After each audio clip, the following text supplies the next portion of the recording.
Hey, Abbott, what time is it? It's time for the Abbott and Costello Show. We're on the air for ABC here in Hollywood. Well, what are we waiting for? Let's go with the Abbott and Costello Show.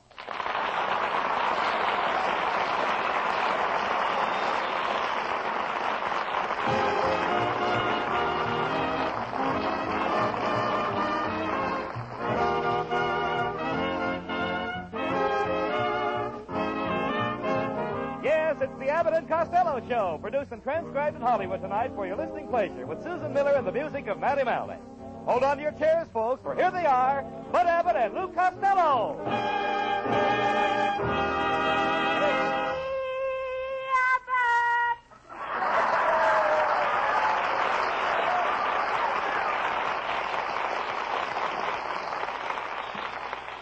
Hey, where have you been? Oh, Abbott, I've been hanging around the bars all day. I've been in every candy store in town. You idiot. There are no bars and candy stores. Old Nick candy bars? Well, I'm calling the old Nick myself tonight. Oh, solo mia, oh, so are you. Oh, solo mia, and so are you. Be quiet, Abbott, and don't interrupt me. I'm taking singing lessons. My teacher says when I'm finished, my singing teacher says I'll be Nelson Eddy, Tony Martin, and Frank Sinatra all roll into one. You will? I'll be a loaf of shortening bread with curly hair wearing bobby socks. Oh.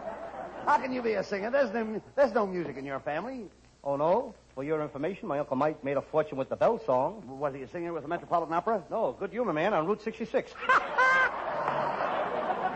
You know, Lou, to be a good singer, you've got to sing with pear-shaped tones. Pear-shaped tones? Yes. The tone must come out of your mouth in the shape of a pear. Which end first? Well, I'm talking about pear-shaped tones. Do you sing with pear-shaped tones? I don't know about pear-shaped tones, Abbott, but when I sing Apple Blossom Time, it comes out fruit salad. No. It's something you never sang in public in your life. Oh, you don't think so, huh? No. Oh, I did so. I once sang an opera. Carmen. I carried a spear and hit the highest note ever heard. How did you do that? I wasn't the only one carrying a spear.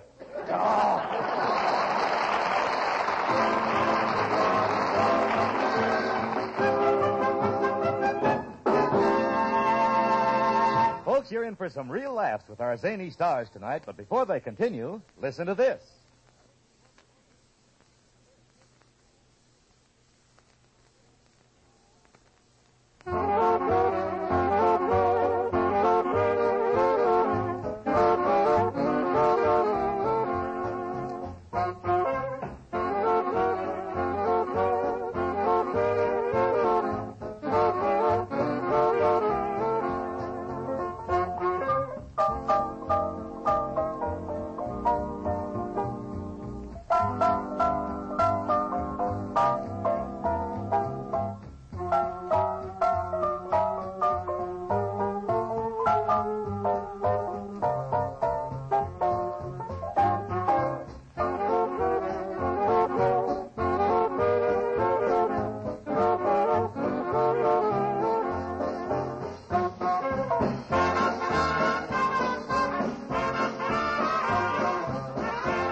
Costello, what's the idea of wearing those horn-rimmed glasses? There's nothing wrong with your eyes. I know, but I think they help my appearance. And before I got these glasses, when I walked down the street, everybody would say, there goes that stupid-looking Costello. And now what do they say? They say, there goes that stupid-looking Lou Costello wearing glasses. Well, just look at you. You know, you're a mess. How'd you get all that paint all over your suit? Well, I saw a pole out in the alley with a sign on it, and I climbed up the pole to see what the sign said. What did it say? Fresh paint. Time.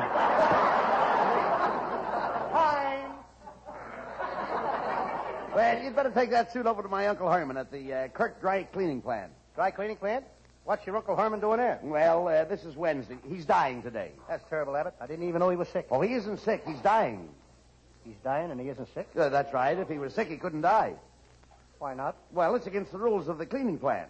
You mean they wouldn't let him die if he's sick? That's right. If a man's sick, they won't let him into the place to die. What do? Leave him out in the alley? Oh, no. He can't die in the alley. He can't? No, if he wants to die, he has to go up the 7th floor. He's got to die on the 7th floor. Well, certainly. Is there any elevator in the place? No. The nerve of the people. What do you mean? Making a poor man climb 7 floors to die. Why don't they send him home? Because his wife won't let him die in the house. Wife don't? She don't want him dying in the house. She don't? No. He might as well go crawl under a rock. Imagine, a guy can even die in his own house. No. If there's any dying done to be done around the house, his wife does it. Well, huh?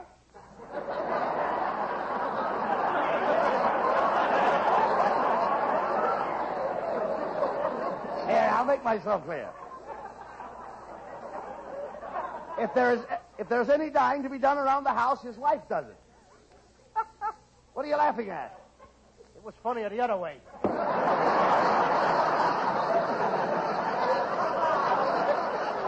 You mean his wife has got to die, too? Certainly. Abbott, what are you trying to do, bump off the whole family? Oh, keep quiet. I'm going to bring Uncle Herman to my house to die. Oh, he couldn't die at your house. And why couldn't he die at my house? Because you have no dye. You got to have dye to die? Costello, will you pay attention? I'm trying to tell you that Uncle Herman has to die so he can live. Well, naturally. I mean, F. What was that? I said my Uncle Herman has to die to live. If he doesn't die, he can't eat. You mean he eats after he dies? Well, certainly he dies for a while, then he eats. Then he dies again, then he eats some more. Must be the food that's killing him.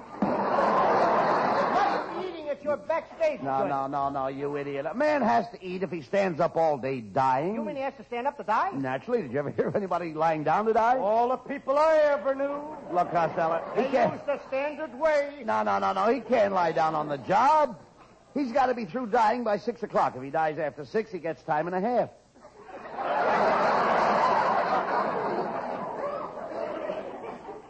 You mean he gets paid for dying? Oh, sure. It's piecework.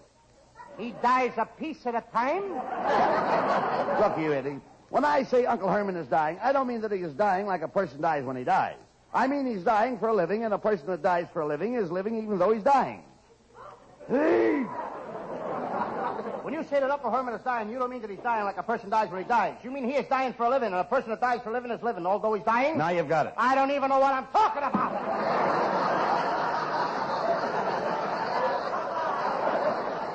Hello, boys. Well, it's Susan Miller.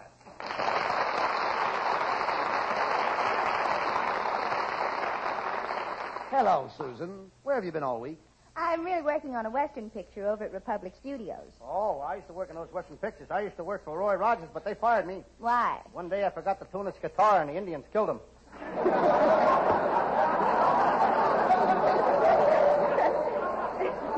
You talk sense, Costello. When are you and Susan going to get married? Well, I'll tell you. As soon as I find my place, I'll tell you. I think Susan and I are going to get... All right, folks, I got it. Well, As soon as I earn enough money. Am I going too fast here, honey? Who talks next? As soon as I earn enough money. Now, that line isn't that funny. Wait a minute, Lou. Seriously speaking, money isn't everything. Lots of people get married without money. Do you know what I was getting when I married my wife? Oh, and I bet you didn't either.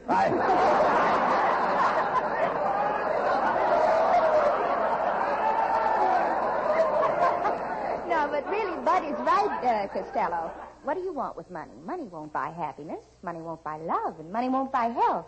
And money won't buy contentment. Just give me the money, kid. I'll do my own shopping. Don't forget, money talks. Money talks. Hasn't said much to me lately, but it talks. These days, you can't hold on to it long enough to start a conversation. But I'm going to do what my Aunt May did. I'm going to wait for my ship to come in. Did your Aunt May's ship come in? Aunt May waited for her ship to come in for 40 years. Then her pier collapsed.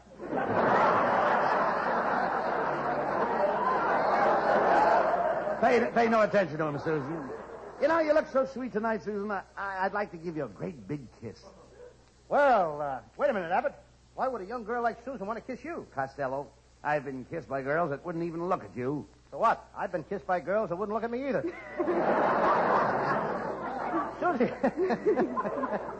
can I come over to your house tonight? I should say not, after that trick you pulled last night. What did you do, Susan? Well, I bought my mother a new pair of bloomers, and Costello opened the box and put a rabbit in them.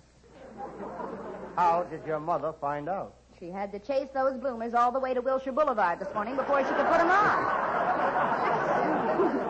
So long, Petso.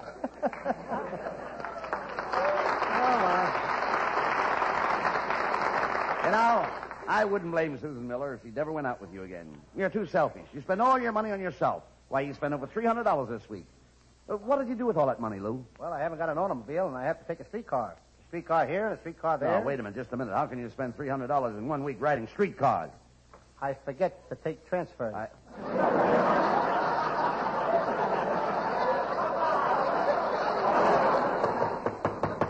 Come in. Good evening, gentlemen. I'm Lawyer Melonhead, and I have the pleasure to inform you, Mr. Costello, that you're in line for an inheritance of $800,000 left to you by your great-great-grandfather, Diamond Jim Costello. Wait a minute, Costello. This doesn't sound right to me. Where did your great-great-grandfather ever make that much money? He invented a cake of soap with a hole in the middle. Well, what good is a cake of soap with a hole in the middle? That way you never have a piece left over.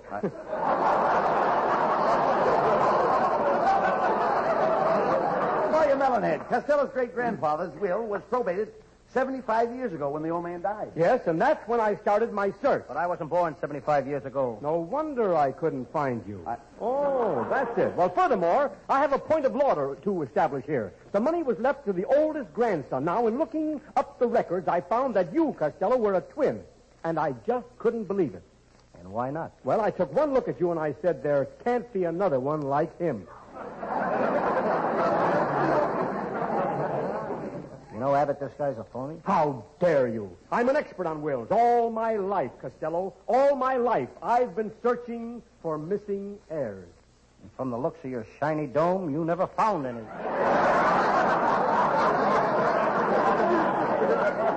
Costello, you never told me that you had a twin brother. Oh, yes. My mother christened us Louie and Dewey. But we don't talk about Dewey. He got my mother into a lot of trouble. When he was 6 months old, Mom was taking him from Patterson to New York, and at the state line, they arrested her. She was carrying your brother Dewey, and they arrested her? They claimed she was smuggling dope. Aha, Costello. You know, I've looked up your brother Dewey's record. It's true. He started out in life as a dope, but he studied hard, and in a few years, he became an idiot. Not satisfied, he forged ahead and became a moron. Then he studied harder. Soon he was a nincompoop. And then, after years of diligent study at the age of 21, your brother Dewey became the world's first schmo. I think I should be proud of him. But what has that got to do with the will? Well, Dewey has filed a claim to the fortune. He says that he is the older of the twins. Oh, no, that's a lie. And I hope I can prove it. I was born 10 minutes before Dewey. That money is mine. Mine, did you hear me? Mine. That money is mine. All right. Don't get excited. Don't get excited. The award was a little too late for me. That money was mine. Ouch. Melonhead. Hand it over. Wait a minute, not so fast. I must have definite legal proof that you are the elder twin. Oh, that's easy. Costello has his birth certificate. That will prove his age. Very well, Costello, here's my card. Bring your birth certificate to my office, and if it proves that you are older than your twin brother Dewey, I will give you the legacy. Why can't I have the money? I already got a legacy. You've got a legacy? Certainly, I've got 2 legacies. 2 arm machines and a couple of hip machines. Talk sense, Costello. Come on. I think I got a legacy to stand on. Yeah, well, yes, but we're going over and get your birth certificate. Come on.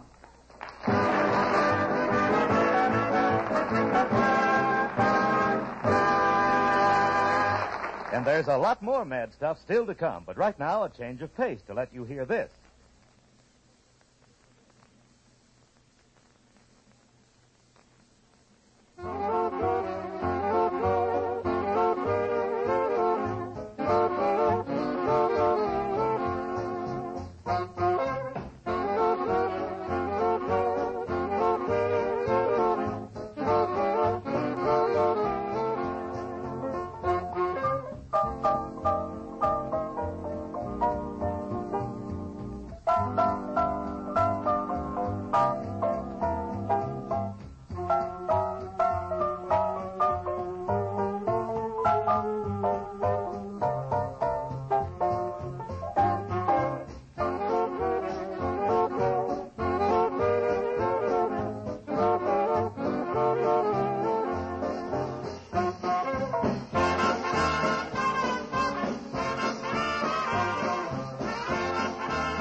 Susan Miller, our singing star, joins Matty Malnick for the cleverest set of lyrics ever written about those 3 little words.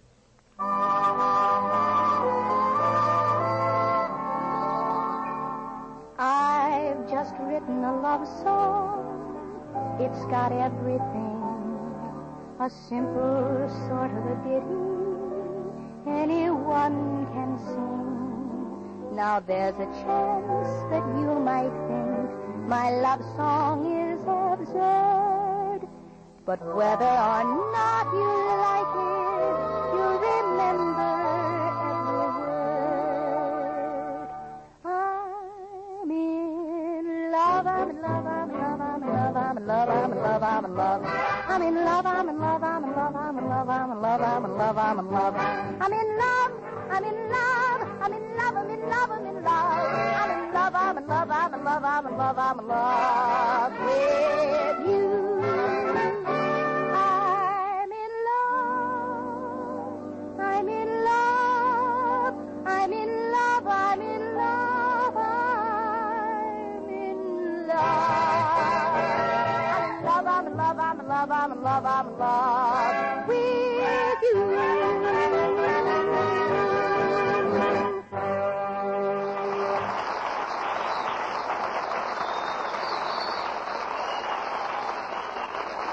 Costello, we've turned the house inside out, and you still haven't found your birth certificate. Remember, your twin brother Dewey has already presented his claim to the fortune.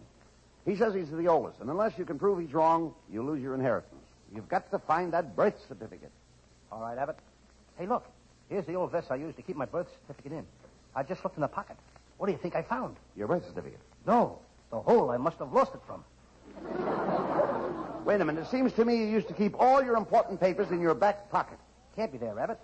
Look at that big hole I got in the back of my pants. Nonsense. There's a hole in the back of your pants. Why can't I see your underwear? I also got a hole in my underwear. You dummy. We've got to find that birth certificate, Lou. I don't know where it is, Abbott. I've snooped all over the house. I snooped in the kitchen. I snooped in the blonde's apartment next door. I snooped in the cellar. I snooped in the blonde's apartment next door. Then I snooped in the attic. Then I snooped in the blonde's apartment next door. Wait a minute, wait a minute. Why did you keep going back to that blonde's apartment? Do you think you lost it there? No, but do you know a better place to snoop? Costello, this is serious. Think, please. Where did you put that birth certificate? I got it. I left it in the pocket of my pink shirt that I sent to the Chinese laundry yesterday. Well, that's good. Now, come on. We're going to get that shirt.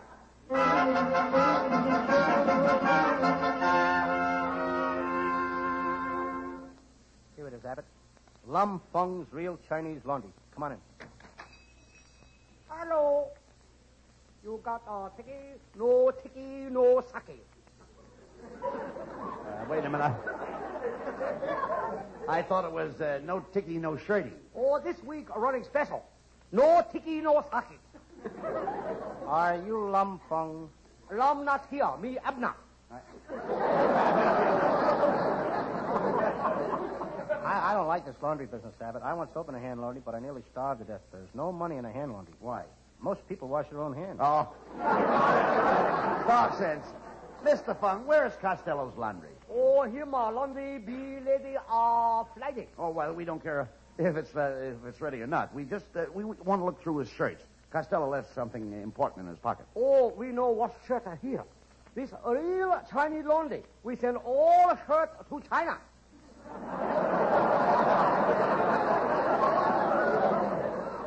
You mean you sent my shirts to China? Oh, yes. Oh, no. Oh, yes.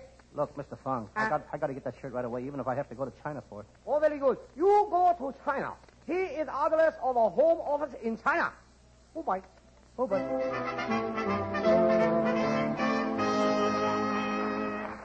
Well, Costello, the China Clipper leaves for Hong Kong in an hour. I hope that laundry has your shirt with your birth certificate in. Isn't it exciting, Costello? We're going to China. Gee, maybe I'll see my cousin, One Lung Costello. He's in the silk business in China. He started in business with 2 silkworms. They made 6 pairs of silk stockings a day. Then he got an idea. Now they make 1,000 pairs of stockings a day. How did he do it? He made the worms partners in the business. Then he tried to corner the market by getting his hands on every pair of silk stockings in China, but he got arrested. How? The last fair he got his hands on, there was a girl still in him. Right. Now he's living in Burma. He's a big man in Burma. He works for a shaving cream company in Burma. Which one? Barbasol. You idiot. You know nothing about the Orient. Oh, I do so. I I used to make dates with a rickshaw. A rickshaw. A rickshaw is a long, skinny thing that you drag around and it takes you hours to get any place with. That's her.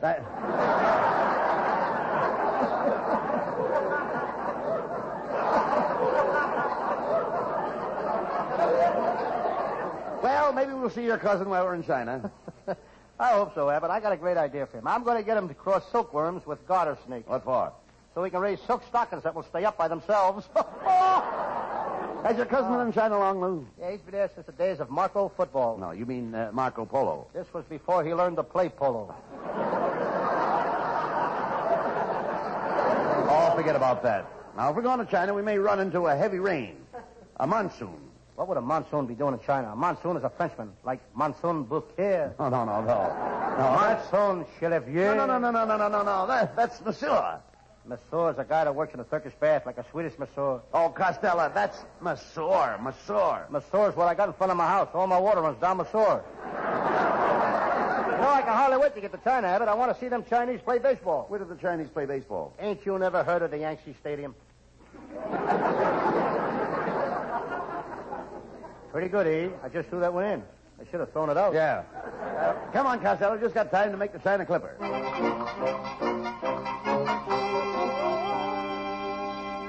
Hey, we're stuck, Costello. There's not a seat left on the China Clipper. I just spoke to the ticket clerk. Well, let me handle it. What's this? Go ahead. You, clerky? Me, Charlie Chan. Me must get to China. Very, very important case. Why, gee, Charlie Chan, the great detective. Have you solved any big cases lately? Me just solved case of blonde bubble dancer who shoot husband. Yeah, I read about that. She claimed that she couldn't have shot the gun because she was holding on to her bubble with both hands. She used her bubble as her alibi. How did you solve it? Me see through her alibi. Well, what case are you on now, Mr. Chan? Me. Oh, yes, me working on case of man who steal locomotive from Santa Fe Railroad. Tell me, do you know where he's hiding? No. But the first time he goes for a ride, brother, will we nail him. Okay, Mr. Chan. Here's your ticket. China Clipper now ready on runway 6. All aboard for China, Cucamonga, Anaheim, and Azusa. Oh, wait just a minute. If the plane is going to China, why are you hollering Anaheim, Cucamonga, and Azusa? It gets last on other programs. Costello, it's a long trip. Are you sure you're not afraid to fly to China? Me afraid? Why, I come from a family of flyers. My grandfather was a commercial pilot for 75 years. And 75 years ago, he was a commercial pilot. No, they didn't have planes 75 years ago. No wonder he was always out of work. Well, come on, we're off to China to find your birth certificate. Think of it. You're going to be rich. All aboard.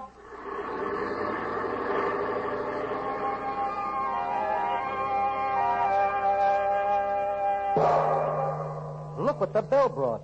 Welcome to China, gentlemen. I am the dragon lady. I am Costello. And I like what your dragon lady.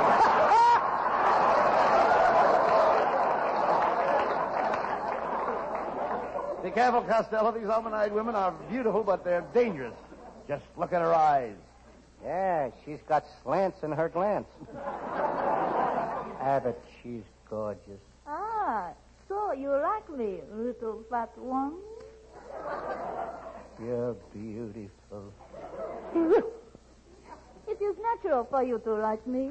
After all, you know, you are a man and I am a woman. Funny you should mention that. I noticed it the minute I come in. Little fat one, may I be of service to you? What is your pleasure? Playing pool. But after seeing you, I think I'll give it up. Miss Dragon Lady, we have come all the way from America to get a shirt for Costello. Sorry, we don't make that size in China either. Try Omar the tent maker in Persia. Send this shirt to the laundry. And the laundry man told us he sent it here to be laundered. Oh, was it a pink shirt with white buttons and initial LC on the pocket? Yes. I didn't see it. But my brother did, and he told me to tell you that your birth certificate was not in the pocket. How did your brother know I was looking for my birth certificate? My brother is your head writer. One dumb pun.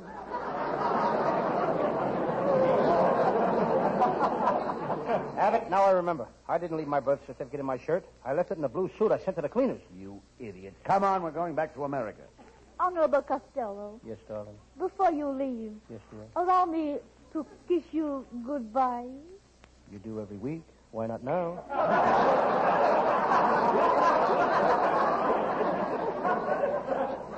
My line says, please do.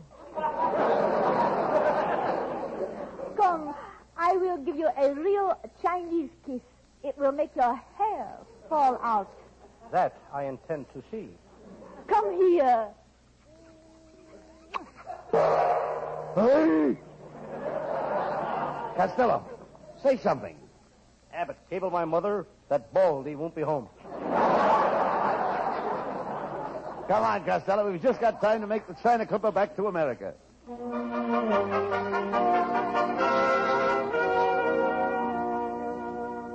Well, Costello, are you sure this is the place you left your suit with the birth certificate in the pocket? Yes. This is it, Abbott. See the sign? Genuine French dry cleaners. Monsieur, s'il vous plaît. What can I do for you, eh? I left the suit here last week to be cleaned, and I left something in the pocket, and I'd like to get the suit. Oh, but the suit is not here, monsieur. The suit is not here? No. This is a genuine French dry cleaner. We send all these suits to Paris, France. Oh, this is terrible. This is atrocious. This is unbelievable. Could I say something? Yes. This is the Abbott and Costello radio show.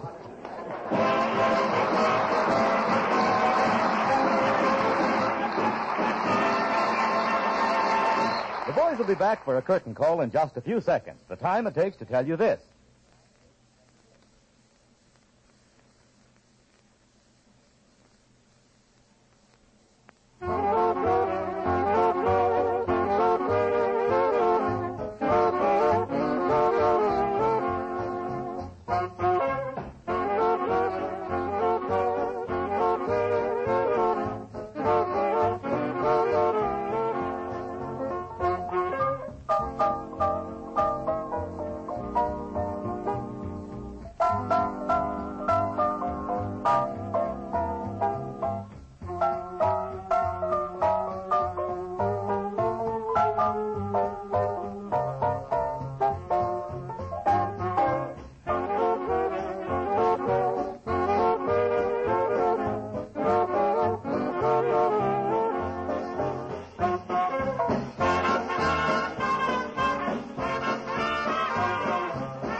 And now here are Abbott and Costello with the final word. Say, Costello, you never told me that you had a twin brother. Oh, yes. Dewey and me are twins. I ain't seen him since we were babies. Did you look alike? Yeah, we were as much alike as two peas in an old tin can. You mean 2 peas in a pod? We were so poor that we couldn't afford a pod. Oh, good night, folks. Good night, everybody. I'm proud of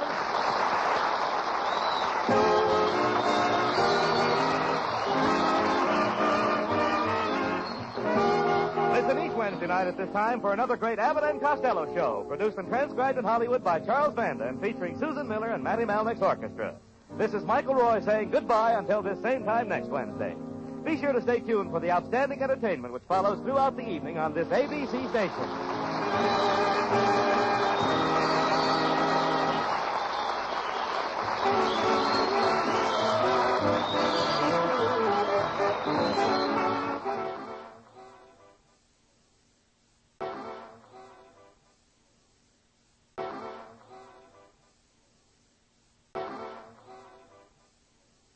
Hey, Abbott, what time is it? It's 8 o'clock, Costello. We're on the air for PDQ Gasoline, here in Hollywood. Well, what are we waiting for? Let's go with the Abbott and Costello show.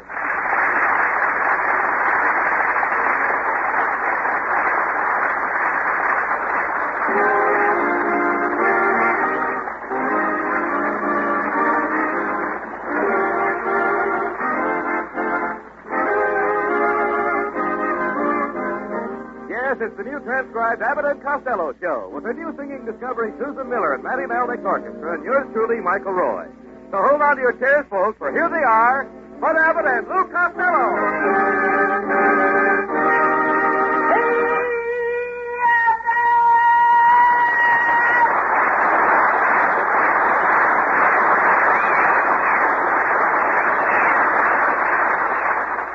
All right, Costello. You're late. Where have you been?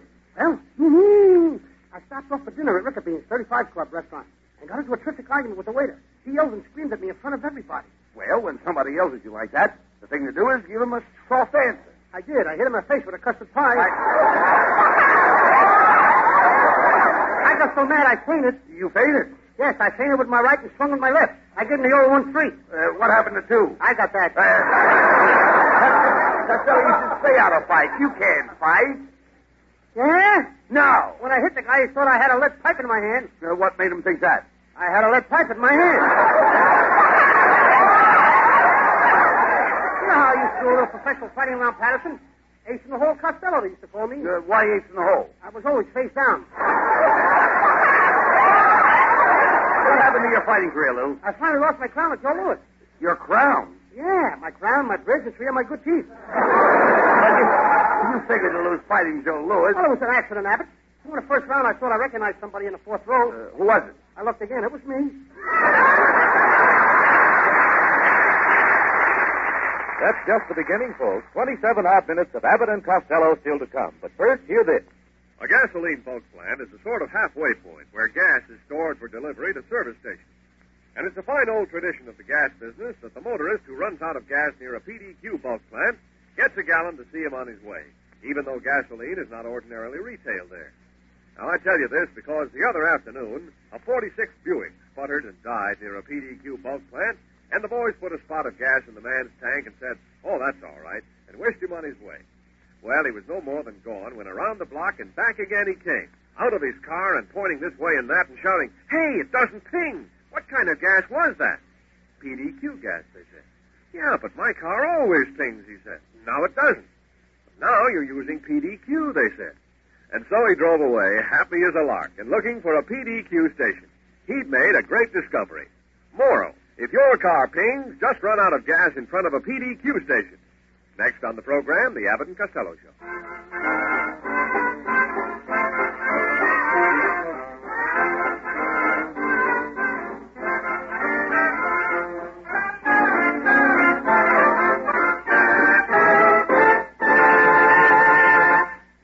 Costello, come over here. Just look at you. Your pants cuffs are dragging on the ground. What's the idea? It's the new style, Abbott. I lifted all my pants 4 inches. Why? To compete with the new look. The new look? If the girls will let me look at their legs, I'm not going to let them look at mine. What's the idea of wearing your best suit to work? My club is giving a big party tonight. We're going to have favors for all the girls. At 12 o'clock, we're going to turn out all the lights. Aren't you going to have any favors for the men? What do you call turning out all the lights? I suppose you're taking that redhead that lives next door to you. No, we had a lover spat. Since I've been going with her, she's been married 3 times and had 8 children. Yes? Yes, if she keeps trying to make me jealous, I'm going to break our engagement. Who are you taking to the party? One of the Powers models, Abbott. You know the dames that got those funny names? Is it Candy Jones? No. Is it Chili Williams? No. Is it Choo Choo Johnson? No. I got it. Sour Cream Shapiro.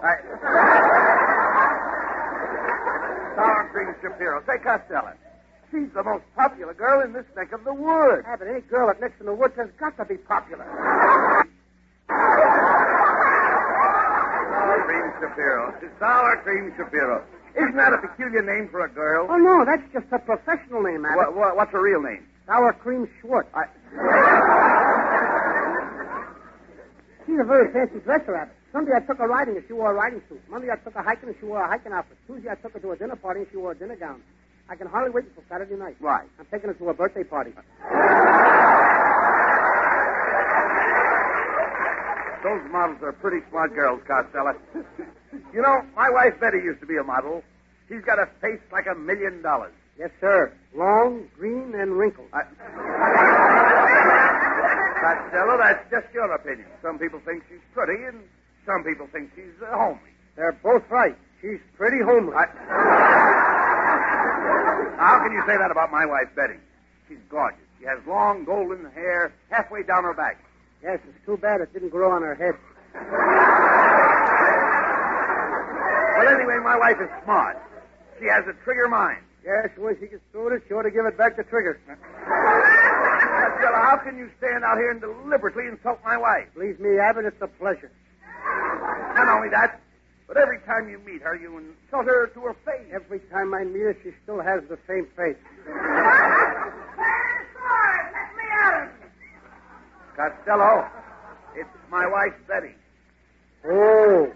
Get out the nets. The Barracuda are running tonight. You Barracuda. I heard what you said about me. You pumped up, pickle-foot, pot-bellied pygmy. Well, I'll break every bone in your body. Wait a minute, honey. Take it easy. Costello didn't mean what he said. Well, then why was he insulting my beauty? Costello, I'll have you know that I'm famous for my gorgeous skin.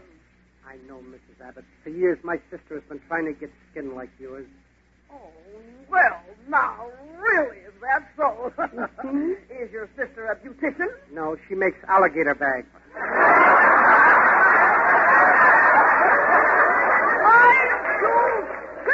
Simple-minded little flirt.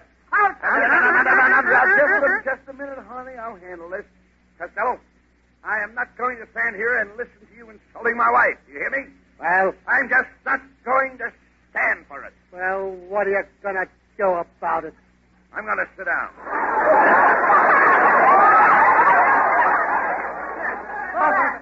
Whose side are you on? Oh, I'm on your side, honey. You know I love you. Don't I always treat you like a gentleman? Yes, it's about time that you treated me like a lady. I'll have you know that 3 men proposed to me before I married you. Philip, Roger, and Grant. And when I married you, they were so unhappy that Philip took poison, Roger took gas, And Grant took Richmond. That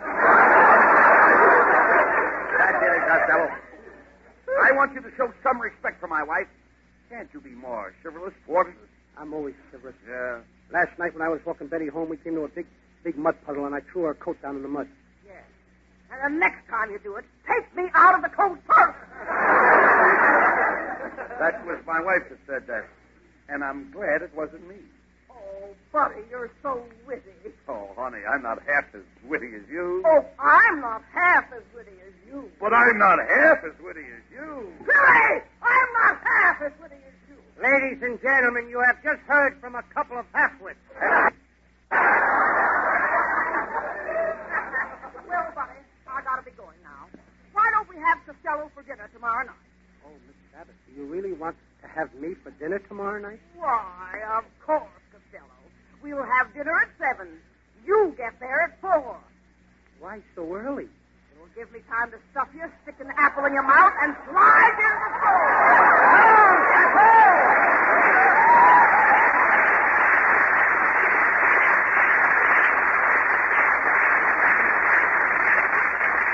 Costello, I don't blame my wife for getting mad at you. You have one big mouth. What did you expect me to have? 2 little ones? Costello, your ignorance is amazing. What do you do to get so stupid? I can't tell you. Why? It's an old recipe that's been in our family for years. And you shouldn't bawl me out, Abbott. We should be pals like Damon and Pythias, Stanley and Livingston, and the Russo brothers. Who are the Russo brothers? They're my tailors, and I promised to get them a plug tonight.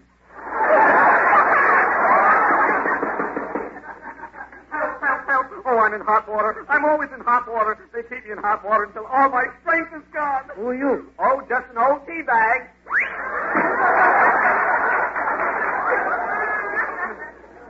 That's Abbott's nephew, folks. If he had his life to live over again, he'd be a fool to do it. Costello, wait a minute now. First you insult my wife, now you pick on my nephew. I'm going to have to work on this show, Costello. You know, I was with Phil Spitali's band for 3 years. Phil Spitali had an all-girl band. Now, how could you stay with them for 3 years? I kept my mouth shut.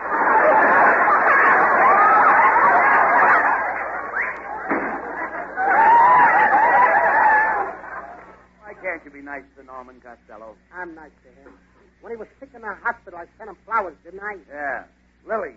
Well, was it my fault that the operation was a success?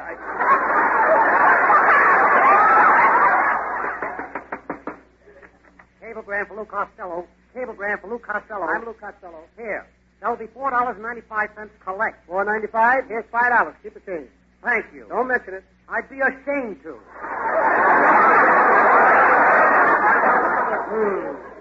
I wonder who would be sending me a cablegram. Well, why don't you open it and find out? Say, that's a good idea. Why don't I think of things like that? Oh, Abbott. It's from Africa. Listen to this.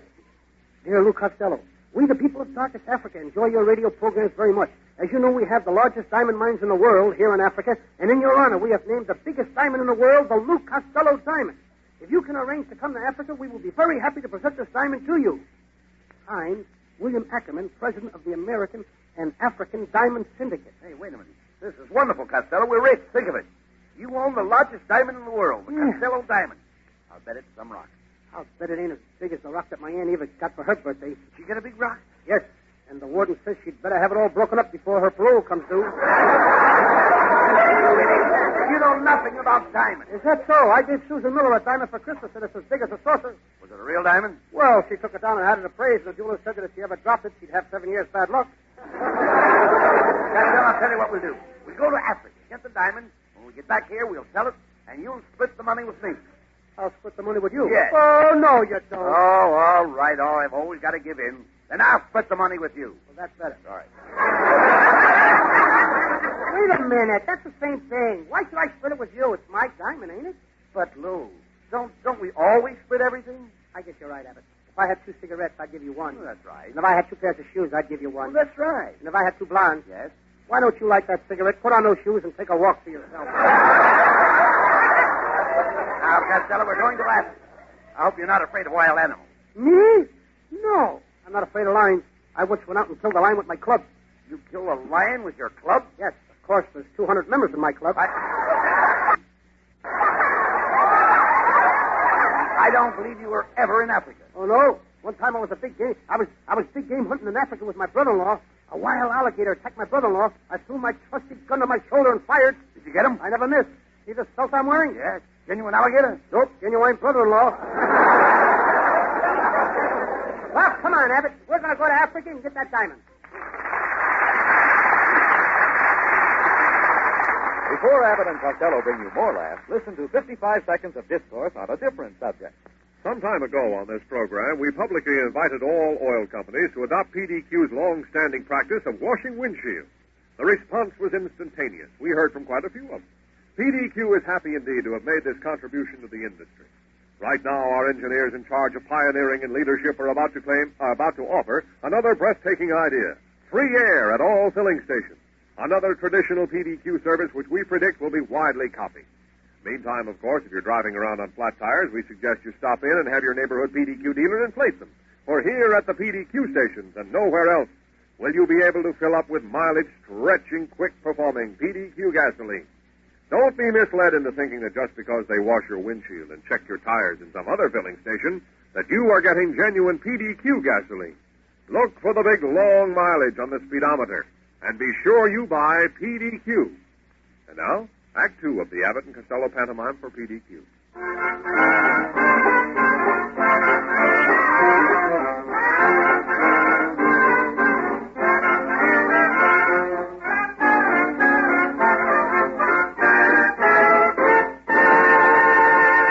I'm confessing that I love you. Only Susan Miller tells it better than I can. As the singing star of the Abbott and Costello show joins with the Matty Melnick Orchestra in this perennial favorite.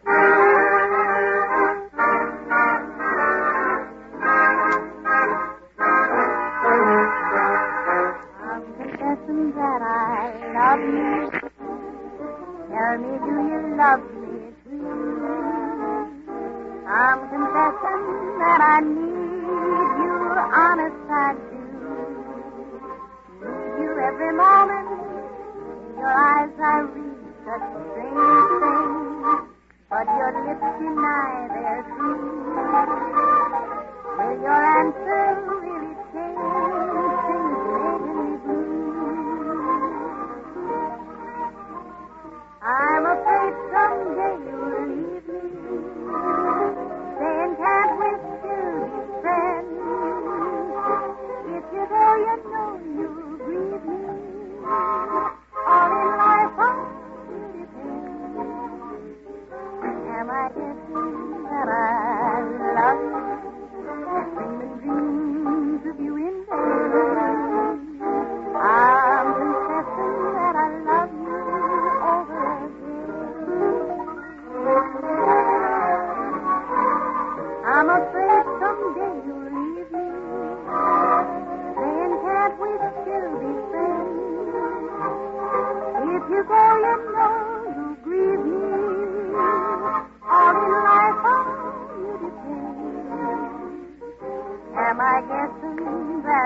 love me, dreaming dreams of you in vain. I'm confessing that I love you. Yes, confessing that I love you. I'm confessing that I love you over again.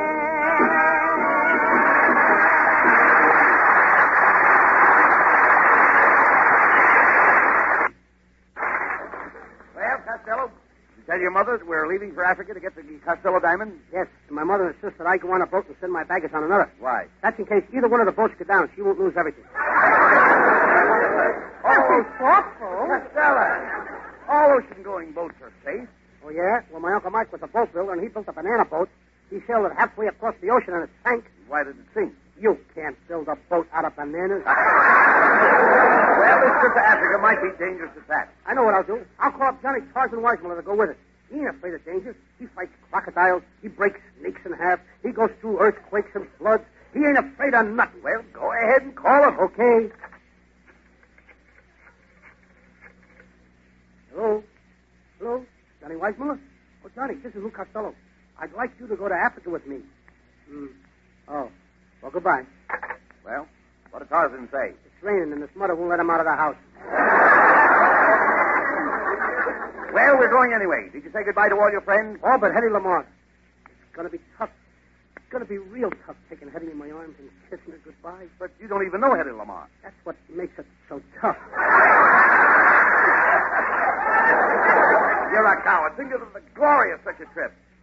You may even turn out to be a discoverer like Columbus. Well, by taking a trip, he found out that the world was round, Lou.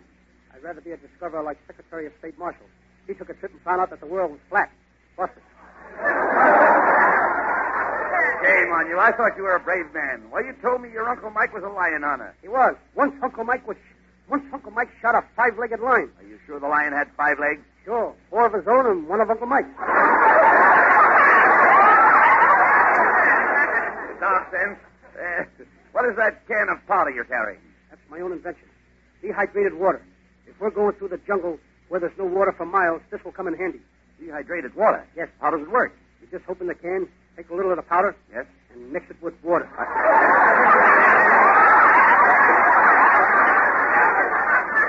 Come on, Costello. We're going down to the docks and see if we can get a ship that will take us to Africa so you can claim your diamond.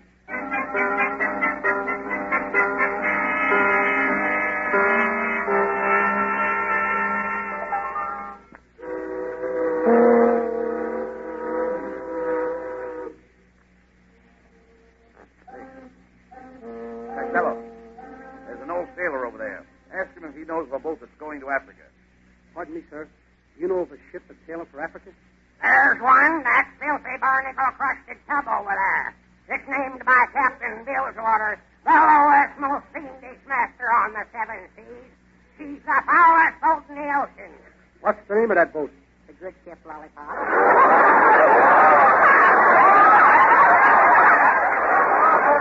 Come on, Costello. We're going to talk to the captain of this ship. He'll let us work our way to Africa, I think. Ahoy there, Captain! Just a second, you two swabs. I'm talking to my first mate. So, Mr. Quistron, you disobeyed my orders, huh? I said raise the anchor, and you claim you didn't hear me, huh? You know what that means? Hand me the cat o' nine tails. Take that, and that, and that. Being it's your birthday, one more for good luck.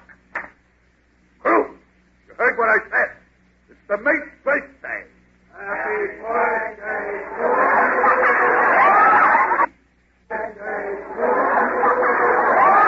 That's better. Now throw the mate overboard.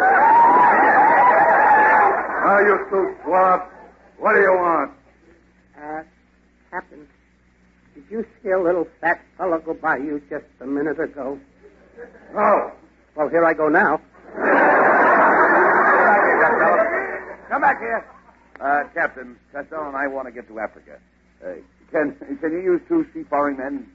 Yeah, I could use a couple of able seamen, but my second mate had an accident today. He was coming out of the galley and he split his skull on the mainmast. Well, didn't he know the mast was there?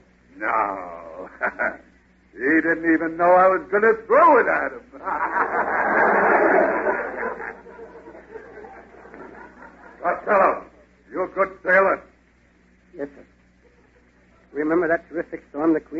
was in last winter? Yeah. Well, everybody on that boat was sick except me.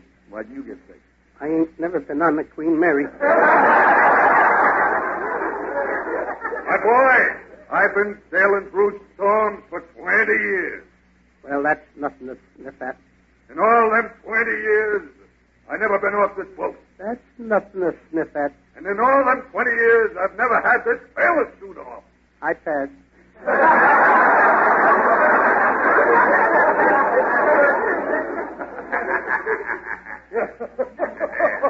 I like you two guys. I'm going to take you to Africa on my ship. Abbott, you'll be my first mate. Costello, you'll be my second mate. Both at the same time? Certainly. Ain't you afraid of getting arrested for bigamy? Come on, we're coming off.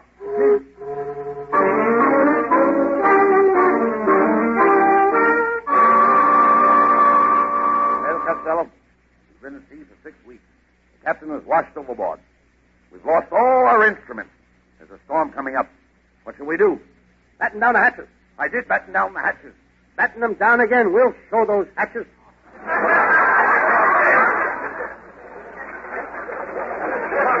Please, we've got to bring this ship into port. I'll get up on the bridge and call out the orders. You repeat them back to me. I'll repeat all the orders back to you. Right. Yes, sir. Reef the mainsail. Reef the mainsail. Close the scuppers. Close the scuppers. Loop your poop deck. Loop your poop deck. Reef your mainsail. Close your scuppers. Lower your jib. Man your lifeboat. Tilt your rudder. Port your helm. Loop your poop deck. Costello. Land. I see land. It's Africa. Full speed ahead. Okay, Abbott. You grab this rope. I'll take the other end. Now I'll tie this one. Now I'll tie the other end. Now I'll tie this one. Now I'll tie the other one. Costello. Now I'll tie this. Now I'll tie this. Wait a minute. Now I'll tie this. Costello, what are you doing? I'm trying to make 20 knots an hour. Costello, we're on the African coast. I can hear the signal drums of the natives. Abbott, I know the message they're sending. What is it? Boom, boom, boom, boom, boom, boom, boom, boom, boom, boom. Come on. Go on ashore and see if we can locate the Costello diamond. Hey, look, Costello. There's a Ubangi chief. Ask him if he knows the way to the Costello diamond. Chief Ubangi, me, Costello. You know where we find Costello diamond? Chief Ubangi, why don't you answer me? I can't. You're standing on my lower lip.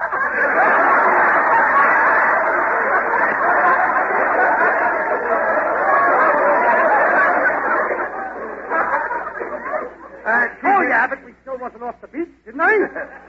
Chief Ubangi.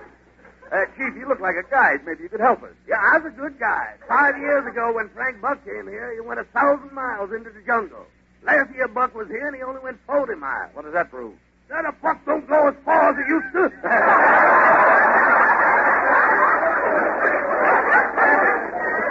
Chief Ubangi, Costello was summoned to Africa to be presented with the Costello diamond. You know how we can find it? Yeah, just through that jungle to Diamond Compound. But first I have to get the permission of the natives for you to pass through. I'll send a message on this drum. What message did you send? Yeah, I said, Abbott and Costello request permission to enter your territory to be presented with the Costello diamond. Now listen, here come the answer.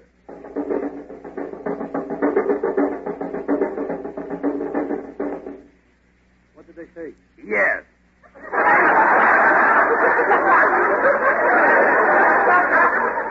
Yeah, just follow that path through the jungle. Yeah. Come on, Costello, and be careful. This jungle is full of wild animals. Abbott, there's a big monkey following us. I think he picked up your scent. What makes you think he picked up my scent? He's holding his nose. Look, Costello. Here's the head man of the village. He's coming to greet us. Yeah, welcome to Africa, Abbott and Costello. Hey, how did you know our names? Are you kidding? I played the part of the Ubangi chief on the last page. Well, shut my mouth! My good man, we've come I thousands. didn't see you all! My good man, we've come thousands of miles. Who must I, you all? Who must I, you all? I'm from the southern part of Italy. We've come thousands of miles to get the Costello diamond. Could you tell us where it is? Sure, it's right up there where all them Ubangis are playing baseball. You mean that's the Costello diamond? Sure, it's the biggest baseball diamond in Africa.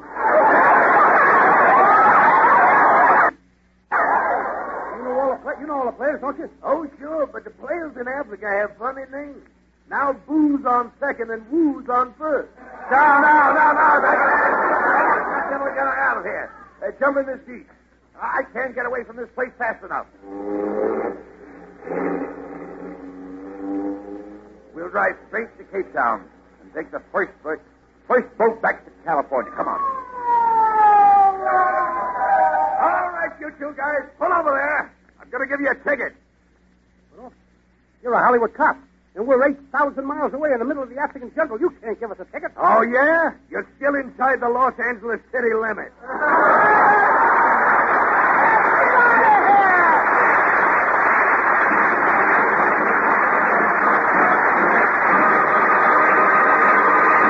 And that's not all. The boys will be back in just a minute after a few wise words from this fellow. Yeah, thank you, Mr. Chairman. At this time, ladies and gentlemen, before we continue with the entertainment, I have several announcements to make. On Thursday, that's tomorrow, Thursday, you'll get together with your neighborhood PDQ dealer and fill up with gas. We're expecting a big turnout, so let's all be there. Friday, that's just day after tomorrow, that's a good day to have your PDQ dealer change your oil. All motorists are invited, and there'll be plenty of free air and water for everybody. Now, some dealers report they haven't received PDQ credit card applications from all of you. I'd like to have you take care of that right away. It's important. Forms are available at all PDQ service stations. The PDQ Performance Committee reports the elimination of a great many pings, and I know you'll all join me in saying, great work, fellas. Great work. Now I'll turn the meeting back to Chairman Charlie of the Entertainment Committee. You ready, Bud and Lou? Okay. Thank you.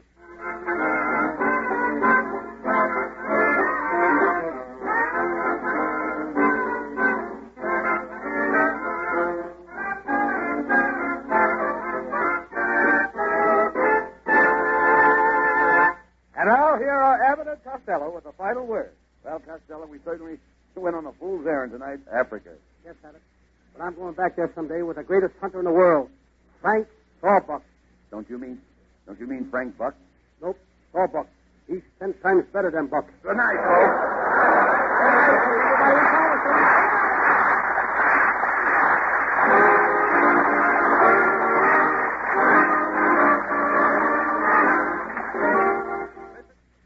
This is ABC, the American Broadcasting Company.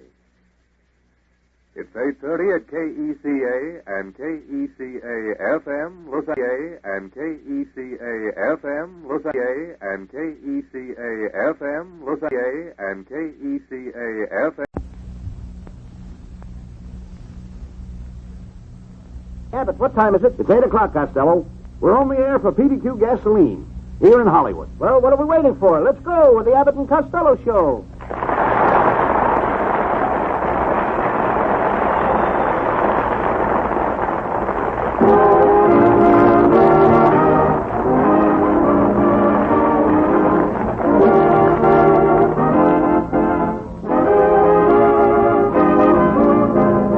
Yes, it's the new transcribed Abbott and Costello Show with the new singing discovery Susan Miller and Matty Malnick's orchestra and yours truly, Michael Roy. So hold on to your chairs, folks, for here they are, Bud Abbott and Lou Costello.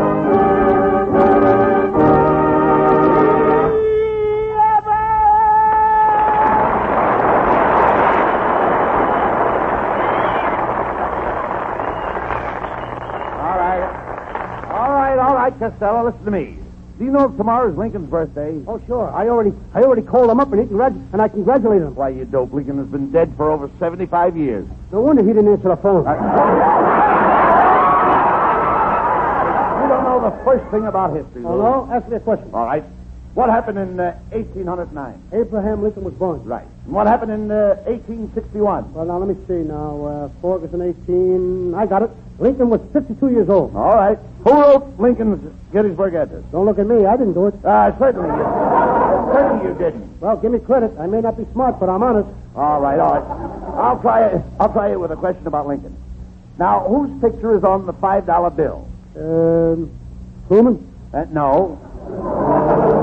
General Myers? No. Hands are on it. Wait a minute. Now, I insist that you answer the question. Whose picture is on the $5 bill? I'll find out. Give me that phone. Hello, operator. Give me London, 6173. Hello, Mr. Atley. This is an American citizen. I'd like to have you look at one of our $5 bills and tell me whose picture's on it.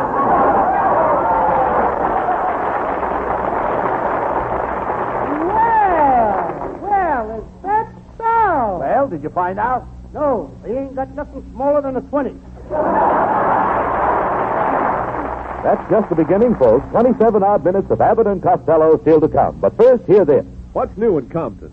It's Frank L. Atkinson. And in Los Angeles, Jack T. Shimatsu. Up in San Jose, we have Jack Walsh and Tony Tomasello. And down in Long Beach, Charles Simmons. More new PDQ dealers. Each decided for himself that PDQ was the name and the reputation and the quality to stake the dream of personal business success and independence upon. If all goes well, these men in 1, 2, or 5 years from now will have a lot more than a lapel button for good conduct to show for the long hours, the hard work, the confidence and experience that they will put into their filling station business. For they will have proven, each in his own community among his customers and neighbors, that an independent automotive expert conducting his own business, offering automotive products of unbeatable quality, will give the motorist more for his dollar. We think this is a very sound recommendation for the quality and the reputation of PDQ products. And now, the Abbott and Costello Show.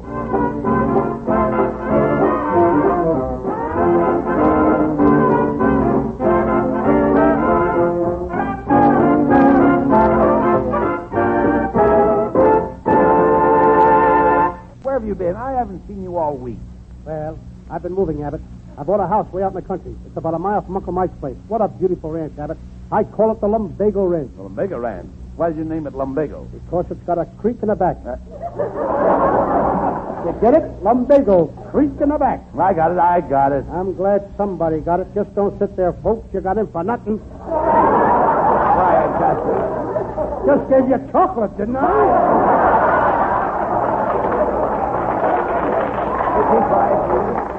Tell me, what do you want with a ranch? Well, I'm going to raise monkeys. You bought a ranch to raise monkeys? You're a nut. What's better for a nut than a monkey ranch? Here's a picture of the farmhouse, Abbott. What's that little house in the back? That's the garage. I'll bet you thought I was going to say smokehouse.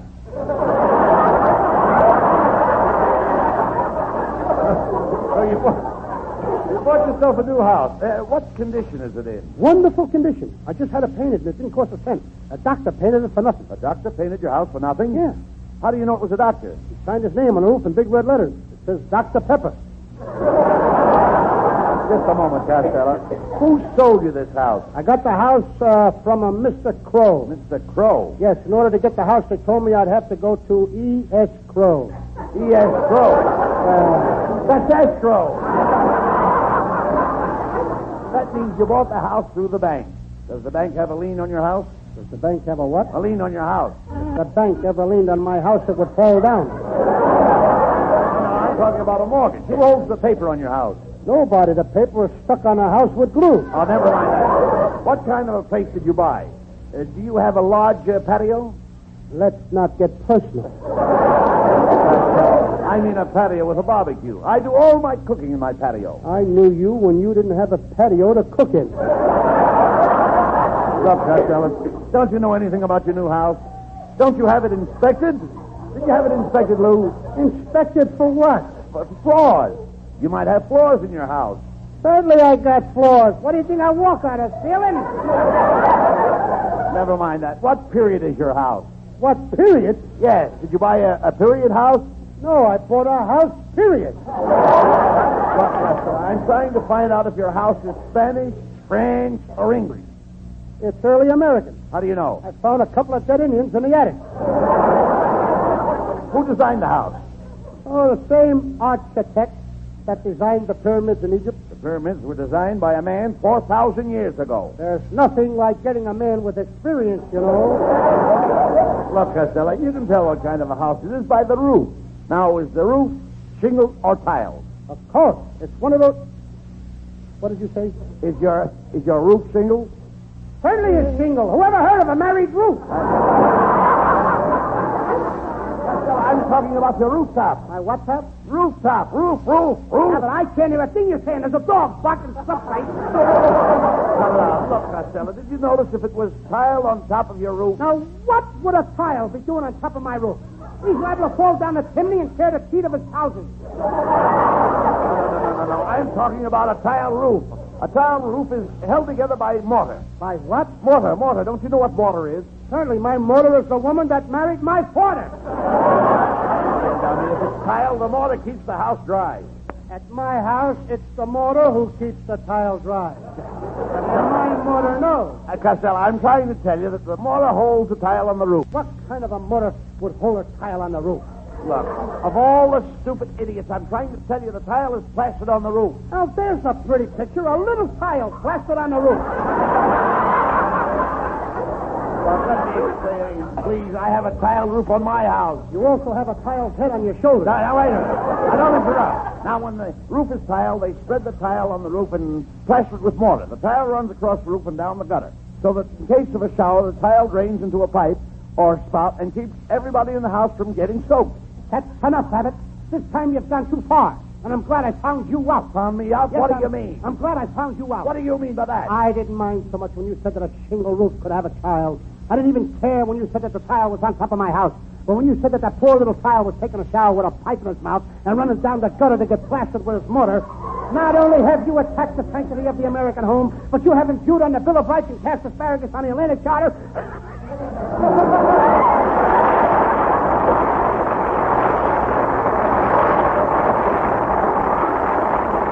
Come on, Costello. We're going out and look at that house.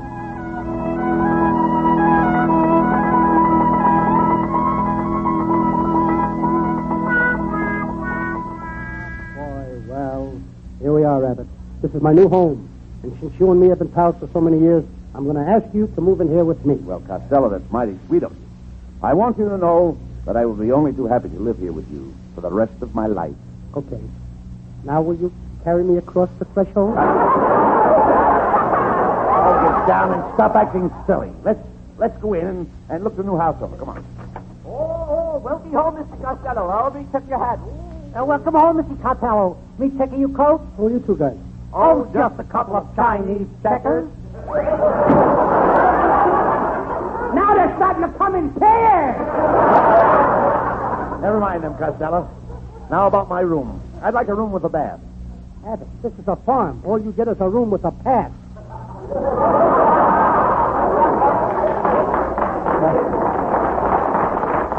Costello, are you crazy?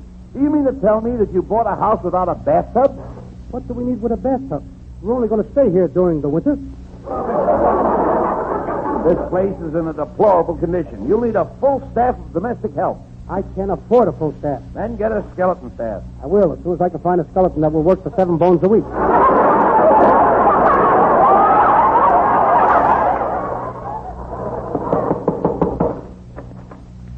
How do you do, miss? I'm Lou Costello. I'm the owner of this new house. Well, congratulations on the acquisition of this beautiful. Beautiful what? Jump. What's on your mind, miss? For your information, my profession is decorating. This dame sounds like she swallowed a tobacco auctioneer. Quiet, Costello. Miss, this place could stand some decoration. What would you suggest? Well, after careful consideration and a thorough examination, my suggestion for your protection would be to get a new foundation. Naturally. Quiet, Costello. Miss, do you always talk like that? Oh, only when I'm holding a conversation. Miss, how would you go about decorating this house? Well, I'd start with the kitchen. What is the kitchen? Oh, you know, the kitchen where you have your electric refrigeration. You keep your victuals and provisions. And dishes. Dishes? Wait a minute, Lou. She means dishes, plates. Aren't you going to get some new plates? She's the one who needs new plates. Well, depart here, and I hope you call me in the near future. You bet you're, and I'm glad to have met your. And I consider myself very fortunate to have met the upper kids.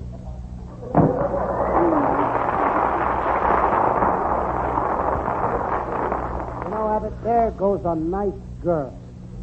You bet you are. She's an inspiration and quite an attraction for this radio station. Now, cut it out. Cut it out. You have enough trouble with the straight stuff. I won't live in this house unless I have a bathtub. Now, get on the phone and call the plumber. Okay.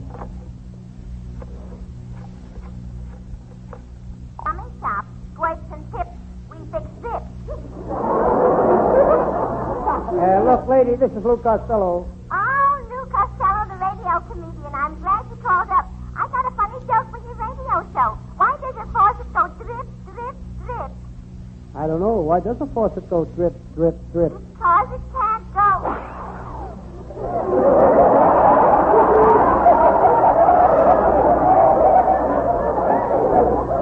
Look, lady, I just bought a house out in the country, and it ain't got no bathtub. Well, if the house is in the country, why don't you bathe in the spring? I can't wait until spring. I'm going to a dance Saturday night. Oh, all right, but remember, there's a terrific shortage of bathtubs. However, I'll let you talk to our Mr. Fawcett, but I'm afraid you'll find him pretty cold. Hot or cold? Connect me with Fawcett. One moment, please. Hello, Fawcett speaking. Hello, this is Lou Costello. I'd like to have a bath. Well, how long has it been since you had one? Look, Fawcett, I didn't call you up to hear you dribble. I'm trying to get a new tub. Well, I'm awfully sorry. The only tubs we have are wash tubs for commercial purposes. You take in washing? What do you mean, taking washing? I never washed in my life. Oh, you dirty thing. Costello, we'll never get a bathtub. Oh, no? Just stick around. Jack's Plumbing Company. Is this the plumber? No, this is the plumber's friend. Is that so? Well, I'm quite a plunger myself. Now, by the way, have you got a used bathtub down there? No, we haven't. Why don't you look in this morning's paper? Why, did somebody advertise a bathtub for sale? No, but Dick Tracy is in a terrible mess.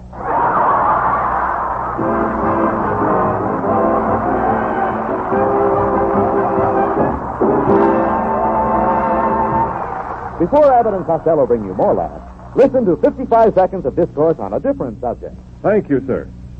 Friends, before you plunge headlong into an expensive overhaul job, consider this. The endless annoyance of the ping, the stuffed-up logy feeling so often associated with unwise gas-buying habits may be caused by one of two conditions. Either your car needs working on, or you are not buying PDQ gasoline. So why risk the delay any longer, the danger, the needless expense, when you may find, as many thousands have found, that taking the ping from your motor is as simple as changing to PDQ gasoline. This famous home remedy for shortness of mileage may be purchased at your neighborhood PDQ service station. Be sure you ask for it by name, genuine PDQ gasoline, not just gasoline alone. Take 10 gallons or more of PDQ gasoline each time your tank gets low. Notice how PDQ gas goes to work instantly you take it to give you quick relief from slow starting. In cases of persistent or reoccurrent backfire, consult your family mechanic. And now, Abbott and Costello.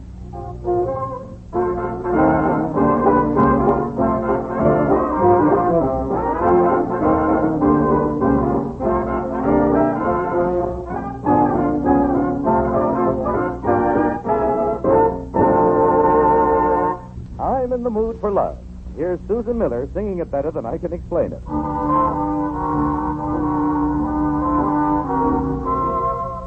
I'm in the mood for love, simply because you're near me. Funny, but when you're near me, I'm in the mood for love. Heaven is in your eyes, bright as the stars we're under.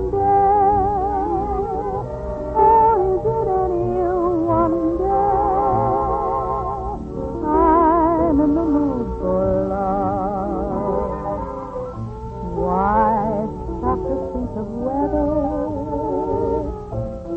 little dream might stay. We've put our hearts together. Now we are one. I'm not afraid if there's a cloud above. If it should rain, we'll let it. But for tonight, forget it. I'm in the mood for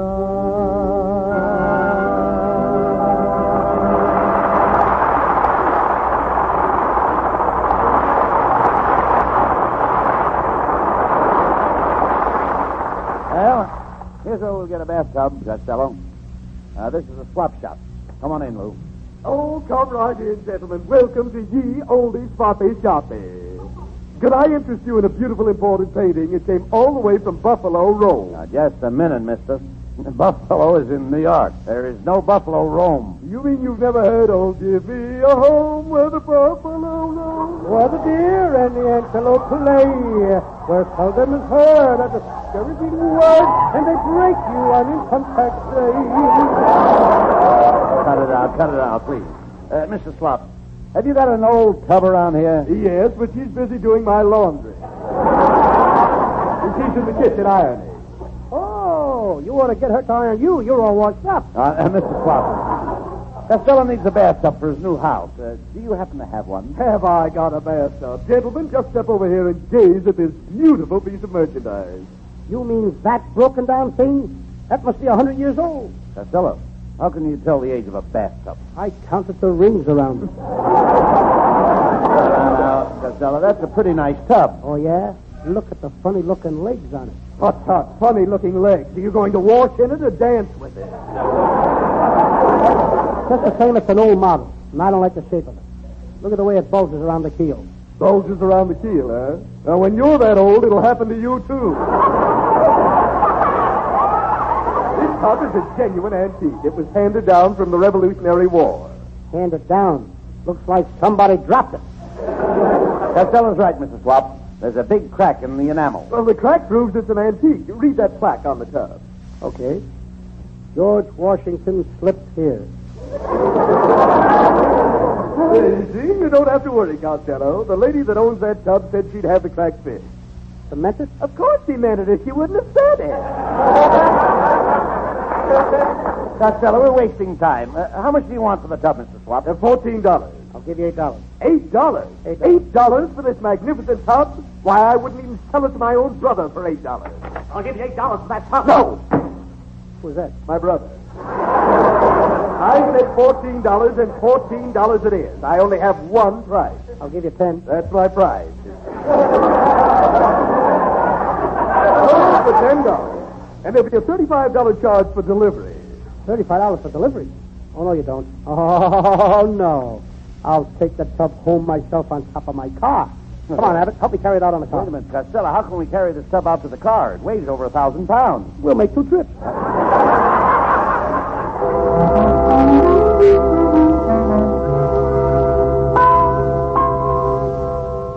In order to save himself $35, our hero Costello is hauling his second-hand bathtub home on the top of his car. As we look in on him now, Abbott is at the wheel, and Costello is on top of the car, sitting in the tub to balance it. What a picture. One tub sitting in another.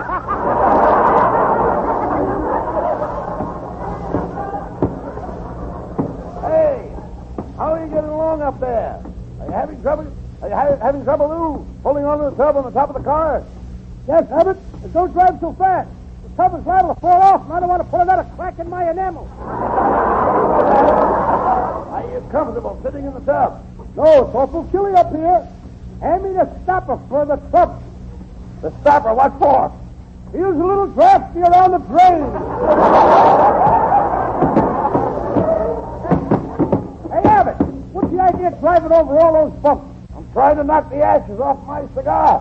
What way you're driving? Look out! What happened? Low bridge.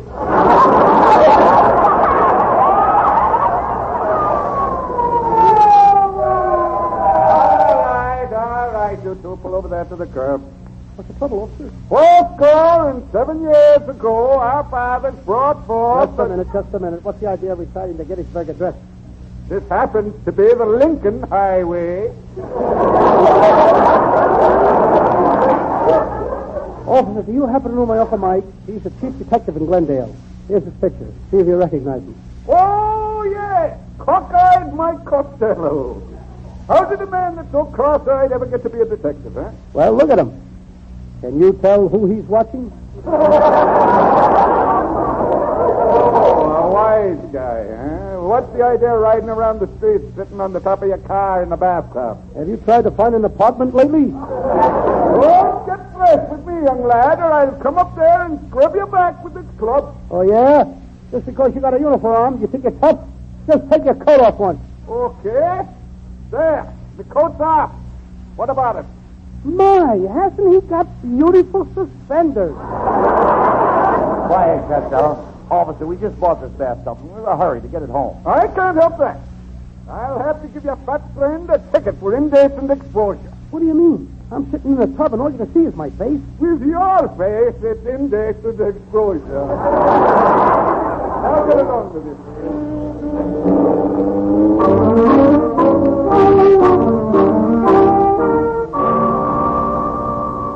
Well, Costello, here we are, home at last. Now, how are we going to get this big tub into the house? I'll back the car across my neighbor's lawn and put the tub in through the dining room window. But the tub is too big. It won't go through the window. Abbott, please, let me handle this.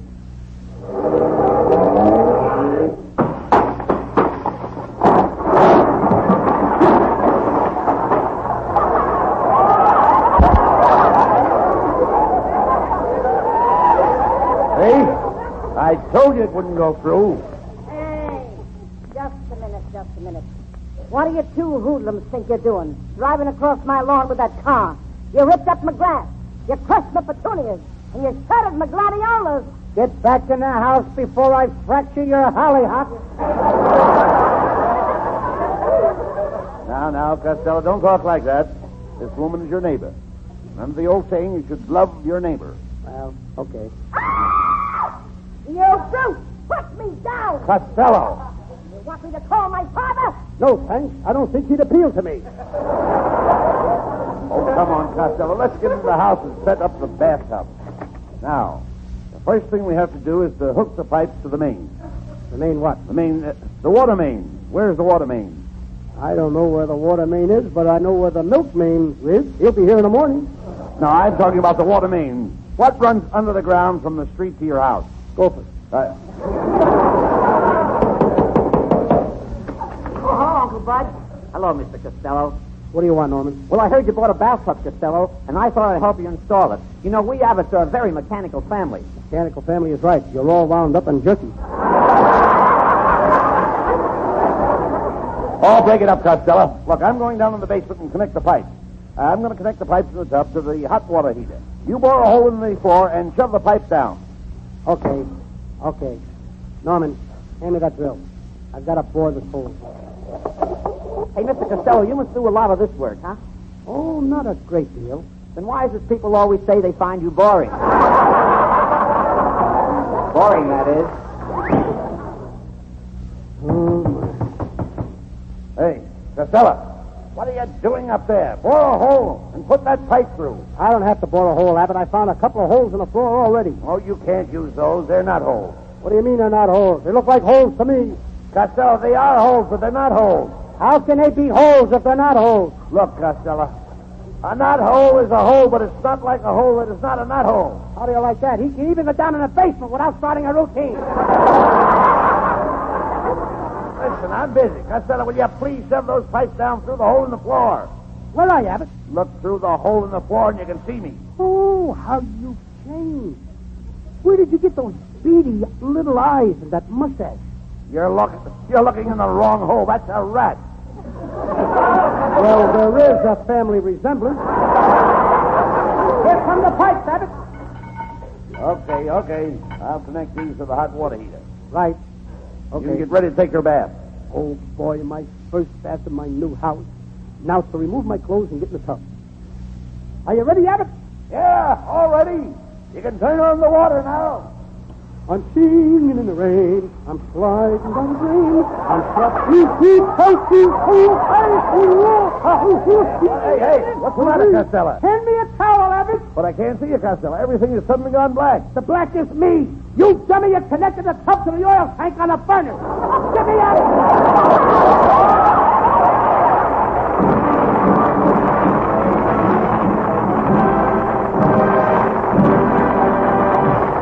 And that's not all. The boys will be back in just a minute after a few wise words from this fellow. If Johnny brings home a pretty good report card, you just naturally like to talk about it. So please forgive me if I mention what nice report cards PDQ has been getting. You see, every gas that's sold hereabouts is reported on by an independent testing outfit that issues industry-wide monthly reports on all branded gas. It's a pretty scientific analysis, but if you happen to be a petroleum engineer, you'd tumble right away that this PDQ gasoline is a mighty, mighty fine grade of gas. And you'd be impressed that month in, month out, year after year, PDQ quality is consistently top, doesn't drift around. One important reason, PDQ gas is made in PDQ's own refinery, by PDQ's own experts, whose first and most important assignment is to make PDQ the first and finest automotive gasoline in mileage, power, and dependability. Lots of motorists find that taking the ping from their motor is as simple as filling up with PDQ. And now, a little more of the Abbott and Costello show, Mr. Vanda, and make it PDQ.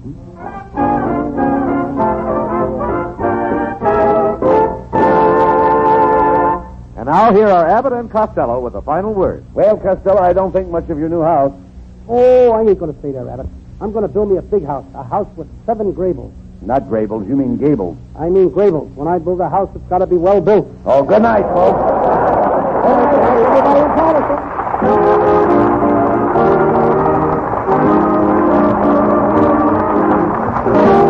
Listen each Wednesday night at this time for another great Abbott and Costello show, produced and transcribed in Hollywood by Charles Vanda and featuring Susan Miller and Matty Malnick's orchestra. This is ABC, the American Broadcasting Company.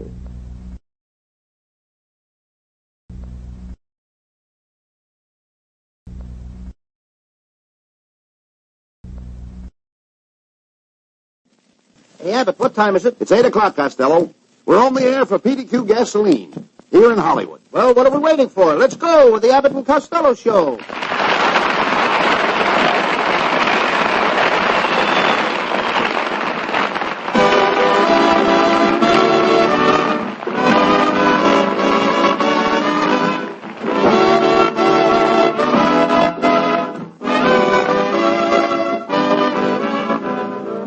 From Hollywood, it's the transcribed Abbott and Costello show with their singing star Susan Miller and Matty Malnick's orchestra and yours truly, Michael Roy. So hold on to your chairs, folks, for here they are, Bud Abbott and Lou Costello.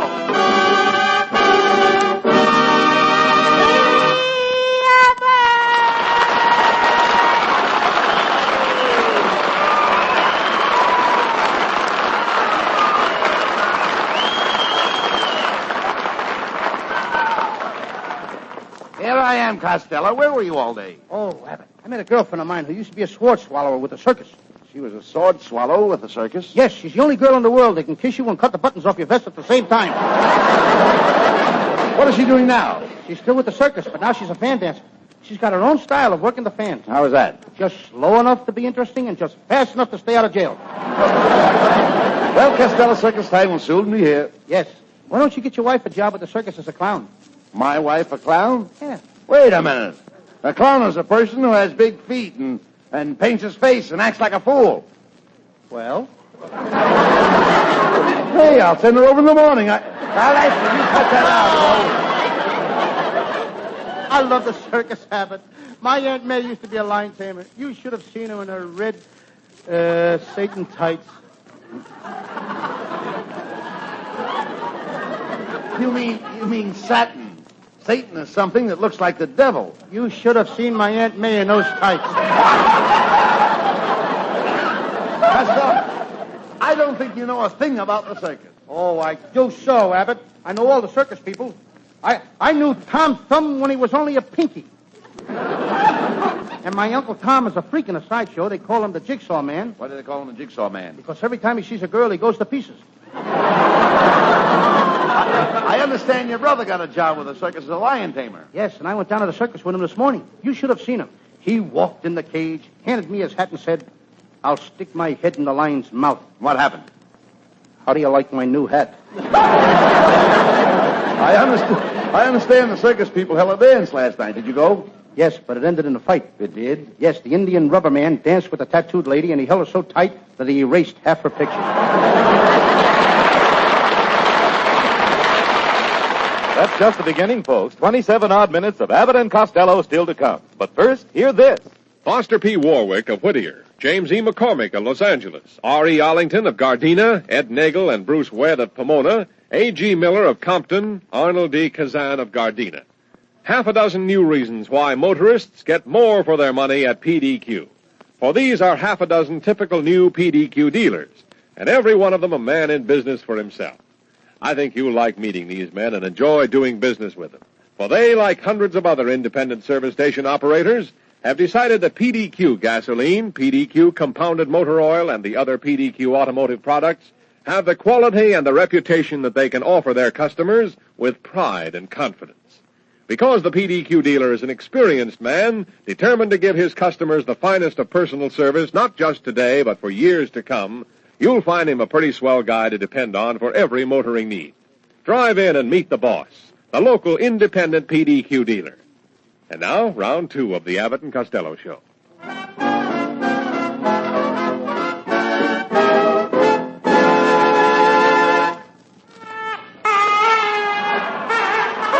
Please, Costello, run around here. Oh, don't be so modest, Abbott. Ladies and gentlemen, I want you all to know that my old pal Busman elected the mayor of Sherman Oaks. This is on a level, folks. Let's give his honor a great big hand. Come on.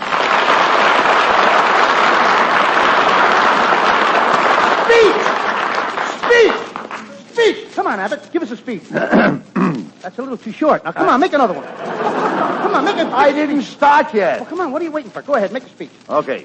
Ladies and gentlemen. That's all. Thank you very much.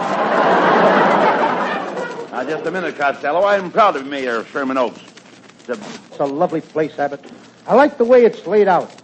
Thanks. I don't know how long it's been dead, but I like the way it's laid out. That town is the only cemetery in the country with life. Well, I'm proud of the town. And I'm now living in the mayor's mansion. It's a beautiful house, but I need more room. Next week, I'm building a wing on it.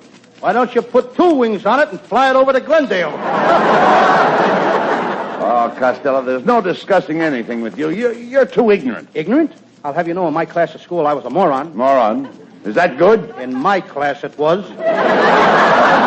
Don't talk sense, and let's get down to business. We're starting our new picture at Universal International Studios this week. And we've got to find a new leading lady, Lou. I'll say, Abbott. And the leading lady we had in The Noose Hangs High, she was murdered. Why? What was wrong with her? Every time I kissed her, she sounded like she was gargling. And what was she doing? Gargling? Oh, Mr. Costello, can you find a part from your new picture? You know, I'm very clever. I can juggle with my hands and dance with my feet, and all at the same time, too. Yes, but can you do anything with your head? If I could do anything with my head, I wouldn't be on this program. That's a snappy line. Abbott, why don't you keep your nephew Norman out of here? Oh, quit picking on him, Costello. He's got a head. He's got a great head. I've seen better heads on a short coat. Never mind him. Let's think about our leading lady now. Hey, I've got it. My beautiful wife, Betty. My beautiful wife, Betty, would be perfect for the part. Abbott, I know we're making a horror picture, but we can't use anything that horrible. Tell her my wife is one of the cutest little fillies in this town. I stole her from Cary Grant. That ought to teach Grant to keep his stable door locked. That's so. Take a look at this. Here's a picture of my wife in a bathing suit. She had just come out of the water. How many days has she been in? I heard that remark, Costello. It's my wife, Betty. Run for cover, folks! Virus X has broken loose again. Why, you lame-brained, low-browed lump of lard. Bonnie promised me the leading lady role in your new picture, and I've already talked to Mr. Barton, the director. He told me that he could read character, dignity, strength, and intelligence in my face. He must have been reading between the lines. Costello, My wife has no lines in her face. Oh, no. If she had a string on each ear, she'd look like a Venetian blind. She keeps fit by riding in the park every morning. Well, funny you should mention that. Why, only this morning my riding master said I would make a great horsewoman. You've got that wrong. He said you'd make a great horse, woman.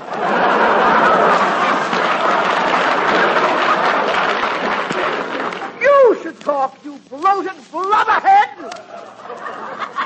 Bloated blubberhead. Not just a plain blubberhead, but bloated blubberhead. Mrs. Abbott, I could get hit by a truck and still look better than you do. Not if I was driving the truck. I mean it. Oh, Betty, that's silly.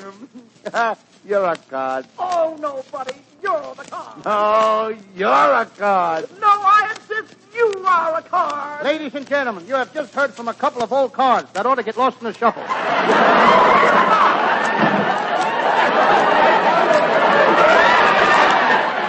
Costello, why are you always insulting Betty? Why can't you be like me? I have dignity. I have poise and personality. Yes, everybody says you've got a poison personality. Pardon me and howdy-doody. I'm looking for two gentlemen. Well, we're Abbott and Costello. All right, so I'll keep looking. Just a minute, miss. I'd like to know who sent you over here. I'll have you know that for 4 years I've been working for Selznick. Look here, miss. Are you sure you work for David O. Selznick? What David O. Selznick? I'm working for Bruno Selznick. Promo Selznick? I know his brother. Bromo Selznick has a brother?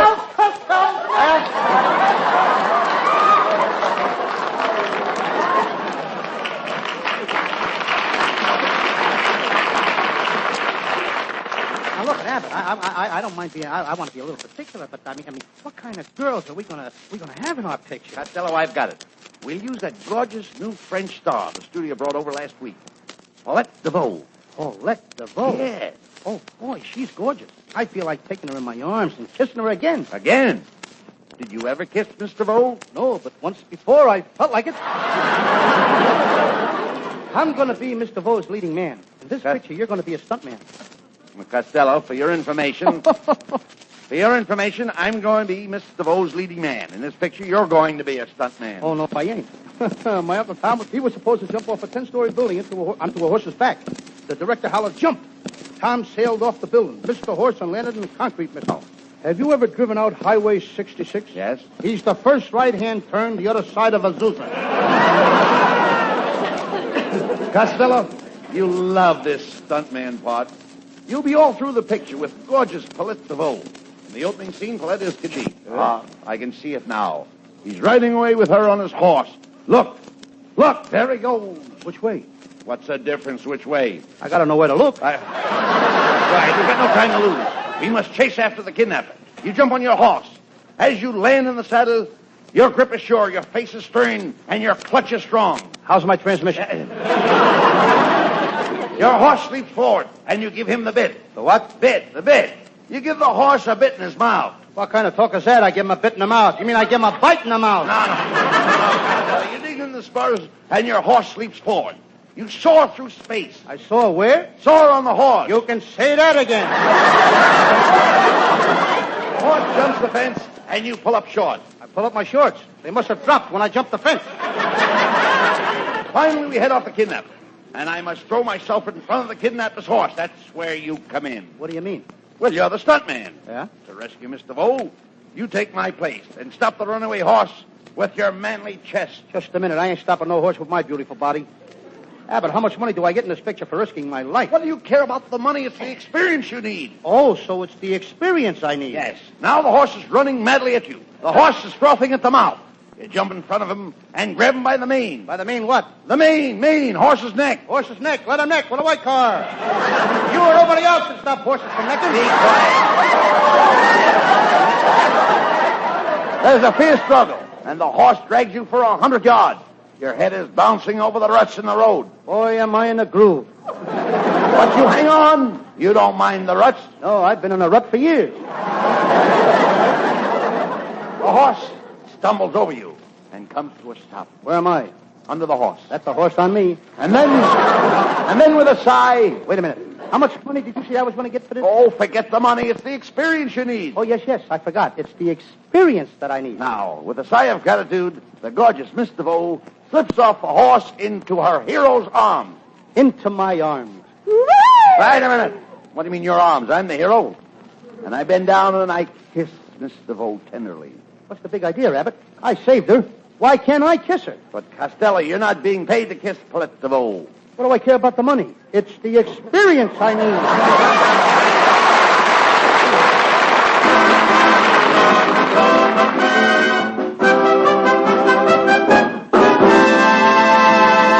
Before Abbott and Costello bring you more laughs, listen to 55 seconds of discourse on a different subject.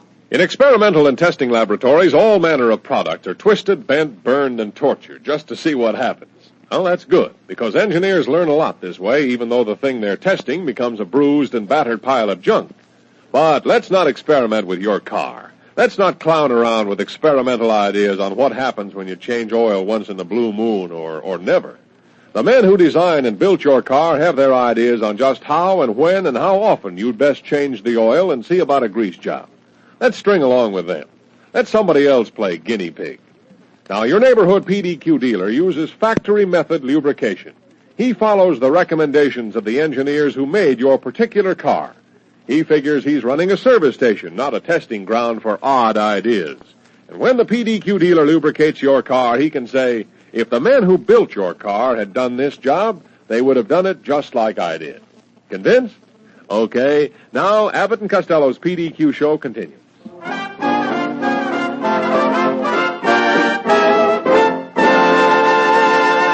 Somebody Loves Me, sings Susan Miller, and we wouldn't wonder. Here's our singing star of the Abbott and Costello show with Matty Malnick Orchestra.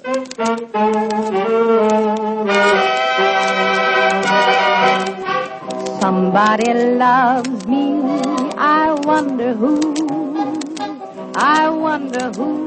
he can be.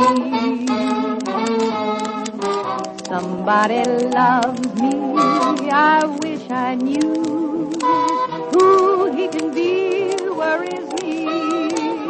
For every boy who passes by I shout, hey, maybe you were meant to be my loving baby. Somebody loves me, I wonder who. Maybe it's you.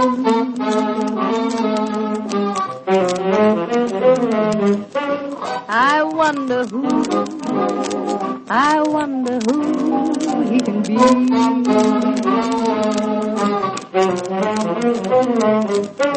I wish I knew who he can be, where is me?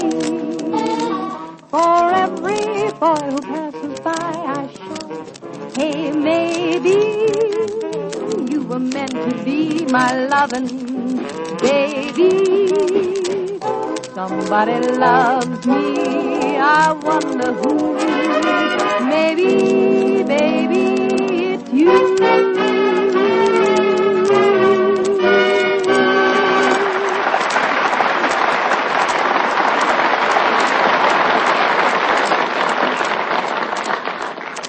Well, Costello, we're ready to start the picture. Here's the producer's office. Let's go in.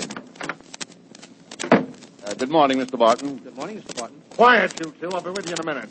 Now, Miss Black, about that script for the Abbott and Costello picture. Would you see if our writer, Mr. William Shakespeare, is ready with it yet? But, Mr. Barton, William Shakespeare is dead. Dead? He can't do that to me. I'll fire him. Hello, payroll department. Fire William Shakespeare. Who? Who should you hire to play? Hire that new writer was here yesterday, Charles Dickens. But, Mr. Barton, Charles Dickens is dead, too. So why does he come around here bothering me for a job? Morning, Mr. Barton. Why, it's Susan Miller. What are you doing here, Susan? Oh, I just had lunch with the head of the studio, and he gave me my choice of several roles. You should have taken the one with the poppy seeds. You have a point there, Costello. Thank you, and I made it, too. It's too bad it's on top of your head. Susan, I didn't mean it. But you look gorgeous. Yes, Susan, that's a beautiful gown you are wearing. Oh, it's just something that I jumped in over at the wardrobe department. Darn near missed it, didn't you?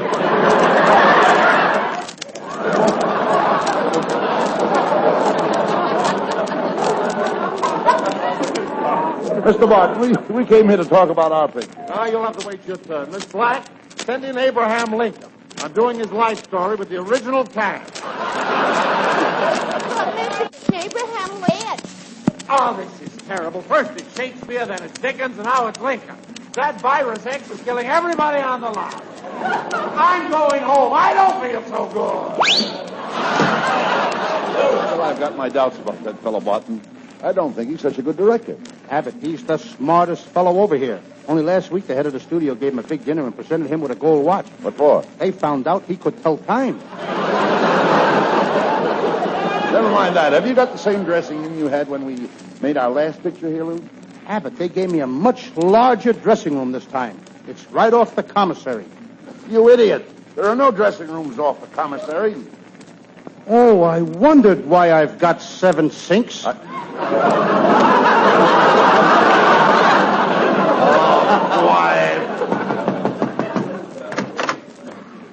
Mr. Costello. Who are you?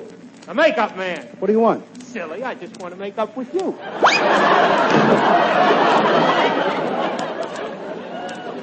You know, Abbott, this joint is loaded with daffy people. Oh, there you are, little rat. You ruined me in pictures. Take that. And that. Wow. Abbott, protect me. And this. I'll fix you.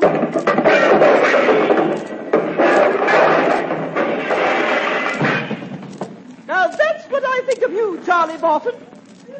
Lady, I'm not Charlie Barton. I'm Lou Costello. Oh, I'm so sorry. I thought you were Charlie Barton. Even if I was Charlie Barton, is that any way to come in here and beat the daylights out of me? What business is it of yours what I do to Charlie Barton? But, madam, this is a horrible mistake. I'm Bud Abbott, and this is my partner, Lou Costello. Oh, Abbott and Costello. I saw your last picture, Buck Private. Buck Privates wasn't our last picture. Well, it should have been. Goodbye. Abbott, I'm getting out of here. I don't have to stay around here and be insulted, you know. You don't? No, I can go home and read my fan mail. Bonjour, mon petit cher. Je suis tellement heureuse de vous voir et de rencontrer quelqu'un d'aussi charmant que vous. Oh, Abbott. Who is this gorgeous creature? As if I didn't know.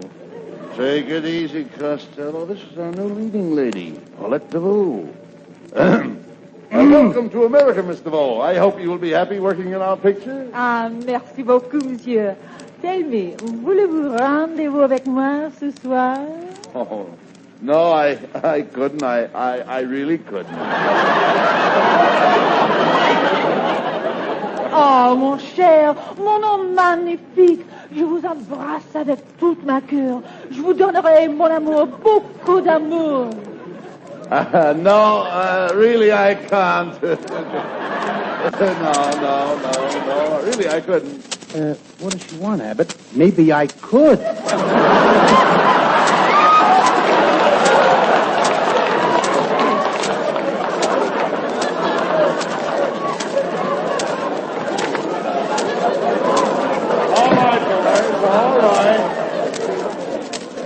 All right, boys, you too, Mr. DeVoe. You play the part of the princess. We're ready to start the new Abbott and Costello picture. On stage, everybody.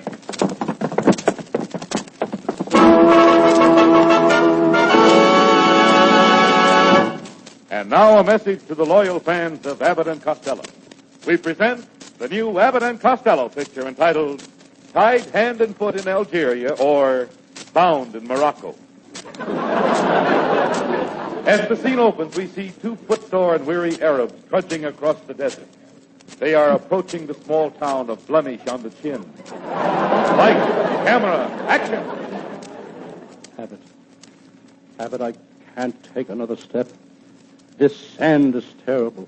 What are you complaining about? I've got a hole in the side of my shoe and the sand keeps pouring in. Why don't you cut a hole in the other side and let it pour out?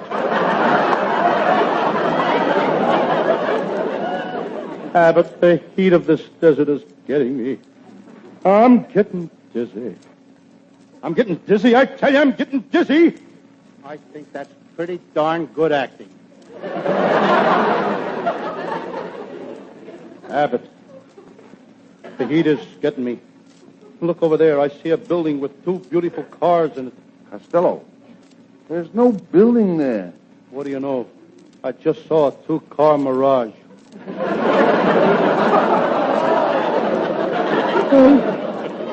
Come, Costello, we must hurry. The lovely princess is being held captive by the wicked sultan, Atfei Eli Bey. That Atfei Eli... I just got it!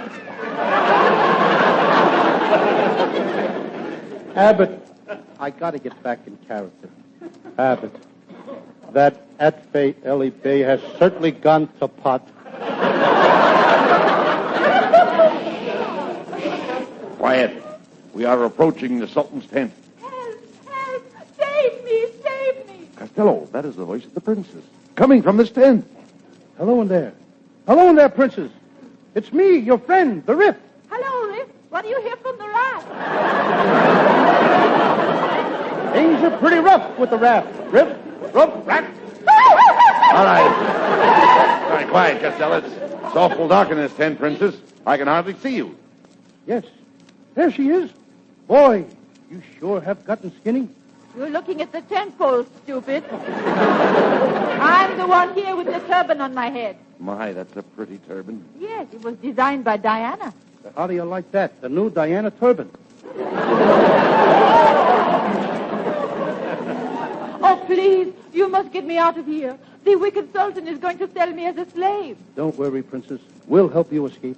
But it is 500 miles across the desert. Do you have a car? No. Do you have a jeep? No. Well, do you have horses? No. But I have a wagon. But who's going to pull a wagon? Our little Pekingese dog.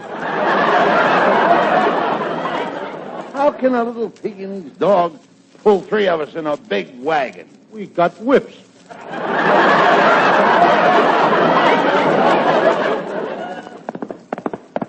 Whoa!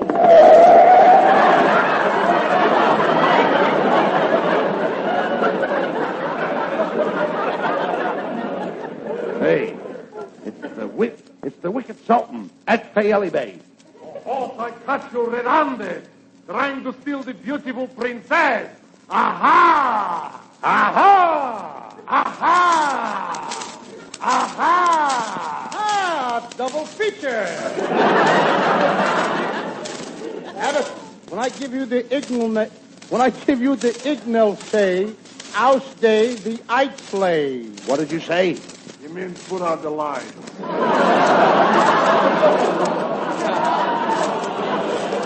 All right. Come on, Costello. I've got the sultan's horse. Let's go. Well, we did it, Costello. We escaped from the wicked sultan. And we're safe in this desert. This deserted cave here. Oh, we've got to go back. Why? I forgot the princess. Yeah, dummy. I've got her right here in my arms. Look, she's fainted. She must be dying. She might be dying. Abbott. Oh, princess. Beautiful princess. Lift your veil and speak to me. Of course. I've worked for Selznick for 4 years. Bromo Selznick, that is. Get her out of here, Abbott.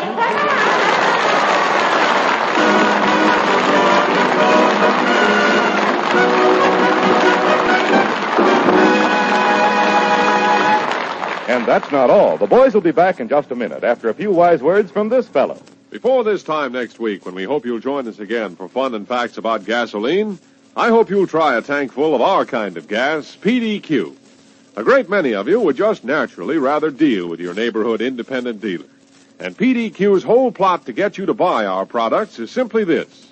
We offer the finest automotive gas that can be made. We make our own PDQ gas at our own PDQ refinery. And we sell this gasoline and other PDQ trademark products through independent service station operators who own and run their own business. Now, admittedly, your neighbor who runs the PDQ station down the street cannot equip his station with running hot and cold cashiers or build a 2-story restroom. But he does offer that vastly more important advantage of experience, ability, and dependability. And he sells a product that has a solid reputation for being great gas, PDQ gasoline. And now the last stirring chapter in tonight's Abbott and Costello show.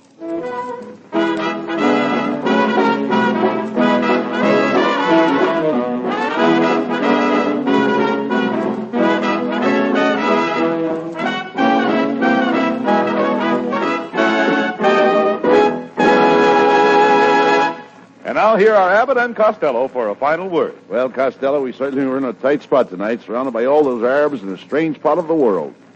What would you have done if that cave had caved in? Oh, I was in tight spots before, Abbott. Only last week I squeezed tight against the wall. I could hardly breathe.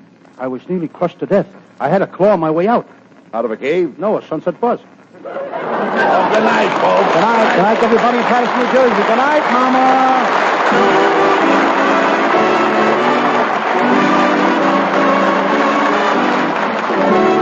Listen each Wednesday night at this time for another great Abbott and Costello show, produced and transcribed in Hollywood by Charles Vanda and featuring Susan Miller and Matty Malnick's orchestra.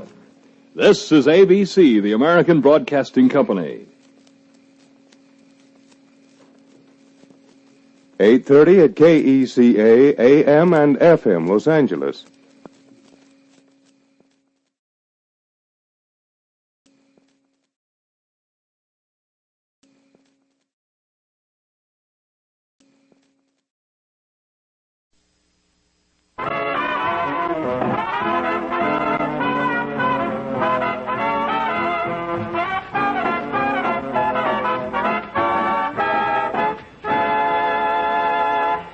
Look, Costello, there's our band leader, Matty Malnick. Look, he's just coming in the studio. You know he's got a lot of nerve, Abbott. What do you mean? I'm going to talk to him. Hey, Malnick, what's the idea of showing up late again? Ah, shut up. This is my week off. But you were off last week, the week before that, and the week before that. Matty, you've got to put in more working hours. Which one are you, Taft or Hartley? I guess he told you, Abbott. He says he's gonna make this one of the highest class bands in the country. How's he going to do it? He's taking out all the brass and putting in sterling silver. Now, wait a minute. I think the band is pretty good as it is. There's only one thing wrong, Abbott. What? The harp is too loud. There's no harp in the band. What do you think that drummer is, Italian? That's no way to talk. That's no way to talk about a musician. You should get more friendly with the boys. Oh, I tried being friendly with them, Abbott. I invited them over to my house for a buffet supper. Not buffet supper. It's buffet. The T is silent. Not the way those guys drink it. Just a minute, Costello. I don't have to take that guff from you. Oh, no. Now, listen, Malik. I'm the boss of the show, and you get in the front of that band and start waving that stick, or I'll fire you. You can't fire me. I'll be on this show as long as I like. This week and next week. In fact, I'll be on it next year if I want. Oh, yeah? Oh, yeah. My brother-in-law happens to be vice president of this network. He is? Yes, he is. Could you fix it so I can be on the show next week?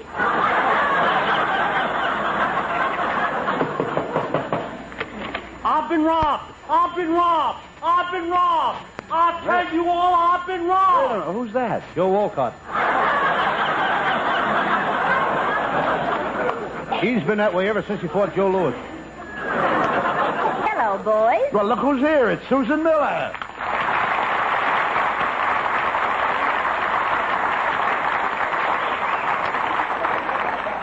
Costello, you should be ashamed of yourself, fighting with Matty Malnick. He's a thorough musician. How do you spell that thorough? He's a clarinet player, studied with the Los Angeles Dental College. What would a clarinet player do with a dental college? He used to sit there all day and make false tooths.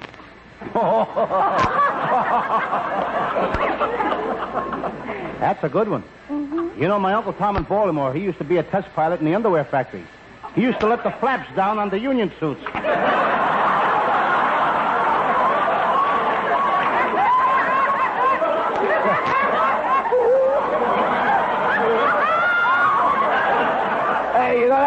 was a good one, Lou.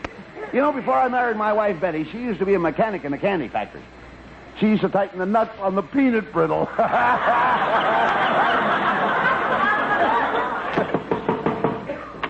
Please let me rest in peace. Why can't you let me rest in peace? Why do you keep digging me up? Every week you dig me up. Who are you? Joe Miller.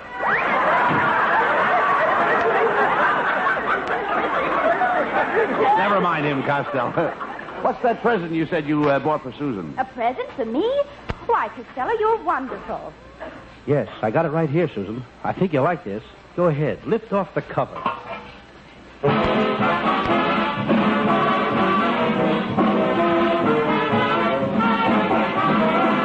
Oh, gee. It's wonderful, but what is it? A musical garbage can. Shame on you, Costello. A garbage can for a fine girl like Susan. I'm sorry, Susan, but you know how I feel about you. You are a radiant vision of ethereal loveliness, and the cosmic vibrations of your mere presence fills my humble soul with palpitation of ecstasy.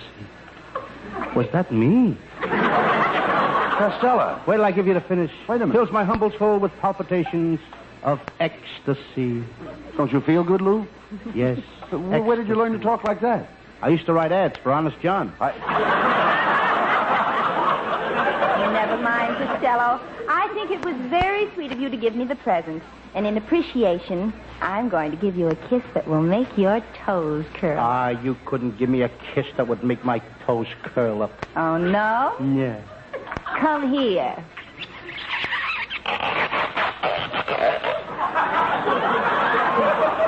Well, so long, Curly.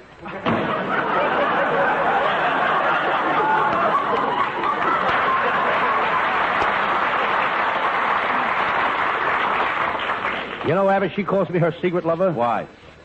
She says when people see me, they'll know why she keeps me a secret. Costello, why don't you get serious with Susan? She'd make a good housewife. No girl's going to make a housewife out of me. No, you idiot. Why don't you propose to Susan? I proposed her 4 times last night. How did she react? First she was hot, then she was cold, then she was hot, then she was cold. Well, wait a minute. Where did you propose to her? Between the icebox and the gas stove. Hey, dummy. Hurry up before the joke cools off. Yeah, dummy, why didn't you propose to her in the parlor? I couldn't, Abbott. There were 50 guys playing pool in the parlor. Susan lives at the YMCA. The YMCA? You idiot, they don't allow girls to live in the YMCA. That's against the rules. Suppose they found out that Susan is living there. Who's gonna tell? Why do you pick such places to propose to a girl? Why don't you pick romantic places? Why don't you take her horseback riding in the park? I tried that, too. I climbed off the horse, got down on my knees in front of her, and jumped up. Then I got down on my knees again, and then I jumped up again. And then I got down on my knees again, and then I jumped up again. What was the matter? Were you nervous? No, I forgot to take off my spurs.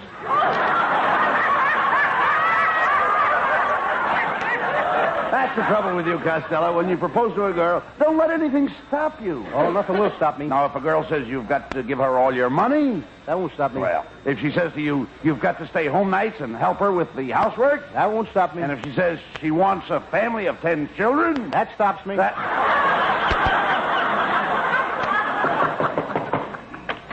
Hello, Bob, darling. Hello, Rubberhead. I'm Costello. Hello, dear. Well, Costello's my wife. Aren't you going to say hello to my my little dumpling? I beg your pardon? I want you to say hello to my little dumpling. Hiya, Dump. My Costello, don't you look charming today? You and your new look shape. What do you mean, new look shape? You're the only man in Hollywood with an ankle-length stomach. Used to be only knee length, but I let the hem out. Well, you should have let the air out, you little woozy-headed windbag. Now, honey, Costello's stomach is not that big. Thanks, Bud. My waistline is what you'd call a Republican waistline. Republican waistline? Yes, it's been out since 32 and is looking forward to 48.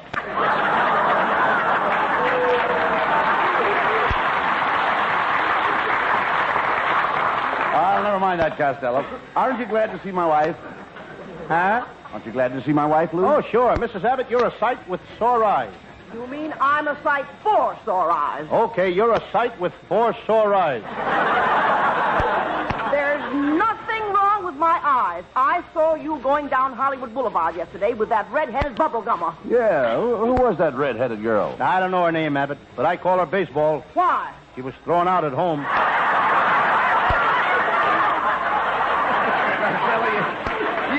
You really should find some nice girl and get married. Look how happy Betty and I are. Yes, indeed, Costello.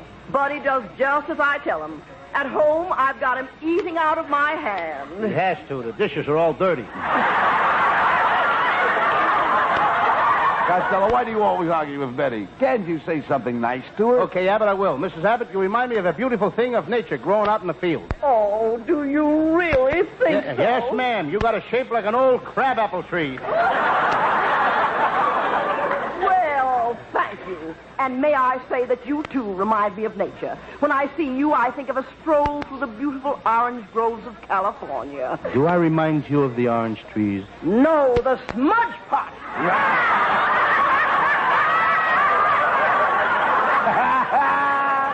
Oh, that's telling you, my little potato. You sure left him holding the bag. Oh, no, my little potato. You always leave him holding the bag. No, my little potato. You always leave him holding the bag. Ladies and gentlemen, you have just heard from a couple of old potato bags. Oh, goodbye.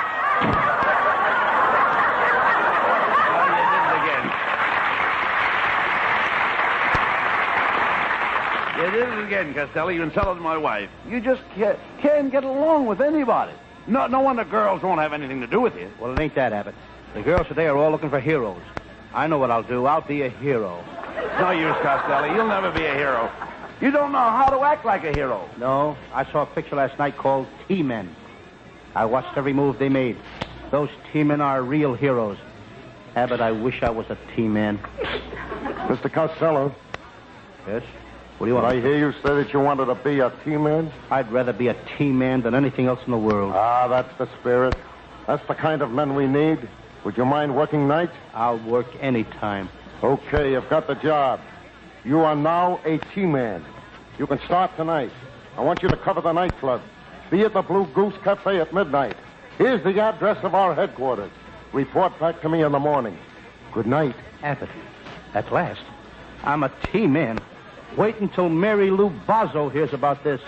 She'll come crawling to me on her hands and knees. Why should Mary Lou crawl to you on her hands and knees? She'll have to. She's only 9 months old. Oh. Come on, Costello.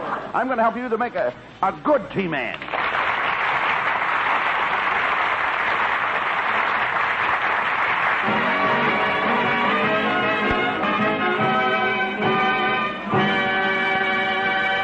And that's only half the fun, folks. Just as many laughs yet to come. But first, listen to this.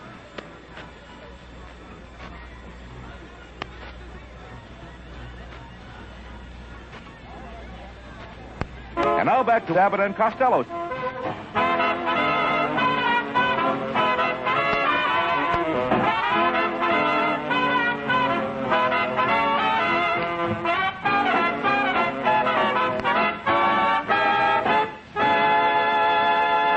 Susan Miller sings out with a hey and a hi and a ho ho ho.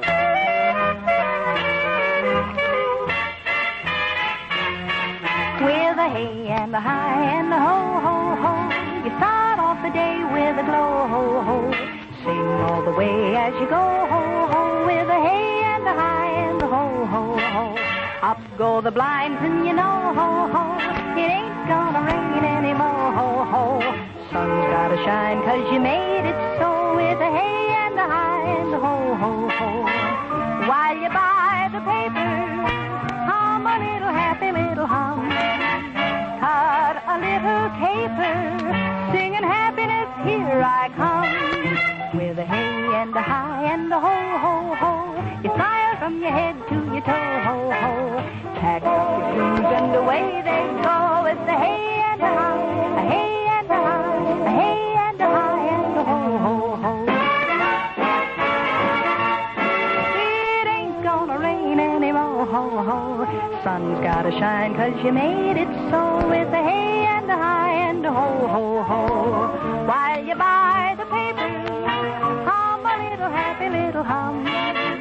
Cut a little caper, singing happiness, here I come. With a hey and a hi and a ho, ho, ho. You smile from your head to your toe, ho, ho. Pack up your blues and away they go with a hey and a hi, a hey and a hi, a hey and a hi and a ho, ho, ho. With a hey and a hi and a hey and a hi and a hey and a hi and a ho, ho.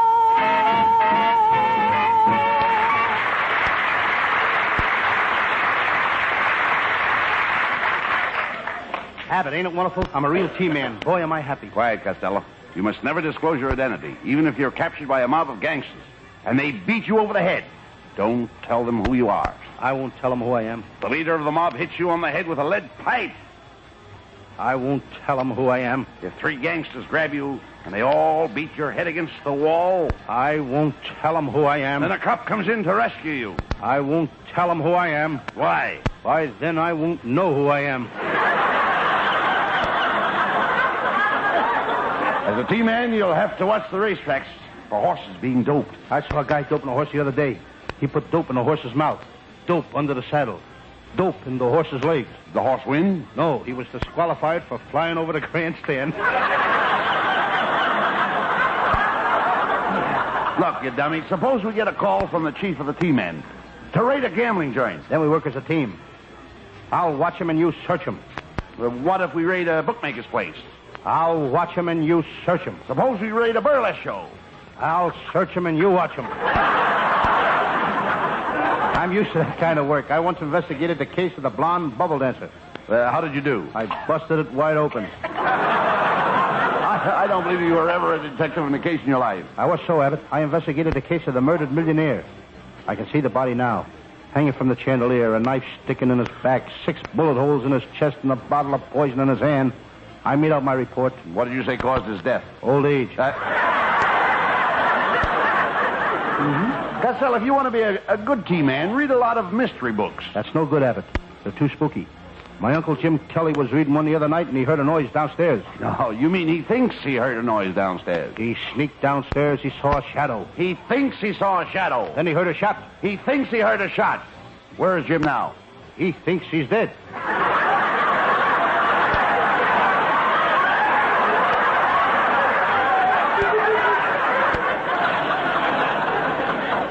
Well, never mind that.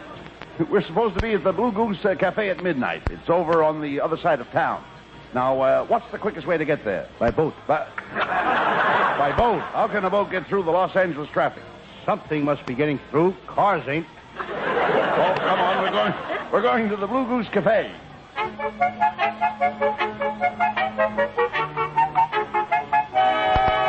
Hey, Abbott, I don't like the looks of this part of town. Look at that guy standing in front of that saloon wearing glasses. So what? Lots of people wear glasses. With beer in them?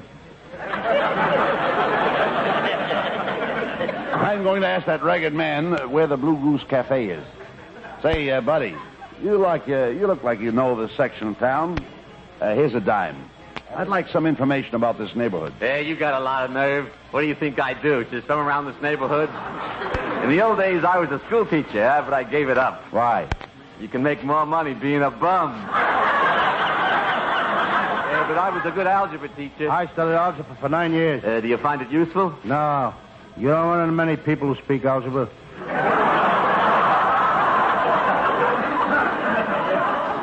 I know how you feel, Mr. Bum.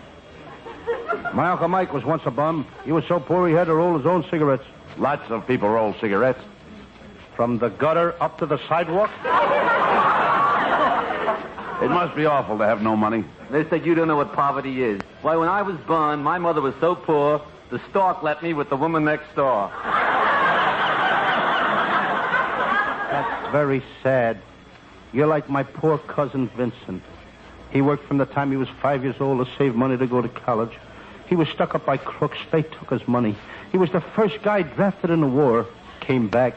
Couldn't get a job. He had to beg for money. Finally, he saved $12.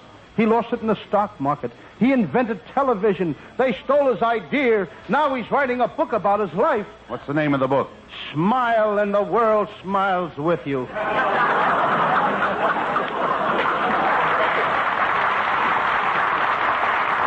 Enough of this nonsense. Look, do you know where the Blue Goose Cafe is? Yeah, it's 2 doors down the street. Come on, Costello. We're going into the Blue Goose Cafe.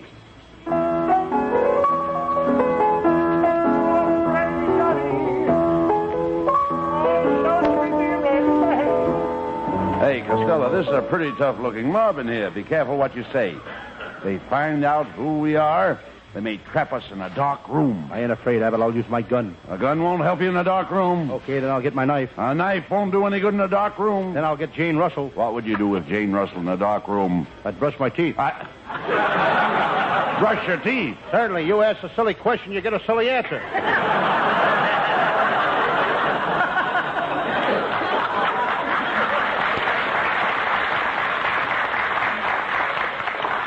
Hey, Abbott, look at that gorgeous, lovely, beautiful girl over there. Here she comes.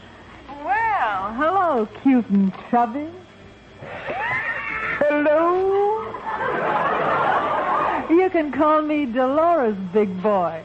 Hello, Dolores, big boy.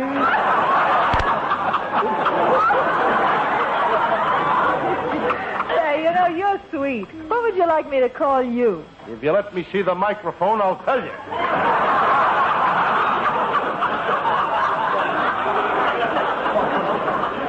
Could I have it again?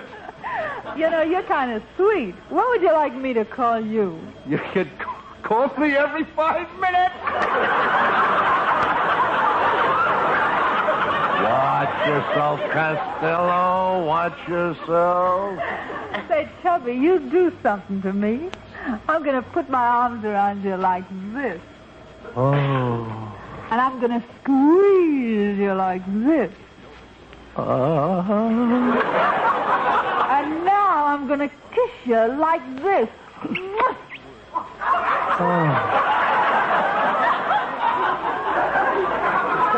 Dolores. Dolores. Could I take you to lunch someday? How dare you? I hardly know you. Miss, my partner didn't mean to be disrespectful. I'm sorry, Chubby, and to prove that I'm sorry, I'm going to give you a kiss that'll send you. How was that? Wonderful. Now can you give me one that'll bring me back?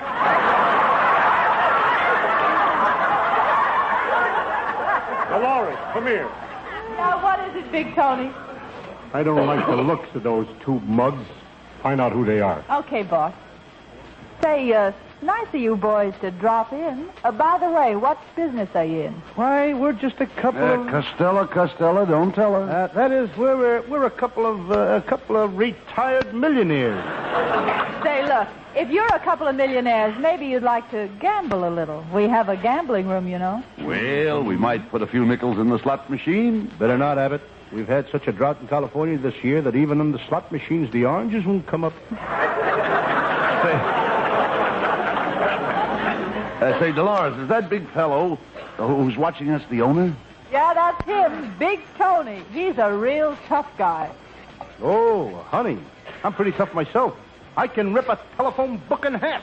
You ought to be great in a fight. Well, I don't know. In a fight, you don't get much chance to rip a telephone book in half.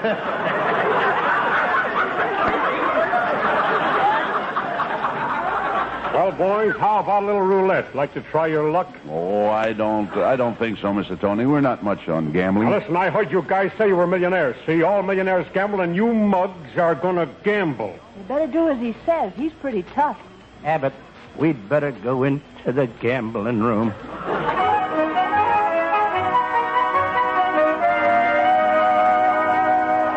7-0 wins. All right, he's coming out all right, boys. Hey, Dolores, that little fat guy is breaking the dice game. Look at that pile of chips he's got. Better get him away from that dice table into the back room. I'll have the boys play a little cards with him. All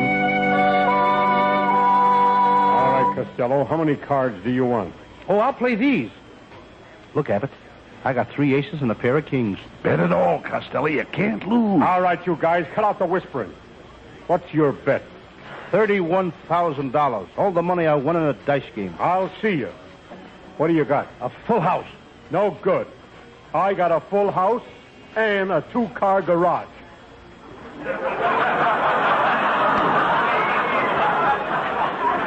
You got a full house and a 2-car garage. What kind of poker game is this? Poker? You jerk, we're playing Monopoly. That did it, Abbott. Let's do our duty as teammen and tear this joint apart. You're all under arrest. Everyone,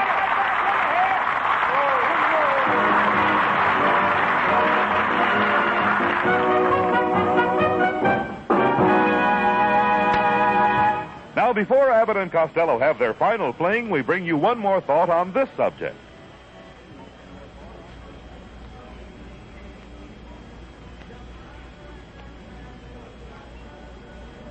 Well, here's the office of the head team man, Costello. Let's go in and make our report. Well, boys, how did you make out on the first assignment as team-men? Oh, fine. We went to the Blue Goose Cafe and ripped the joint apart. What? You idiot. That was one of our best customers. Team-men have customers? Why, sure. You're team-men for the United Tea Company. We sell tea, and the Blue Goose Cafe is one of our best customers. Get me out of here. Good night, folks. Good night.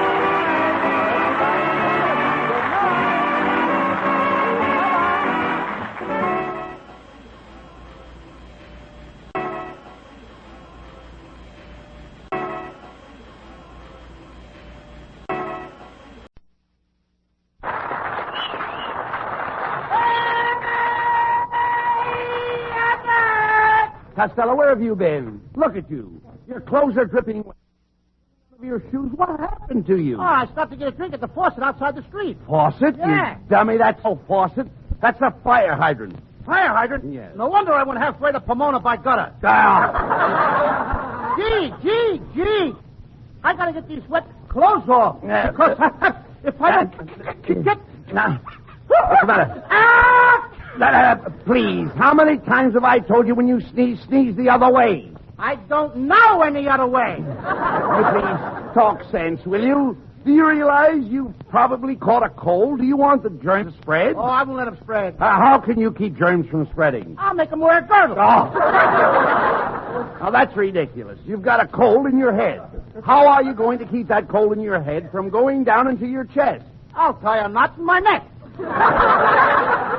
Yeah, but what are you talking about? You're not so healthy. Oh, I'll have you know, my friend, that I keep regular hours. Every night I go to bed with a chicken. How do you all get in that little coop? No, I'm trying to tell you that I go to bed early, and I'm up at the crack of dawn. Then I go out and chop wood for breakfast. Chop wood for breakfast? How can you eat that stuff? Listen, Costello, I chop wood for exercise. For example, every morning I jump out of bed and crawl around the room on all fours. You crawl around on all fours? Yes, that's the athlete in me. Athlete? That's the monkey in you, brother. Oh, hey, here's Ken Niles. Say, I'm glad you dropped in, Ken. Take a look at Costello. He doesn't feel very well. Oh, just let some of the air out of his head. He'll be all right. I mean, you got a lot of nerve there, Niles. I mean, talking like that. Well, with such a swell head like you got. Oh, I'll have you know I'm not swell-headed. Oh, yeah? You're the only guy I know who gets the mumps of the ears. Now, take it easy, Costello. You're a sick man. Who's a sick man? I'm all right. I just got a little... Ah! Good heavens, Bud. Did you hear Costello sneeze? What's wrong with the way I sneeze with a little thing like that? What's wrong with it? What's wrong with it? Well, if you have to sneeze, why don't you sneeze with your mouth closed? I tried that once and blew out 3 of my teeth. Now, wait a minute, Costello. Your sneezing is dangerous. I can catch your cold, then go home and my beautiful wife will get it in her lovely throat. Her lovely throat? Yes, Costello. Mrs. Niles has a neck like a swan. Yes, and she's got webbed feet to match. Oh, I heard that remark. Mr. Costello, you might be interested in knowing that all my friends think I have perfect features. Is that your nose, or are you looking through a periscope? Oh, stop that. Don't pay any attention to Costello, Mrs. Niles. You see, he's got a cold, and we're trying to help him. Well, you know the old saying, starve a cold. Now, the first thing to do is to put him on a diet. No carbohydrates, no starches, no liquids, and no solids. You think you can stick to that diet, Costello? Sure. Then what? Then Kenneth and I'll split your rations. Oh, nice going. I heard you the first time. You're going to split it. It was almost a wonderful joke, Poochie. Oh, don't say that, darling. You're my Poochie. No, you're my Poochie. No, you're my Poochie. If there's a dog catcher in the house, what are you waiting for?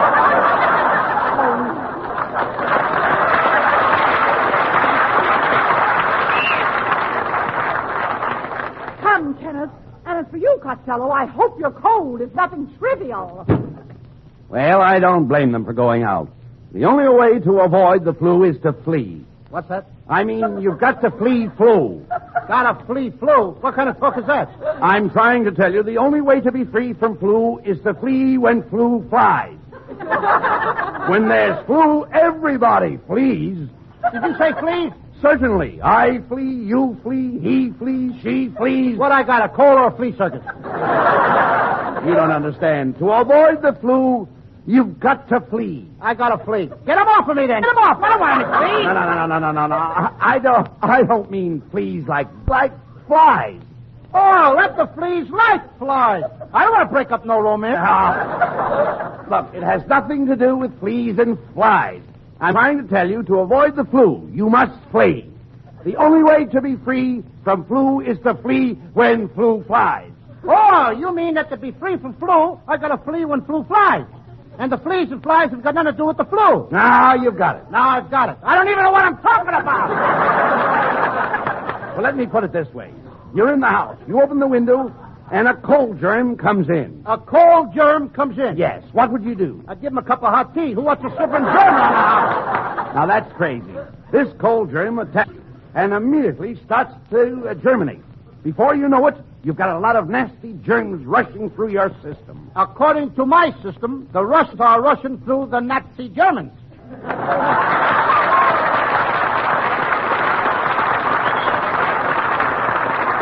Well, that's true, Costello, but I'm talking about flu germs. Do you realize that germs travel with the speed of light? Now, one little sneeze. What? Huh? There you are. There you are. The germs are off. They've already traveled from California to Maine. They are now crossing the Atlantic. I didn't even say goodbye to them. Costello, right now, at this very minute, someone in Europe is catching your cold. Hello? Meine Freunde, das letzte Mal, alle Schweine hier gekommen waren, dem großen Schwein und allem zusammen.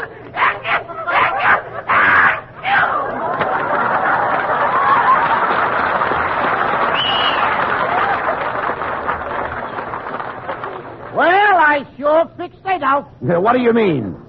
He's just sneezing now. The coffin will come later.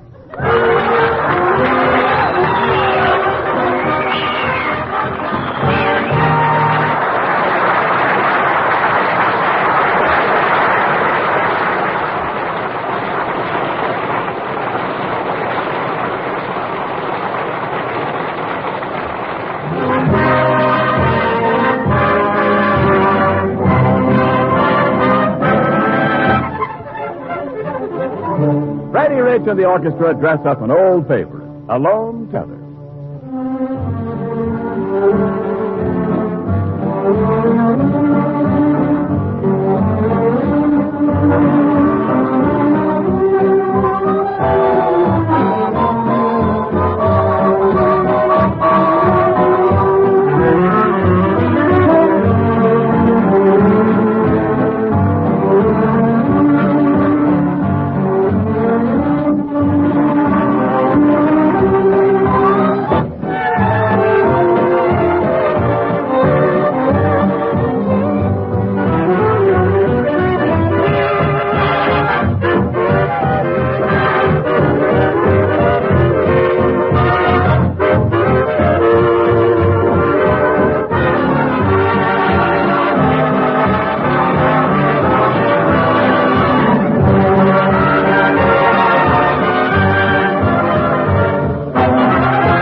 to a wedding we're going, and for weeks they've been sewing every Susie and Sam. They're congregating for me and my gal. The parson's waiting for me and my gal. And sometime I'm gonna build a little home for two, for three or four or more in love land for me and my gal.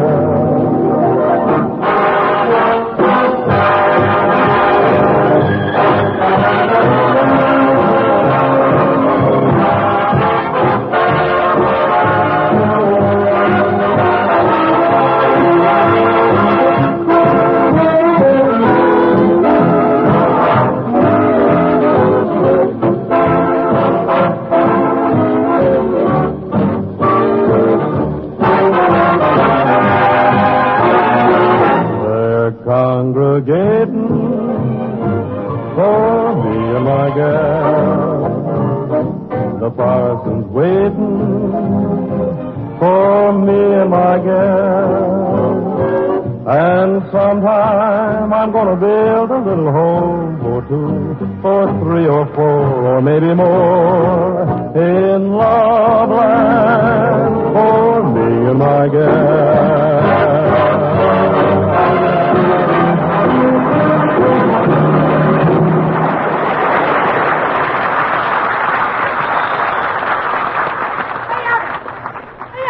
Now, listen, Abbott, I'm telling you, I haven't got the flu. Now, get me out of this bed.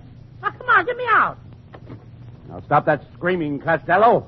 You want me? Just pull that cord by the bed. Oh, I did. And what happened? My pajamas fell down. Now, Abbott, if I had to stay in bed, why didn't you give me some attention? What are you talking about? Didn't I put some cracked ice on your head? Yeah, but you didn't have to wait till you got the ice on the head before you cracked it. Now, Abbott, for the last time, I'm telling you, what am I doing in bed? Well, it's part of the health building course I got from Professor Hercules. Starting tomorrow morning, you're going to get out of bed at 5 o'clock. Then at 5:10... Back in bed. No. At 5:10, you jump into a nice cold shower. And I whistle. You don't whistle. I gotta whistle. Why? Well, there's no lock on a bathroom door.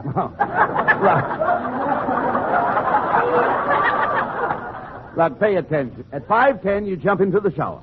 Can't you just feel the ice-cold water running down your back? No. Now, stop that.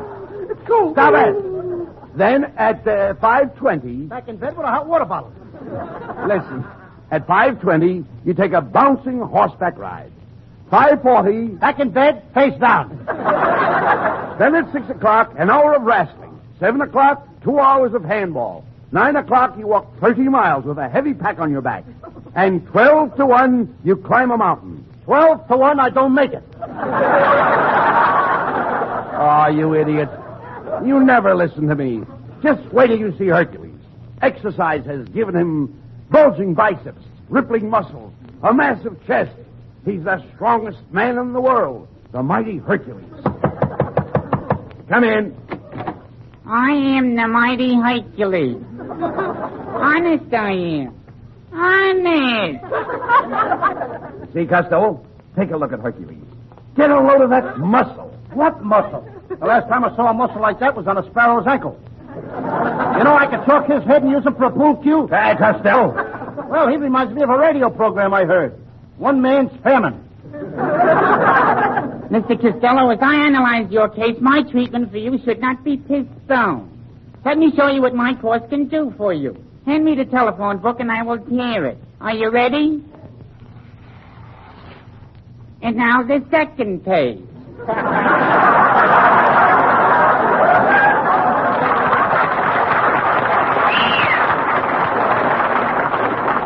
Now, look, Hercules, what's so great about that? I can bend bars with my bare hand. Costello, now don't be silly. You're talking to the mighty Hercules. Yeah, Mr. Costello, I'm a master muscle. You're a mess of something, brother. And while I'm on the subject, you ain't seen nothing yet. Just feel my muscle. Where is it? All I can feel is one little corpuscle. Yeah, but ain't it got a hot head? Look, Abbott, for the last time I tell you there's nothing wrong with me. Now you got to get me out of this bed. Now give me a lift. All right. What was that? I got my nose caught in the bed spring. Come in. Good evening, gentlemen. I'm Peter Lorre.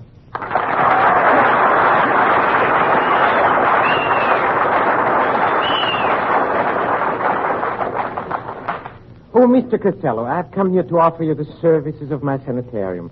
I understand your health is run down. Now, wait a minute, Laurie. Who told you all this? Oh, now, but you see, I get messages through my brain.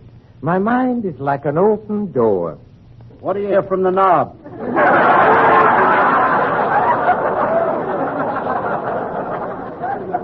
Quiet, Costello. Let me handle this. Mr. Lorry, you say you have a private sanitarium? Oh, yes, and it's just the place for Mr. Costello. It is out in the woods, in a very lonely spot, where he can get away from it all. Far, far away. I don't want to get that far away.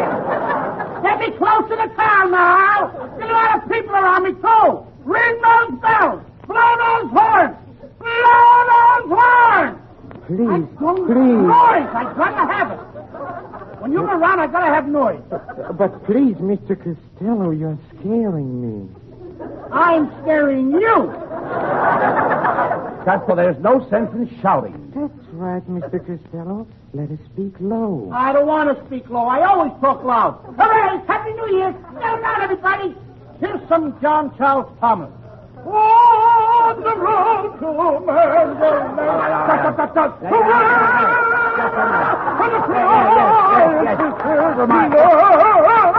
Just a minute, please. You're going people at the wrong place.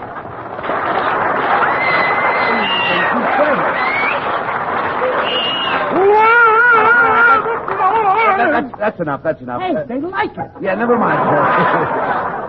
Look, pay no attention to him. This Frank Sinatra. Never mind. Pay no attention to him, Mr. Lorry. I'll bring Costello out to your sanitarium tonight. Oh, yes, please. And at midnight, I hope. When the moon is down. No, tomorrow when the sun is up. Way up! When do you like, brother? Light the light. We're going to turn on a searchlight. Costello, you're acting like an idiot. Yes, Mr. Costello. I have had thousands of patients at my sanitarium, and I've never had one of them complain. You know what that proves, don't you? Yes, sir. Dead men tell no tale.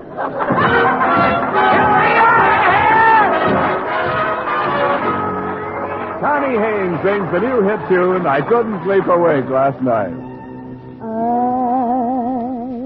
couldn't sleep awake last night because we had that silly fight.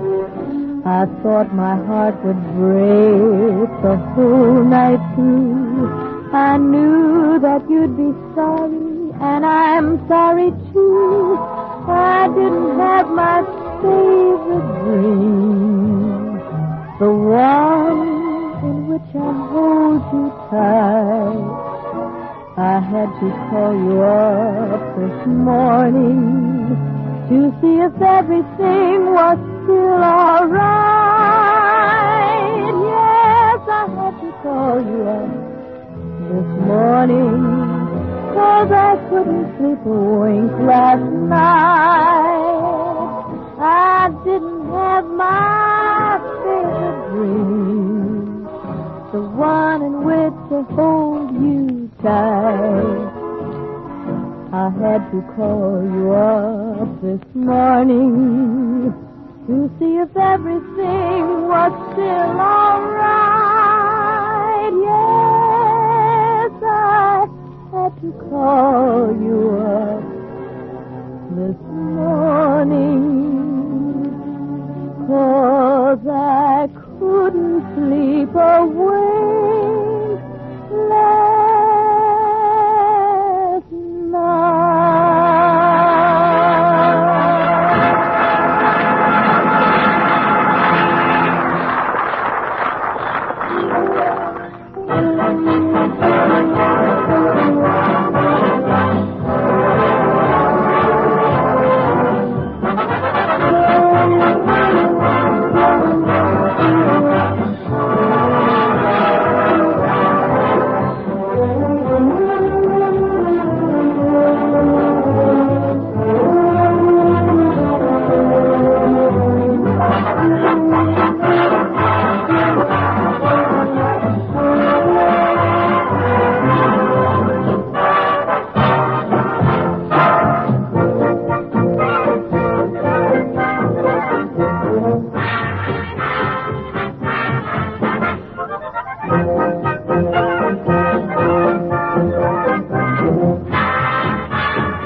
And now back to Abbott and Costello, who are en route to Peter Lorre's sanitarium.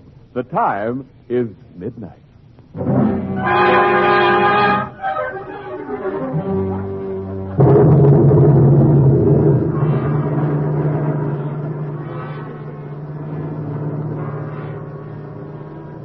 Well, Costello, we'll be at Peter Lorre's sanitarium in a minute. He's a great doctor, Costello.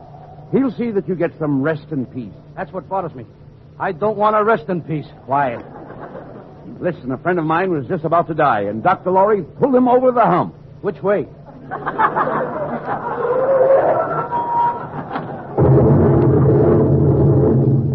Well, here it is. Peter Lorre Sanitarium, 1313 Gravesend Road. What an address! Look at the sign on the gate. Deliver all bodies in the rear. All right, now stop complaining. Look how quiet and peaceful it is out here. That's the first robin I've heard this spring. Oh, shut up. Quite a part, wasn't it? You know, Lou, this is the kind of a place I've always wanted to visit. Look at that green stuff clean to the gate. That green stuff. Me! Now, don't be such a coward. Go ahead up to the door and knock. Oh, so you think I'm a coward, huh? Okay, yeah, but I'll prove you I'm a hero. I'll be brave. I'll show you what I'm made of. I'll knock on the door. I'll go in there. But before I do, there's just one thing I want you to do for me. What's that? Talk me out of it.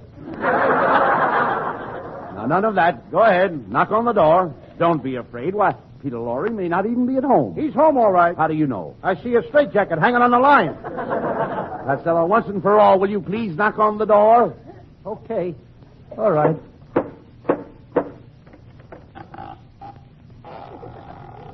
How do you do, gentlemen? Did you ring? No, I knocked.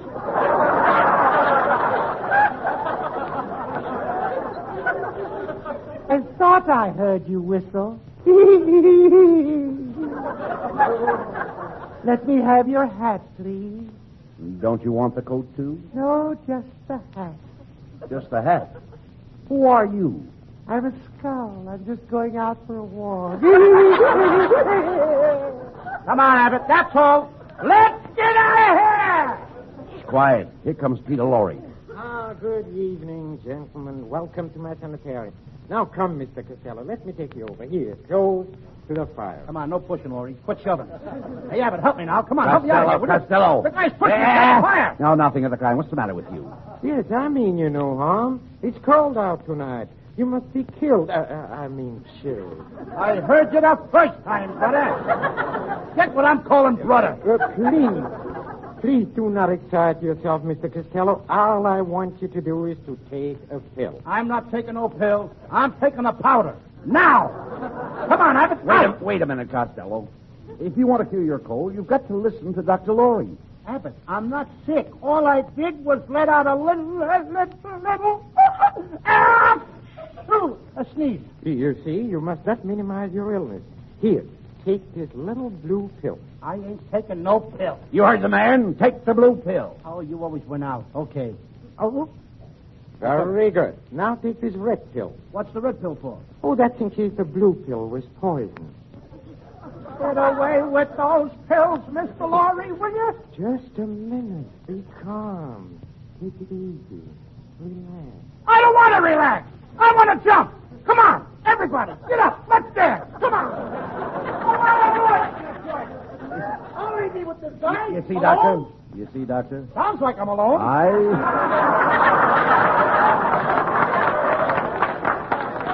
You see, Doctor, I told you that Costello was in bad shape. What he really needs is some exercise. Oh, splendid. Let's go out and play some golf. Golf? At midnight? Oh, yes. Oh, last night I played a fine game with my friend Frankenstein. Now, there's a gruesome twosome. It was a very interesting game. Frankenstein made a hole in one, so I buried him in it. You know, I play a very hot game. Hot game? You probably play in the lower Hades. The lower Hades. Oh, Doctor. Excuse me, please. That's one of my patients. Oh, doctor, I just killed my keeper. Yeah? I just killed my keeper. Well, but why did you kill him? He killed me first. Yeah, but now that guy wasn't kidding. Now, there's a body behind the couch. Is he dead? I can't tell. His head is missing. Hey, Costello, look. The body is getting up. Abbott, he's coming towards me. Listen, mister, you're dead, ain't you? Yes, I am dead. Then why aren't you laying down? If you must know, the floor is too cold. That's the last straw. I'm getting out of here. Now, stop worrying. There's nothing wrong with this place. What was that? 1 o'clock. Let's go. Mr. Costello, I think you're running a temperature. I must call my assistant. Who's your assistant, Dracula? Oh, no. I'm mad at him. I caught him stealing from my blood bank. Dr. Laurie, the operating table's all ready. What? What operating table? You ain't operating on me. I'm not hungry. You're not hungry? You heard me. I don't want any cold cuts. Oh, I must insist, Mr. Costello. My diagnosis shows that the sneeze caused your cold, which caused poison to run through your system. This has affected your appendix, and your appendix must come out. Put him on the operating table, boys. The first guy that touches me gets a fat lip. Now, that's no way to talk. You must follow your doctor's advice if you ever expect to get well. Okay, then. Laurie, I'll let you take out my appendix on one condition. Good. What's the condition? You gotta take it out from the back. From the back? From the back? That's right. But why? Because I got a battleship tattooed on my stomach. And he is liable to sink it. Oh, get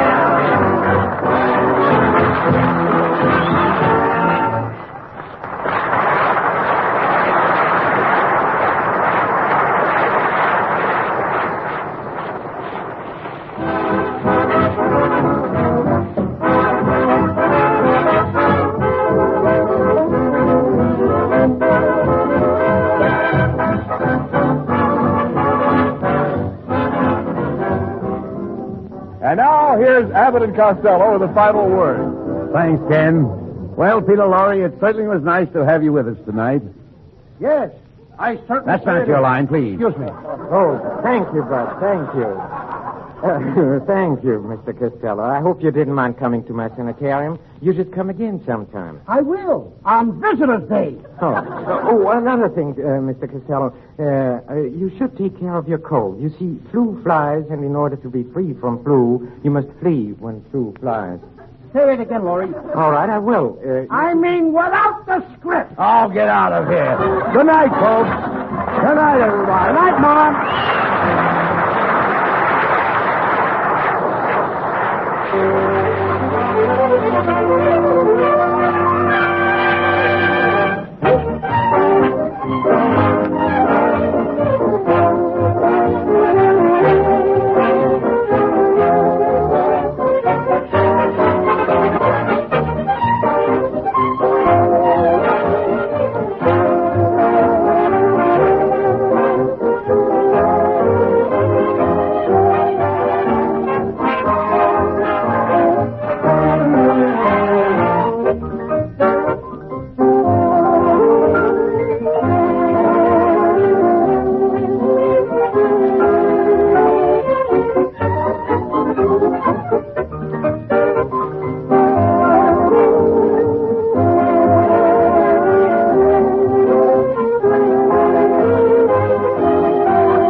Hey, Abbott, what time is it?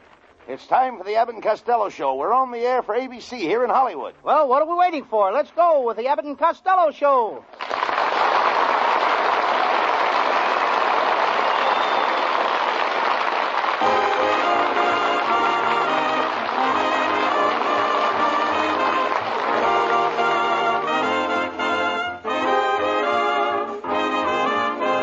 Yes, it's the Abbott and Costello Show, produced and transcribed in Hollywood tonight for your listening pleasure, with Susan Miller and the music of Matty Malney. Hold on to your chairs, folks, for here they are, Bud Abbott and Lou Costello.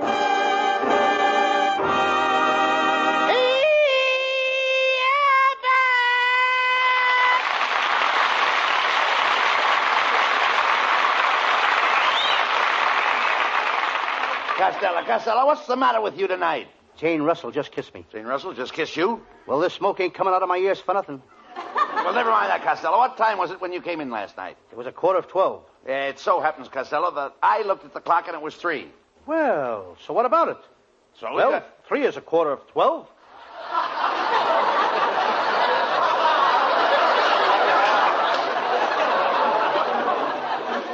anyhow, did you have a good time at the party? Good time? Why, Abbott, they treated me like a king. Well, it's one of those high-class society affairs, you know, where they give you all to eat and all to eat. The little crackers and sardines, that's what they give you. Little crackers and sardines. Costello, they were hors d'oeuvres. Well, I should have... They were what?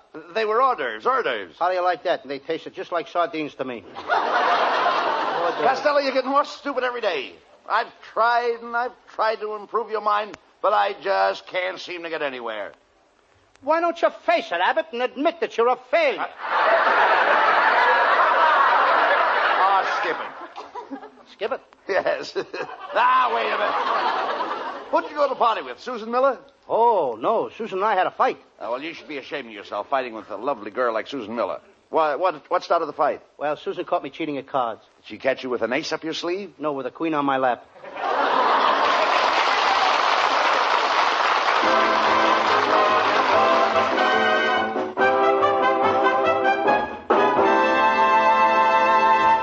Before the boys get rolling into high gear, here's a fellow with a special message for you.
Costello, look, come here. Where have you been?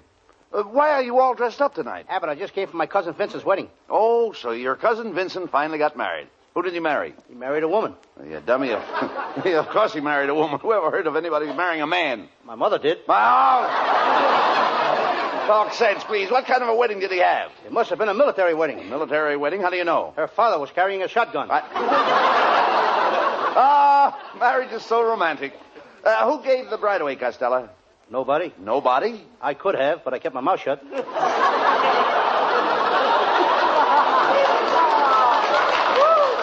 Costello. Who let her down the aisle? Nobody let her. She knew the way, blindfolded.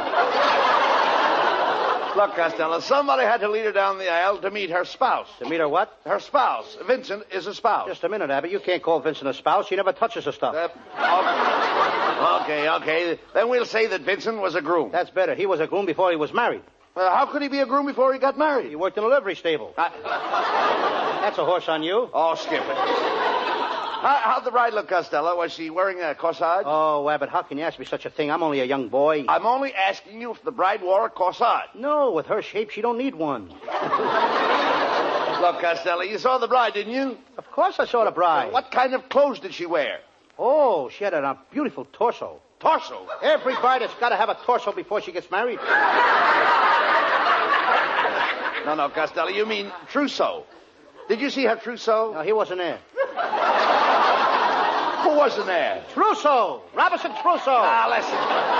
Well, listen, Costello, when the bride came into the church, did you notice her train? What train? She drove up in a second-hand jalopy. I'm talking about the train on her dress. With every bridal dress, you get a train. What store's giving those away? I bought a suit once and got a baseball bat and a catcher's mitt, but I never got a train. Costello, will you please listen? When the bride walked into the church, was she dragging anything behind her? My cousin Vincent.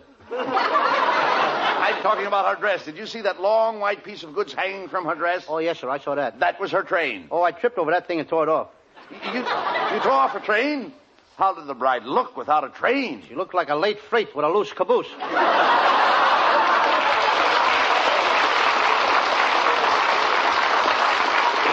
Costello, you're not fit to talk to an idiot. I'll write you a note. Well, your cousin Vincent is very lucky. A man doesn't know what real happiness is until he gets married, Lou. Yes, and then it's too late. Yes. You dummy. I'm very sentimental about marriage. How well I remember my marriage. I can remember when I turned to my wife and said those words, I do. You should remember those words. That was the last time you got a chance to open your mouth. That's ridiculous, Costello. My wife and I are very happy. Why, Betty and I are inseparable. Yes, you are. The last fight you had, it took 4 people to separate you. Abbott, does it cost much to get married? No, they have different prices.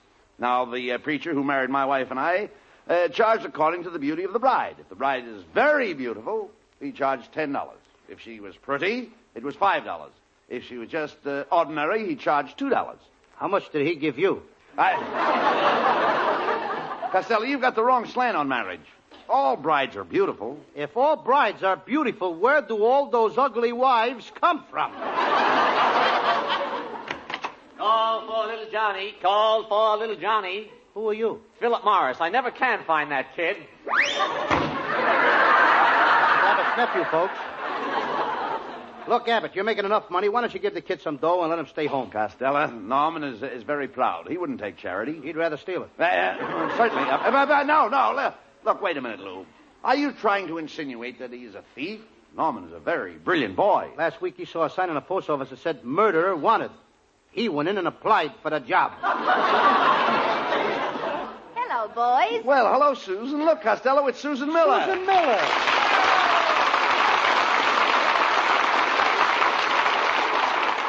Oh, Susan. Why didn't you show up for our date last night? Oh, I couldn't, Costello. We've had sickness in our house. The fireplace caught virus X. Now, how could your fireplace catch virus X? Why not? It's already got the flu.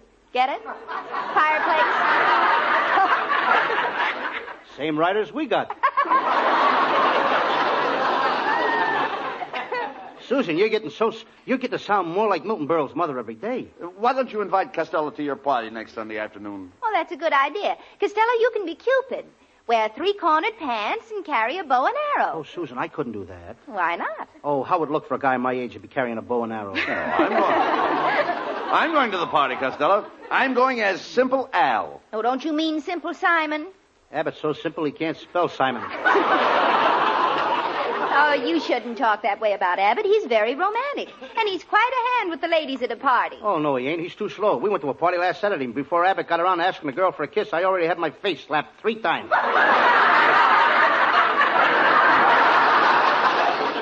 Well, you see, Costello, now if you were married, things like that wouldn't happen to you. Susan's right, Costello. Marriage keeps a man out of trouble. Yeah, it keeps him out of trouble. He wouldn't have gotten in if he hadn't got married. Oh, now what don't you like about marriage? The part where they throw away the rice. That part I don't like, where they throw the rice. At my cousin's wedding today, they threw rice at Vincent, and it's too messy. Rice isn't messy. It is when they mix it with chop suey. Well, I gotta go now. I'll see you at the party. Susan, I'll be over real early, and I'll help you stuff the turkey. Oh, no, you don't. You stuffed the turkey the last party. You stuffed it with taffy. Stuffed the turkey with taffy? Mm-hmm. What happened? Well, while all the other people were trying to get their teeth unstuck, Costello ate all the white meat. So long, Fatso. You know, Abbott, there goes a nice girl. Really. I'll have to agree on that. A very nice girl. You know, Susan said that she'd marry me if it wasn't for my sentimentality. Sentimentality? Yeah, she knows I haven't got a cent, and she's not so sure about my mentality. Susan would marry you all right, Costello, if you were in business and making money, you know. Oh, Abbott, what kind of business could I go in? Well, it's sleep year and it's spring. You know, I think we could make a fortune if we open a matrimonial bureau.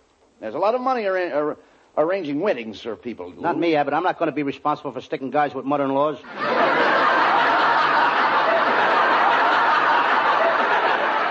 What's wrong with mother-in-laws? You don't even know what a mother-in-law is. A mother-in-law is the FBI in bloomers.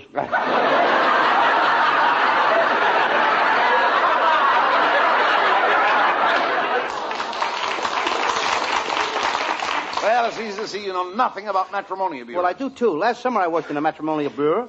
I was in the travel department. I arranged places for happy couples to go on their honeymoon. You did? And I only made one mistake. A couple wanted to go to Niagara Falls, and I sent them to Atlantic City. Were they angry? They will be if they ever find out.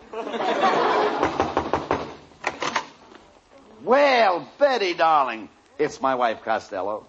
Betty, Costello and I are thinking of opening a matrimonial bureau. Oh, I think that's wonderful. Oh, marriage is such a wonderful thing. I owe everything I am to my husband, Buddy. Why don't you give him the 2 cents a square to your account? Oh, Buddy, why don't you defend me? Sometimes I think the only reason you married me was because my Uncle Harry left me $1 million. That's a lie, Mrs. Abbott. Thanks, Costello. He would have married you regardless of who left you the money. Pay no attention to him, Betty. You know, you are even more lovely than the day I married you. Look at you standing there. Your slim figure, your short-cut hair, and those trim slacks. She doesn't look like the mother of 2 children, does she, Costello? No. Thanks. You look like the father.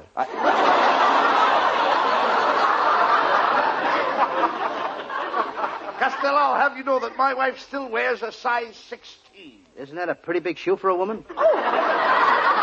Why, you bloated blubberhead. You're built like a tub. You ought to wear a girdle. I tried that once.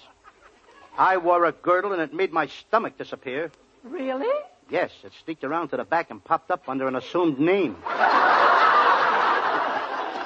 Why don't you cut that out, Costello? Why don't you act nice? Why don't you invite Betty and I over to your house tonight for dinner? I'm sorry, Abbott. I'm having my brother for dinner. Oh, you're lucky. We can't get any pork. Oh,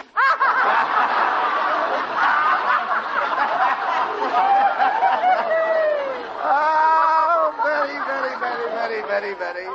Oh, Betty, you certainly sneaked that one in on him. Oh, you're always sneaking them in on him. No, you're always sneaking them on him. Ladies and gentlemen, you have just heard from a pair of old sneakers.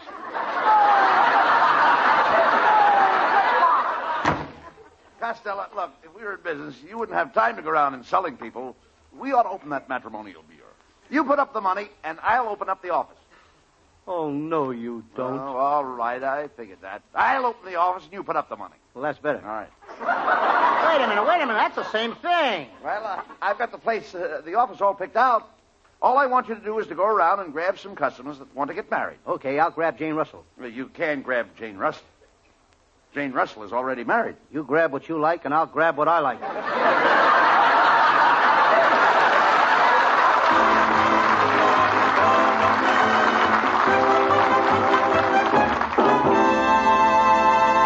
Well, they deserve a breather after that one, so let's take a minute right about now to listen to this.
Abbott and Costello found a 4-leaf clover when they found Susan Miller. Here she is, you lucky people, singing with Matty Malnick's orchestra.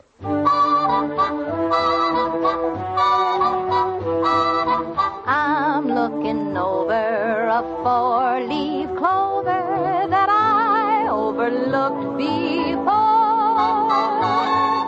One leaf is sunshine, the second is rain. Third is the roses that grow in the lane. No need explaining the one reason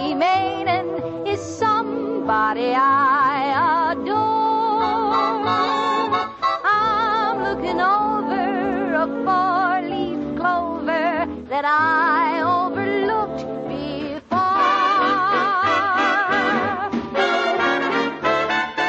I'm looking over a four-leaf clover that I overlooked before.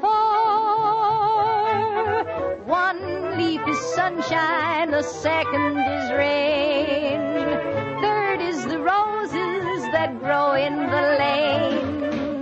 No need explaining, the one remaining is somebody I adore. I'm looking over a four-leaf clover that I overlooked before.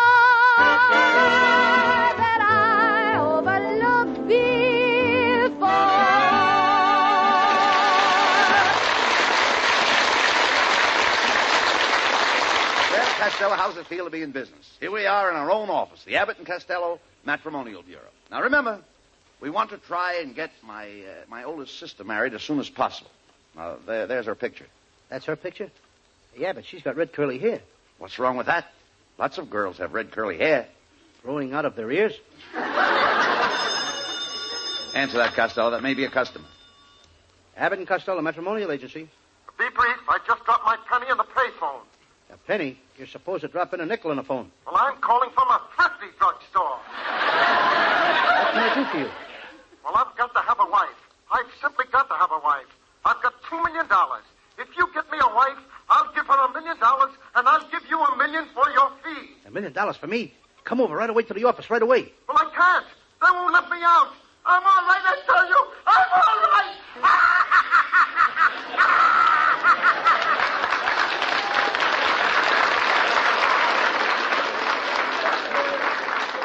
Ladies and gentlemen, to Mr. Harry Brown goes the Oscar for the show tonight.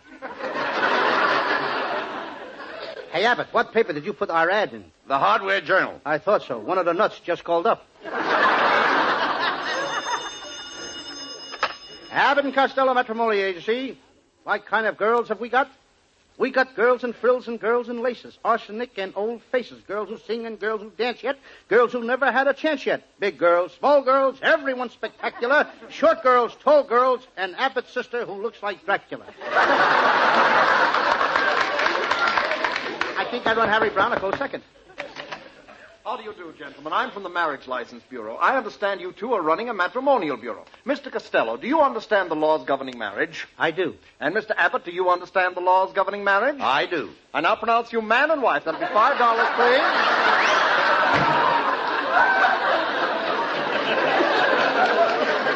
please. This is a fine business you got me in, Abbott. I can't understand why we ain't got no customers coming in. I put an ad in the Valley Times this morning. How did the ad read? It says, man with bottle of gin would like to meet lady with bottle of olives. Object, martinis. Not martinis, matrimony. Ho, Abbott. Maybe we could find a husband for my cousin Mary Bozzo. She had a very tragic life. Her first husband was hanged. Her second husband was hanged. Her third husband was hanged. And her fourth husband was hanged. And she wants to get married again? Yes, she's just getting the hang of it. Abbott, maybe we could find a wife for me. Well, what kind of a girl would you want? She must have gorgeous blonde hair, a lovely figure, and a beautiful face, and $1 million. And a girl with all that would have to be nuts to marry you. And she can be nuts, too. Hiya, fellas. How's the new matrimonial agency? Well, it's our band leader, Matty Malnick.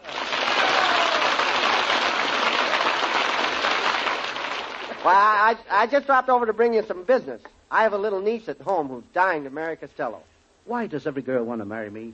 Sometimes I wish I wasn't so young and beautiful, and coy and charming, so debonair and so petite. Now, wait a minute, Costello. Wait a minute. Just hold on a minute. Don't go flying in there. Matty's idea sounds like a good proposition. By the way, has your niece got any money, Matty? Oh, sure. She inherited a very fat dowry from her mother. We don't care about her figure. Has she got any money? How dare you ask such a question, Costello? She is a Malnick. I'll have you know that we Malnicks are a proud lot. You Malnicks are a vacant lot.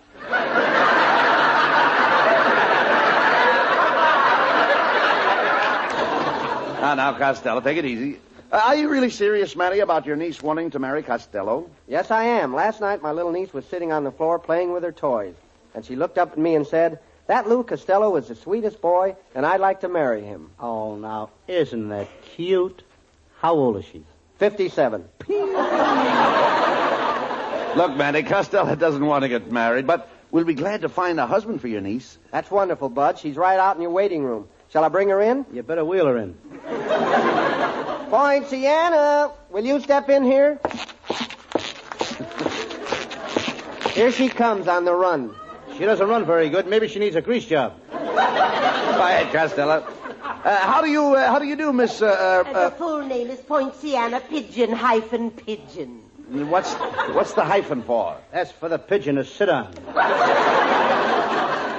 Miss Pigeon, I'm sure that we can find you an ideal husband. Now, if you'll just leave $100 deposit and, of course, one of your pictures. Oh, I'm afraid I haven't any pictures of myself. I did have some taken, but the photographer didn't develop the negative. He was probably afraid to go in a dark room with them alone. Miss Pigeon, have you ever been married before? Yes. My first husband snored, so I got a divorce.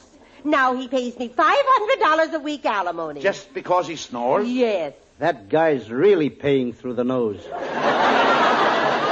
Are you going steady with anyone right now? Yes, I am. But he's a businessman, and he's always away on trips.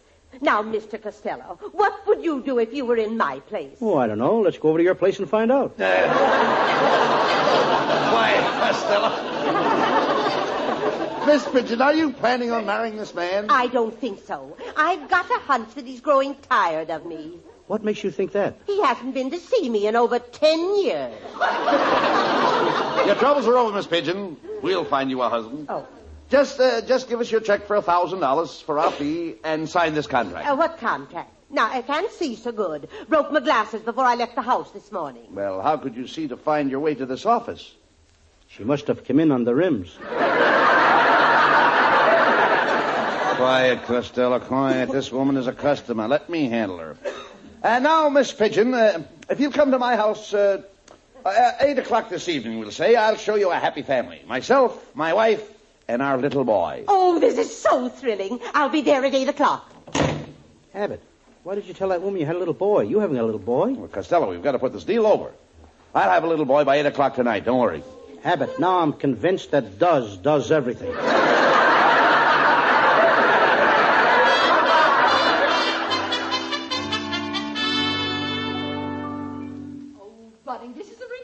Scheme. Even with short pants and bobby socks, Costello doesn't look like a 5-year-old boy. I don't? No, you look like a 3-year-old moron.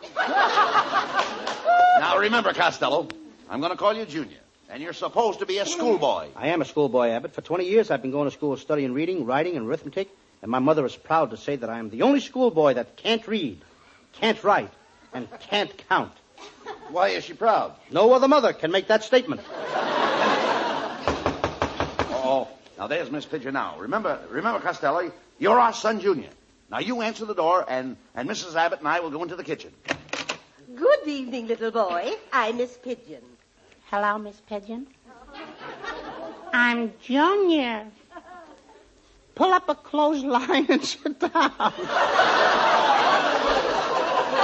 Spread your feathers. Oh, my. What a quaint little fellow. Just love little boys like you. I wish I had 14 little boys, and I wish they were all just like you. You want 14 little boys just like me? Yes. Let me smell your breath. Oh, my, how cute. Now tell me, little man, where are your father and mother? They're out in the kitchen passing the time. Passing the time? They're throwing the clock at each other. You mean they fight? Oh, you should have heard them yesterday. My mother was trying to stuff something in the incinerator, and she had an awful struggle, but she couldn't do it.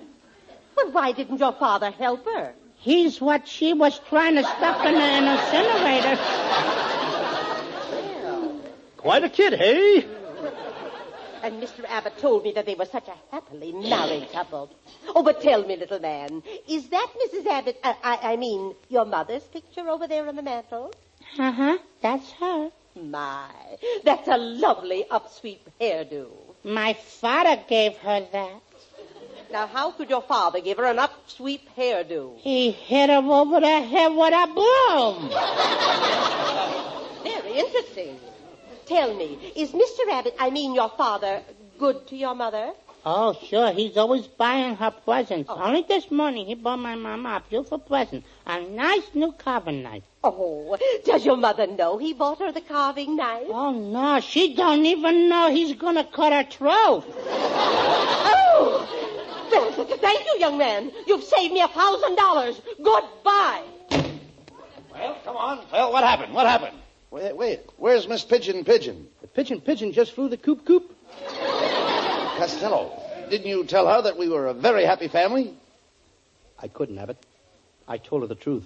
Costello, why do you do these things? Every time I have a chance to swindle somebody out of money, you always gum up the works. Why? Why do you continually do these things to me? Oh, I'm a bad boy!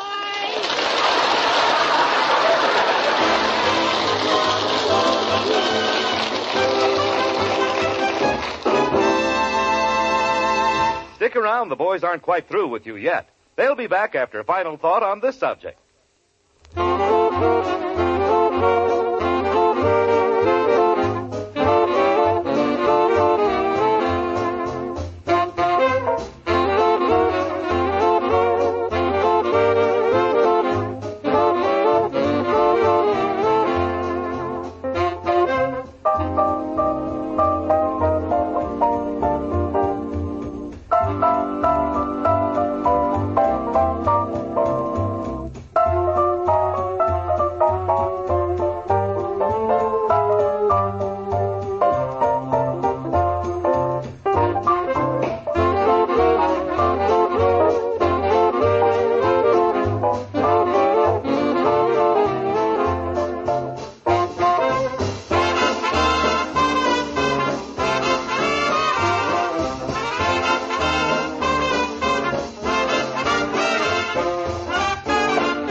And here are Abbott and Costello with a final word. Well, Costello, we've done a lot of joking about marriage.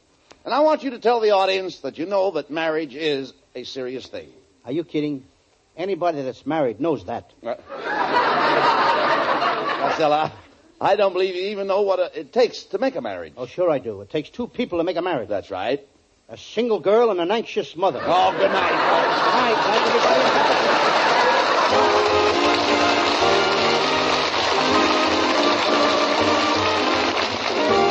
Listen each Wednesday night at this time for another great Abbott and Costello show, produced and transcribed in Hollywood by Charles Vanda and featuring Susan Miller and Matty Malnick's orchestra.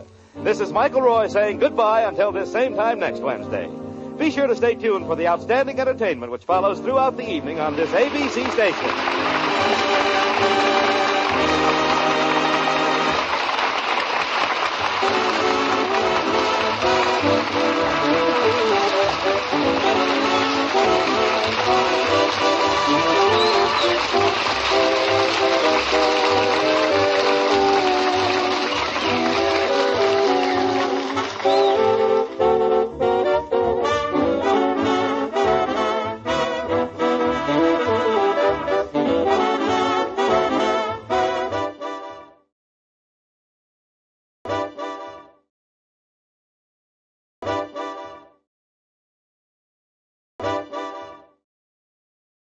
Hey, Abbott, what time is it? It's time for the Abbott and Costello show. We're on the air for ABC here in Hollywood. Well, what are we waiting for? Let's go with the Abbott and Costello show.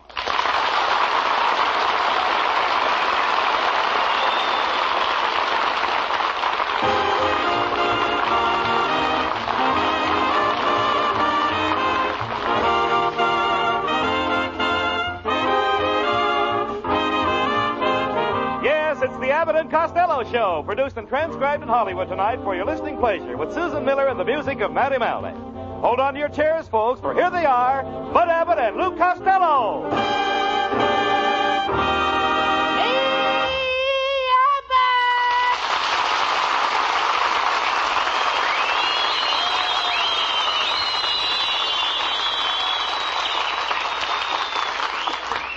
Costello. Stop that yelling. What have you got in that box under your arm? Abbott, I bought myself some nice green shorts. I love green shorts. Abbott, in fact, I've got a pair on right now. You dropped your package, Costello. Pick it up. Costello, you lied to me. You're not wearing green shorts. You're wearing purple. Abbott, if you had to squeeze all the way around what my shorts have to squeeze all the way around, you'd be purple, too. Well, never mind that. Where were you all day yesterday? Well, I was out at the racetrack. I had a hunch on a good horse. Did you put the clock on him? Yes, but he kept kicking it off. Talk sense. What do you know about horses? Abbott, I was born on a horse. How could you be born on a horse? The stork refused to carry me.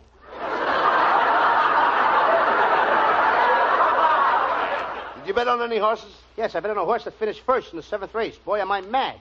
He finished first in the 7th race, and you're mad? Why? The horse started in the 4th race. But it was still a thrill, Abbott, to see him with all 6 legs driving across the finish line. 6 legs? 6 legs! Wait a minute. How come 6 legs were driving him across the finish line? Short horse, tall jockey. Well, Abbott, I've got to get down to the city hall now. What for? I made a speech down there this morning, and they presented me with the key. What are you going back for? Well, I washed my hands. I've got to get the key back. Oh, quiet.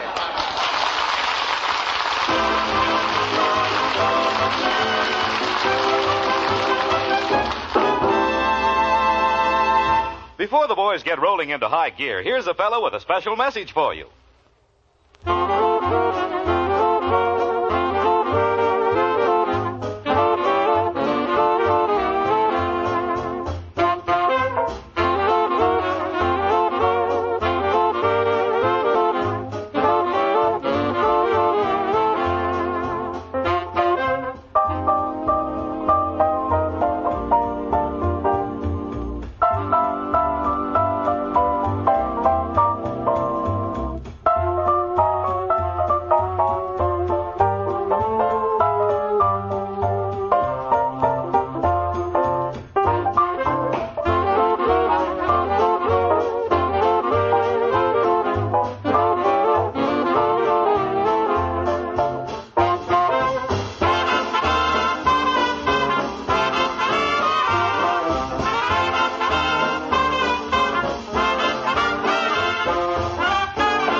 I called your house last night, Costello, and you weren't home.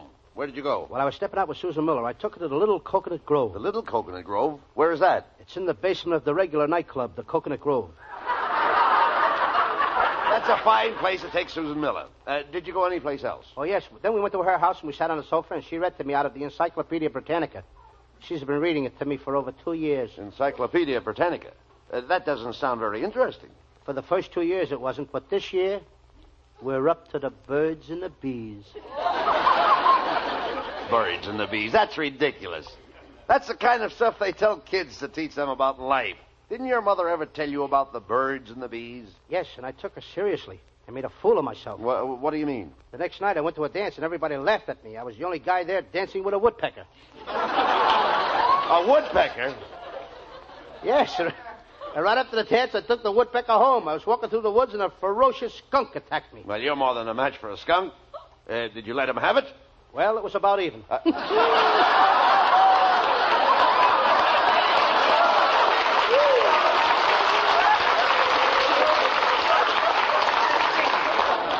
Costello, why can't you be serious? Why can't you do something worthwhile, something to help people? I did. Our neighbor's wife ran away, and she was gone for 6 months, and I went out and found her and brought her back to her husband. Did her husband give you anything for bringing her back? Yes, they're taking the stitches out of my head tomorrow.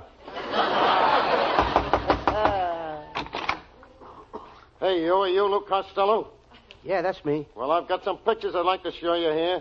Do you recognize this picture? Yes, sir. That's the entrance to Griffith's Park. Yeah, well, who's that going into the park? That's me. And who's the girl with you? That's Myrtle. Do you recognize this picture? Yes, sir. That's the fountain in Griffith Park. Well, who's that standing beside the fountain? That's me. And who's that you got your arm around? That's Myrtle. Do you recognize this picture?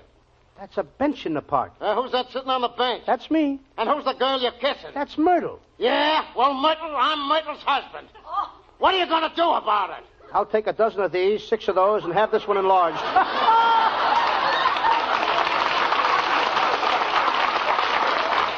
Oh, you're a wise guy, huh? Well, I'll be out in the alley waiting for you after the show. Okay, if you want to get tough. Okay. But remember, don't bring any of your gang out there to help you. That's okay with me. I'll be there alone. You're darn right, because I ain't going to be there.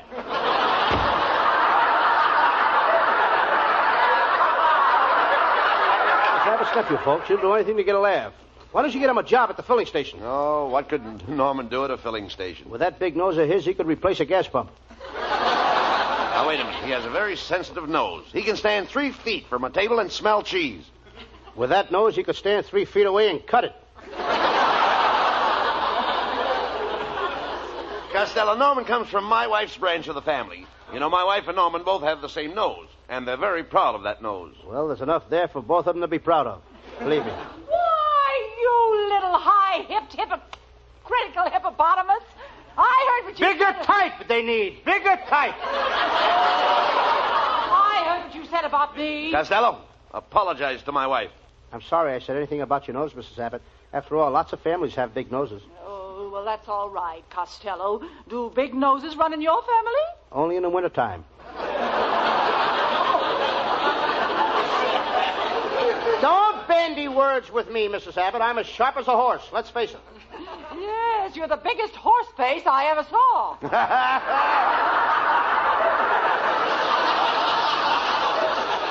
That's telling you, honey. You certainly got a head on your shoulders. Too bad it isn't on our neck. Oh, you should talk. Get a look at your hands. They're all thumbs. I can't help that. I'm a retired pin sitter. You should see my toes. I only got 8 toes.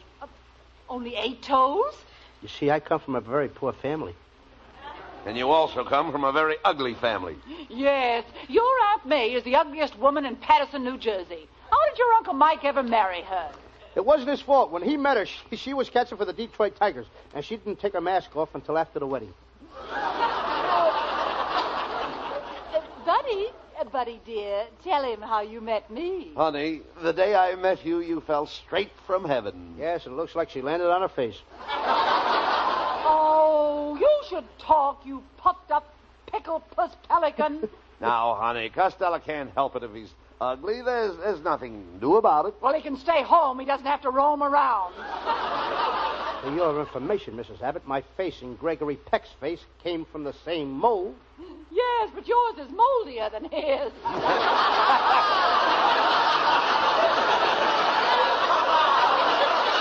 So long, Tubby. See you later. You'd better be careful what you say to my wife, Costello. She's a pretty powerful woman. Yes, she's got a lot of muscle. Oh, she got those from training.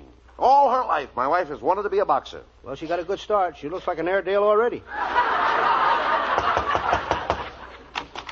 Ah, there you are, gentlemen. Gather around close, step right up. I'm selling the wonder medicine, Dr. Hiccup's Magic Pickup. How does it work? Well, you take a drink. First you hiccup, then you pick up. What do you pick up? Your hat. It falls off when you hiccup.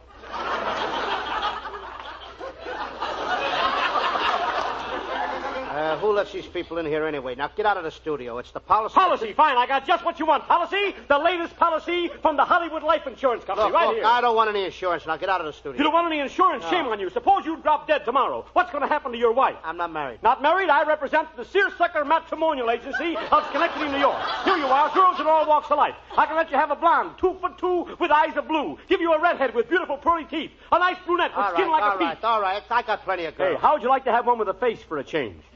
Now, get out of the studio, will you? Give me a headache. Headache? Fine. Here you are. I sell aspirin tablets. There you are. Take 2 of these tablets, and here's a glass of water. Come on now. Drink the glass of water. Drink it right down. That's the boy. Ha-ha. Fine. Oops.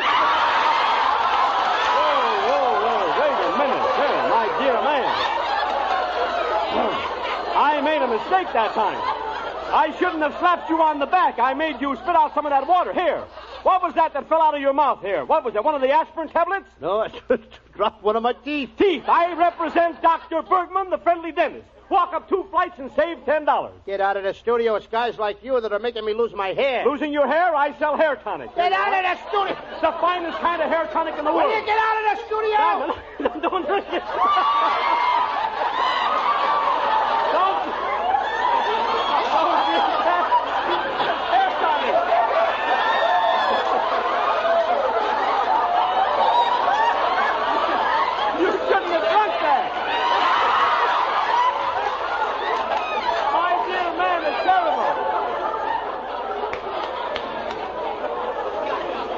You shouldn't have drunk that hair tonic. You put that on your head. My dear man, that hair tonic is wonderful. It'll grow hair on a billiard ball. Grows hair on a billiard ball? Yeah. Of course, it slows up the game a little, but it's great stuff.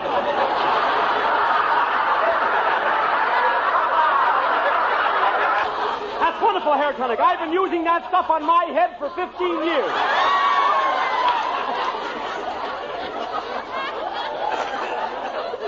You've been using hair tonic? Yep. And the back of your head looks like an empty parking lot. I've seen more hair on 10 cents worth of bacon. Will you get out of the studio? If you don't get out of here and leave me alone, I'll kill myself. Suicide. Good. I sell revolvers. Here you are. Here's our radio comedian special. There you are, the radio comedian special. This gun is guaranteed to kill anybody living with one shot. It will kill anybody with one shot? Yes, sir. Go ahead, shoot it. Okay. $5. Here's the $5. Give me the gun. There you are, right there. Oh. What's the matter? How do you like that? I fired a shot and you're still up. I didn't even kill you. Well, certainly I sell bulletproof vests. Here's one right here. Get her out of here.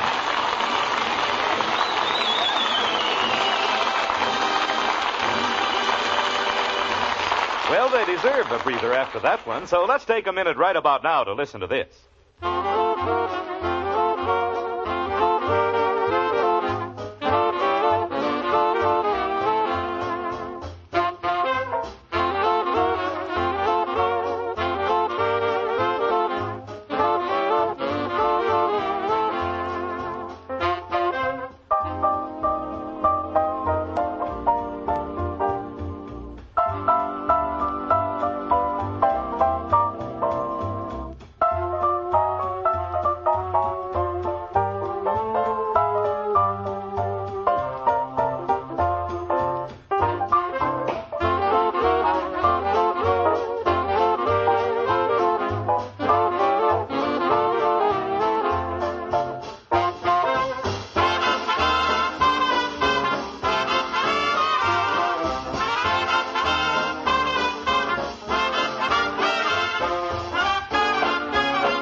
For every man, there is a woman. And here is Susan Miller, singing star of the Abbott and Costello show, announcing her availability as she sings the latest Robin and Arlen musical hit.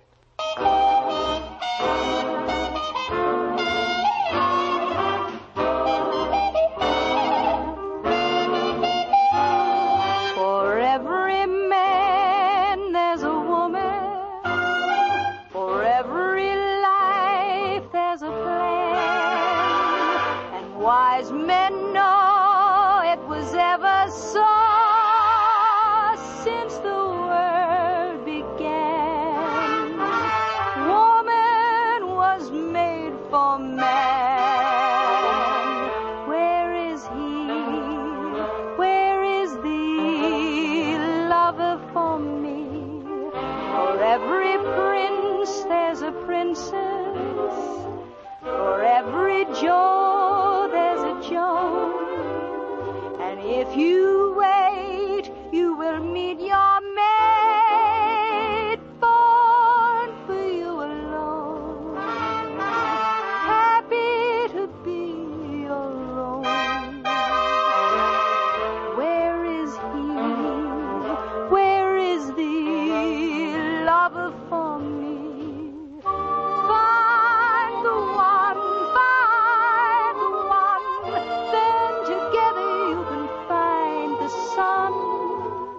For every heart there's a moment, for every hand of love, and for every woman a man to love.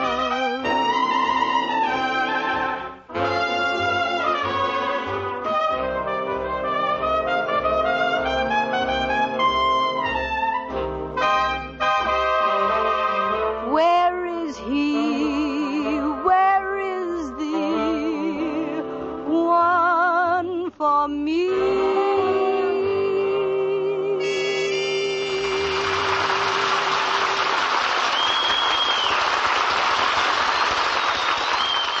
Costello, what's the matter with you? Why are you looking so worried? Well, I must have made a mistake on my income tax last month. I just got a letter from Washington. Oh, that's nothing. Lots of people get letters from Washington. Containing a floor plan of Alcatraz? Quit worrying about yourself. I ain't worrying about myself. I'm worrying about my Uncle Mike. He got knocked down by a truck, and on the way to the hospital, the ambulance crashed into a brick wall. When he got to the hospital, he fell off the operating table and fractured both his legs. This morning, he broke a mirror. So what? Do you think he'll have bad luck? Don't worry about him. The doctors will fix him up. Modern surgery is wonderful. Yes. Last year, my Aunt May lost her big toe, and they grafted some skin off her nose and made her a new one. Oh, that's wonderful. Only now, every time she wants to sneeze, she's got to take off her shoe. Forget about your relatives. They're just a bunch of lazy loafers. They are not. My brother Pat is working. What does he do? He's a snob in a barber shop. What does a snob do in a barber shop? He brushes people off.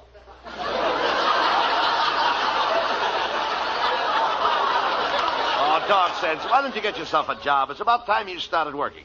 Look, I don't have to work, Abbott. I'm a horse player. I got a system. I play the jockeys. Yesterday, I bid on Midgie Shields, the greatest jockey in the world. Did he win? He's the fastest jockey in the business. Well, did he win? He come in third. Well, that's not so fast. It is when you consider that his horse came in eighth. You idiot. You can't make any money at the racetrack. Oh, I don't know. I had a pretty good day at the track yesterday. You did? Yeah, a fella gave me a ride home. I think some of them races are fixed, Abbott. Why do you say that? Well, one horse was carrying a jockey that weighed 200 pounds. They had lead weights hanging on his saddle. His tail was tied to the starting gate. Well, what makes you think the race was fixed? That horse won. That settles it. You're going to quit fooling around and get a job. Well, hello, boys. Well, it's Susan Miller.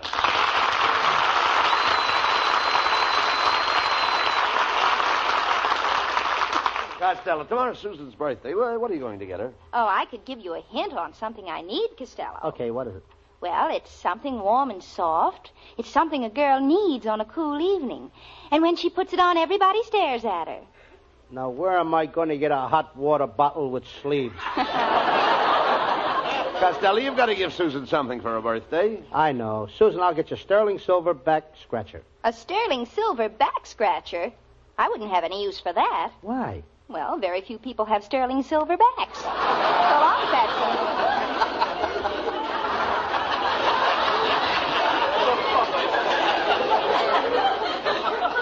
She's mad at me because I took her driving last night and we parked near Malibu Beach. And then we went into the water.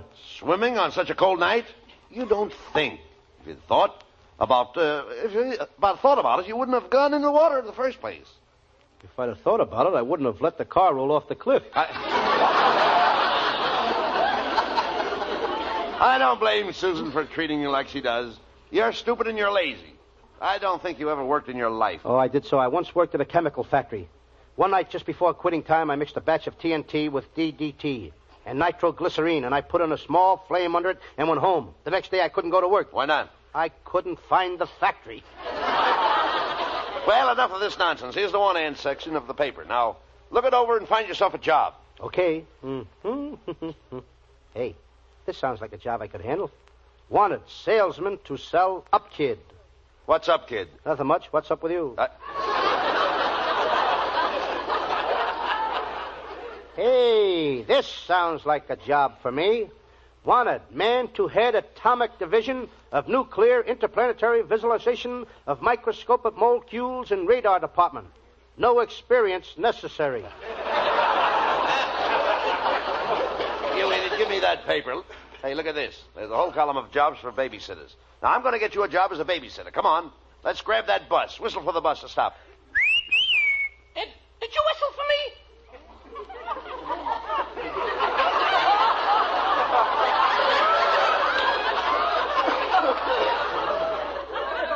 I whistled for the bus. You did not. That was a dog whistle. I know, because I used to be a dog. I used to be a St. Bernard dog. What happened? Did you lose your liquor license? Young man, you're not a St. Bernard. Oh, no. I've been going to a doctor. I used to be a St. Bernard, but I'm not a St. Bernard anymore. I'm much better now. Now I'm a Pekingese. Never mind him, Costello. Whistle for the bus. Huh? Oh, you shouldn't have whistled like that. The doctor warned me. You shouldn't have... All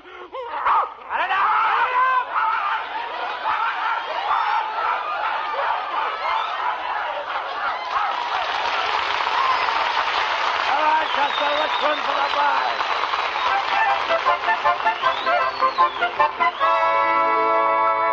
Well, Costello, here's the first place that advertised for a babysitter. Go ahead, knock on the door. Well, hello. What can I do for you?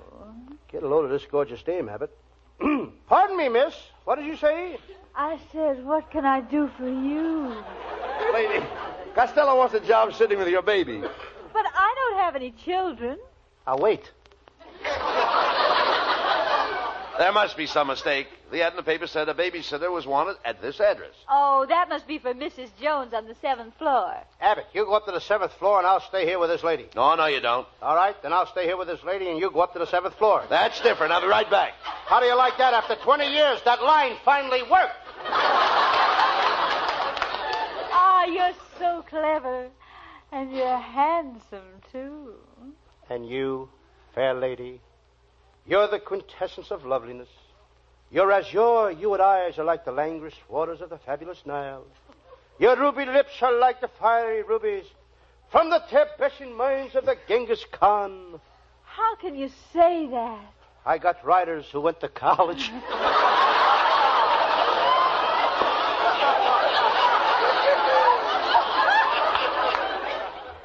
You're so romantic. I'm crazy about you. And that's something I don't tell every girl. Why? I don't know every girl. I think I'm going to give you a kiss. Ain't you afraid of them new kissing germs? Kissing germs? Ain't you heard of virus sex?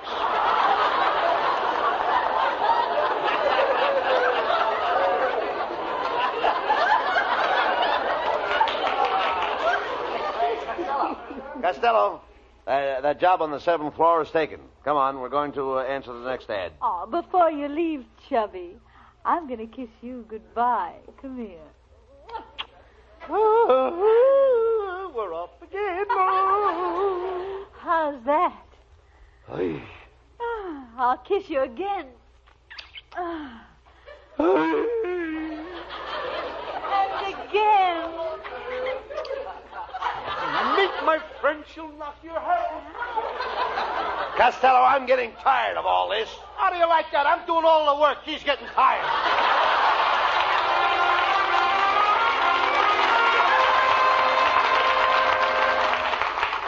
Well, here's the house that had the second ad for the babysitter. I hope the job's still open. Well, what do you mugs want? Abbott, I don't like the looks of this guy. Look, he's holding a baby. Lots of men hold babies. In their mouths? Quiet. I'll handle this. We came here in answer to your ad. Costello wants to be a babysitter. All right. Come on in. I'll introduce you to the baby. Junior, this fat guy is going to be your babysitter. Hey. I think he likes you, Costello. Okay, then. Fine. I'll get away from that baby, Costello. Don't touch the baby. Let him alone.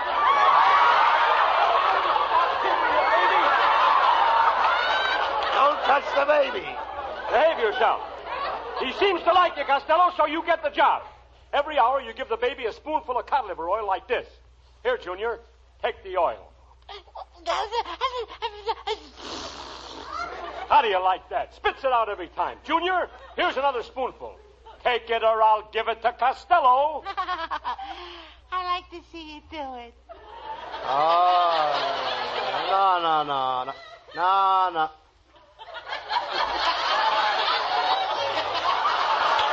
Come on, take the cod liver oil. No, I don't want that stuff. I don't want it now. Open your mouth, Costello. Here. No. Now, and the next time you refuse to take the cod liver oil, this is what you're going to get. Come here, Costello. I'm going to teach this kid a lesson. Junior, just you watch what I do to Costello. Oh. Abbott.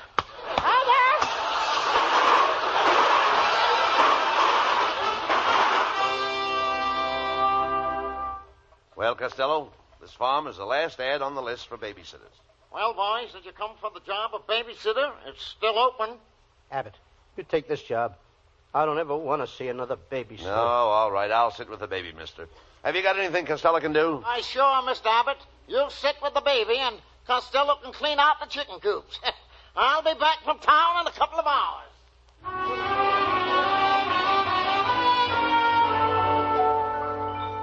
Well, I got my work all done. I wonder how Abbott is doing with the baby. Ah, hello. Hello. You're pretty. Who are you? I'm the baby. Who are you? I'm the jerk who cleaned out the chicken coops.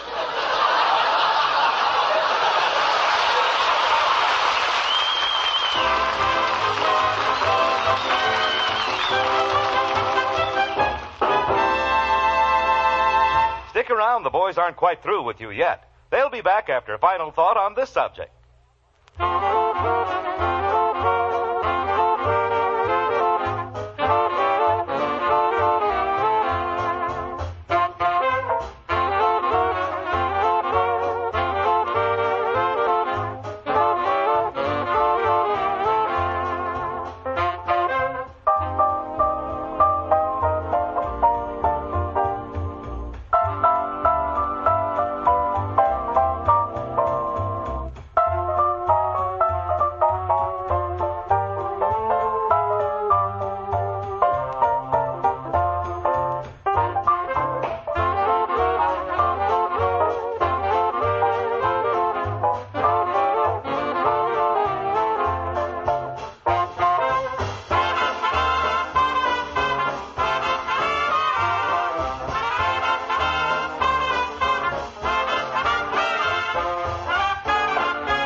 And now here are Abbott and Costello with a final word. Folks, the contest we are running on our Saturday morning Abbott and Costello Kids Show now has a jackpot of over $29,000. Get in on this contest, folks. We believe it is the biggest contest ever, and for the greatest cause. The purpose is to combat juvenile delinquency. And by entering, you can win a $5,000 mink coat, a $5,000 airplane, a $3,000 trailer, a live baby elephant, thousands of dollars worth of diamonds, and loads of other big prizes, totaling over $29,000. Listen Saturday morning over most of these stations. Good night, folks. Good night, everybody.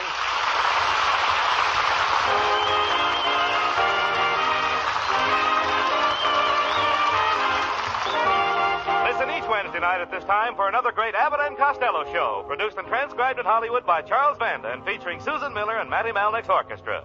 This is Michael Roy saying goodbye until this same time next Wednesday. Be sure to stay tuned for the outstanding entertainment which follows throughout the evening on this ABC station.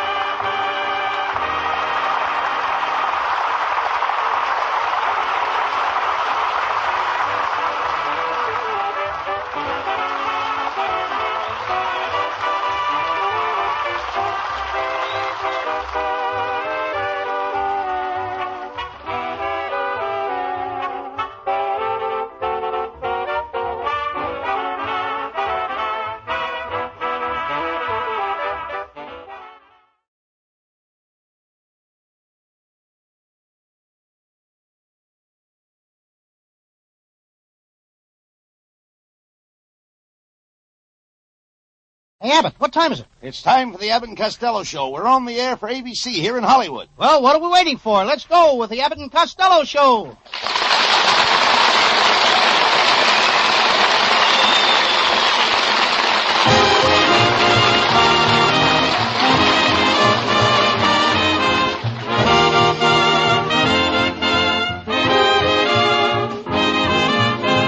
Yes, it's the Abbott and Costello Show, produced and transcribed in Hollywood tonight for your listening pleasure with Susan Miller and the music of Matty Malnick.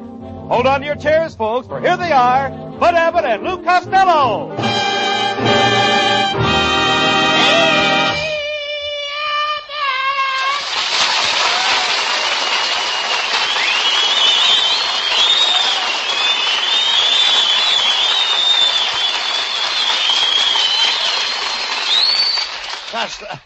Costello, you're late again. Well, I was watching the girls admiring Lana Turner's new necklace. Lana Turner has a new necklace? Yes, made out of her old wedding rings. Hey, who is that girl you were out with last night? Oh, that's my new girl. What's she like, Lou? What's she like? She likes bourbon, scotch, gin, rye, wine, scotch, bourbon. Look, where did you meet this girl? Oh, at the Palladium. I asked her for a dance. Did you dance the foxtrot, the tango, or the waltz? The one-step. The one-step? One step, and I changed my mind about dancing with her. Why, wasn't she a good dancer? No, but she makes you forget about dancing during intermission. When I took her home, I kissed her goodnight and got a real kick out of it. She kisses that good? No, her father caught us. Right.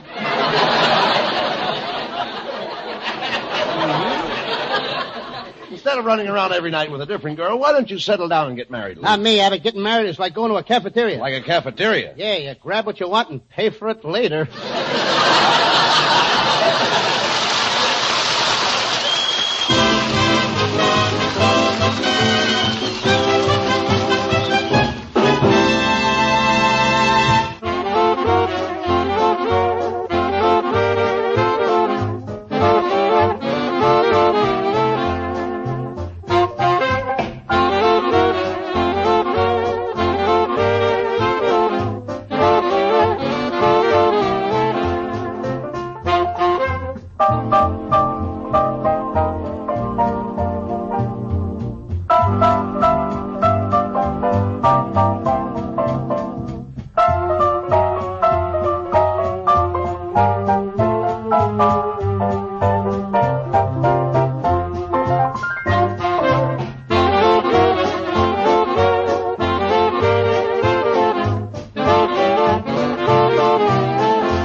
Crime. You'll need a man like me. Appoint me sheriff, and I'll go from house to house and pinch every cook. No, not every cook. You mean you'll pinch every crook? You'll pinch what you like, and I'll pinch what I like. Costello, you'll pinch what you like, and I'll pinch what I like. You said that. You said that. Costello, why were you late tonight? Well, I overslept, Abbott. I had a very peculiar dream. I dreamed I was a pincushion in a room full of balloon dancers. And am I mad? Why are you mad? Well, I woke up just when things were beginning to pop.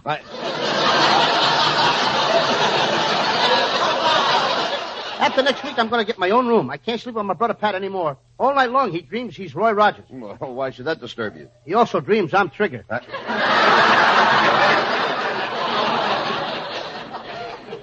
Abbott, if you will appoint me sheriff of Encino, I'll clean up the town. I'll mop up all the pool rooms. I'll clean out all the saloons. I'll scour the alleys. How can you do that? On the side, I'm a street cleaner.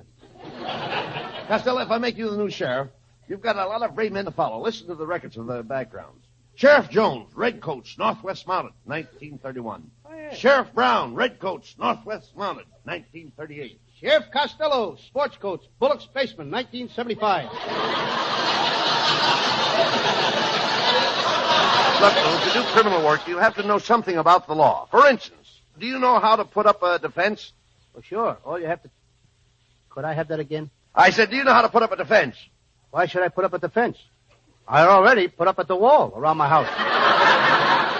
I also got at the hedge in the backyard. Why do I have to put up a defense? No, Costello, when I say you put up a defense, I don't mean you put up a fence like you do when you put up a fence. I mean a defense like when you put up a defense. Yeah, but I think you nuts. Now you say... It's no use. You wouldn't know how to act in a criminal investigation anyhow. Oh, is that so? Yes. I was down in the morgue yesterday to see a gangster that was killed. I lifted up the sheet, and there he lay, the corpus delicatessen. You dummy. Corpus delicti, not corpus delicatessen. This was a corpus delicatessen. He was stabbed with a salami. Right.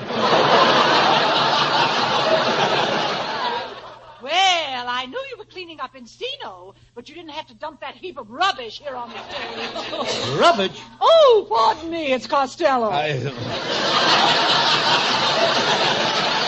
I'm appointing Costello as sheriff of Encino. He's going to chase all the criminals out of town. Well, buddy, you ought to put me on that job. You know I'm a regular bloodhound. From the looks of your ears, you must be part Cocker Spaniel, too. I don't have to take any more insults from you, Costello. Huh, I can see through you. I've got eyes like a hawk.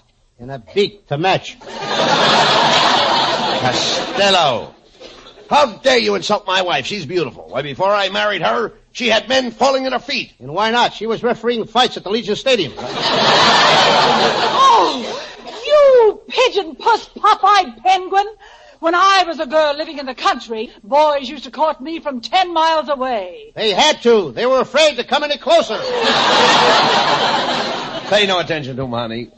Say, that's a pretty hat you're wearing, dear. Oh, I just bought it. Mhm. Do you think I should wear it to one side off the face? If you're smart, you'll wear it over your face. Oh, lowlife. Lowlife? By the way, buddy, I got some new shoes, too. Do you like them? They're pumps. On you, they look good. Well, thanks. Considering that your legs look like pump handles. Oh! How dare you? I have beautiful legs. You're bow-legged. My wife is not bowling. She's the only woman in the world that can walk down a bowling alley while the game is on.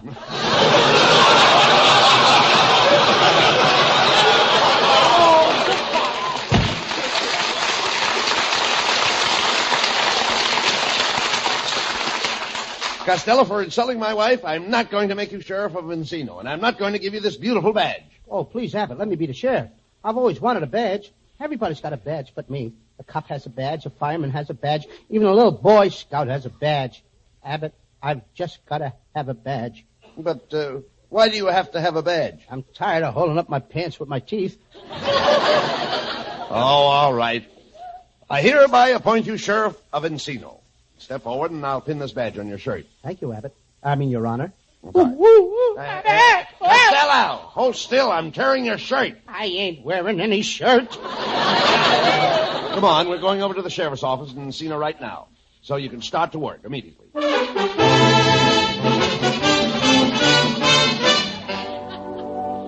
Well, Sheriff Costello, you can take over at once. I've got it, Abbott. What? A man broke into your room? Yes, ma'am. I'll put it on the police radio right away. Calling all cars. Calling all cars. Go to 237 Mulberry Street. An old maid found a burglar in her room. Proceed with caution. The old maid is armed. Well, Costello, you're catching on to your job fast. Darling, I'm glad I found you here. I have news for you. I just picked up a scent. Here's 9 cents more. Grab a bus and get out of town. Cut that out, Costello. My wife may be in trouble. Oh, that's right, buddy dear. Something terrible has just happened. What did he do? Find your birth certificate?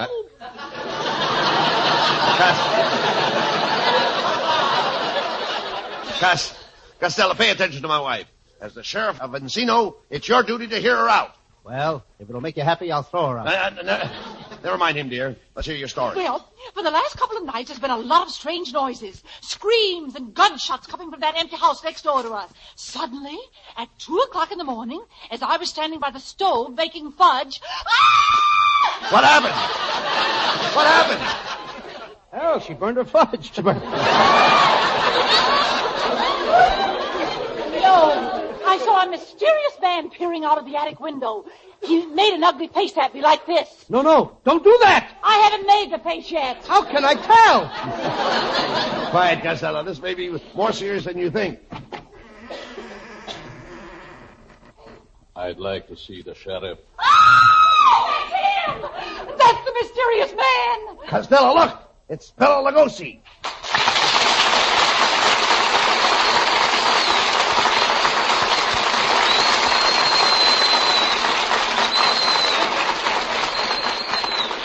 Gee, BELA LUGOSI.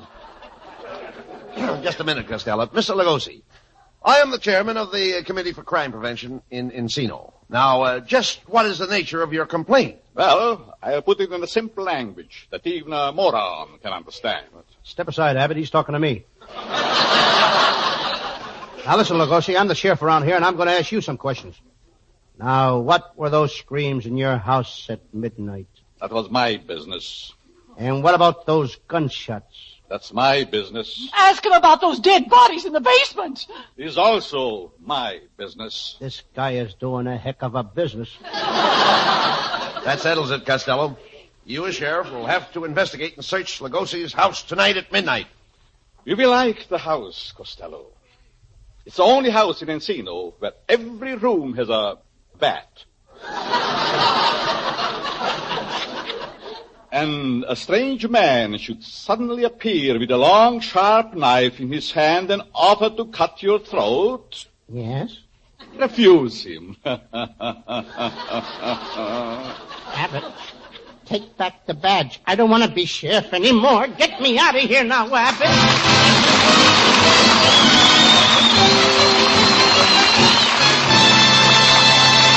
And that's only half the fun, folks. Just as many laughs yet to come. But first, listen to this.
Susan Miller with Matty Malnick and his orchestra has a springtime story about the Dicky Bird song.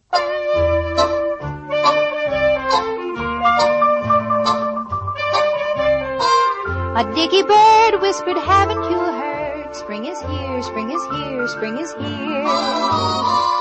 A little crow sang a happy hello, my favorite time of the year.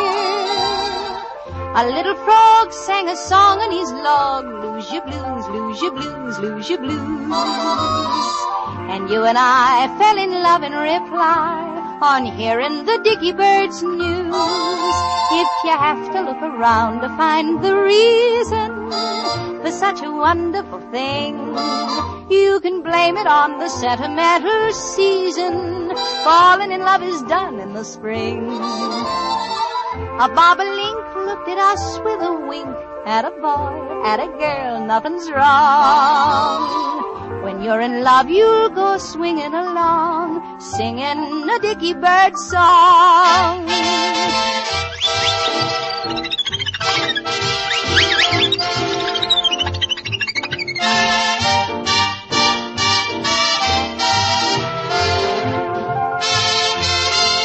If you have to look around to find the reason for such a wonderful thing, you can blame it on the sentimental season.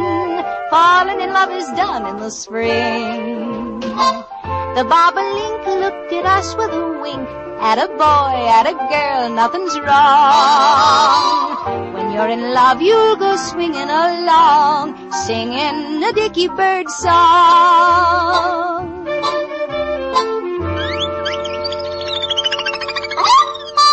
That's all.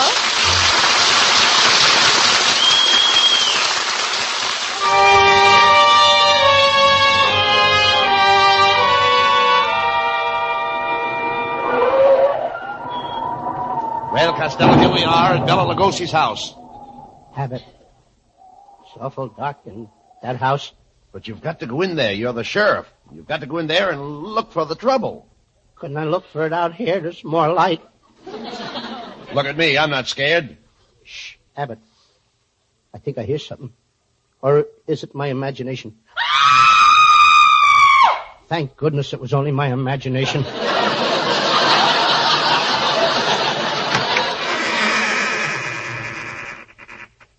Well, Sheriff Costello, I see you have come to investigate my house. Come in. I'm making myself a sandwich. What kind of a sandwich? It's a rattlesnake burger. Covered with pickled toads and diced bat wings. Do you put ketchup on it? What? To get heartburn? No. It's too bad you won't be here for breakfast. We are having shrouded wheat. Shrouded wheat? Abbott, look. There's a casket in the corner with rubber sheets in it. Rubber sheets in it? Yes, I line all my caskets with rubber sheets. So the rain can't get in. Why? My beer is the dry beer.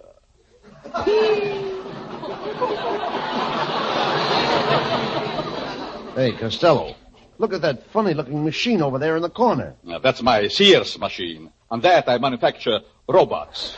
Get it, Abbott? Sears or robots?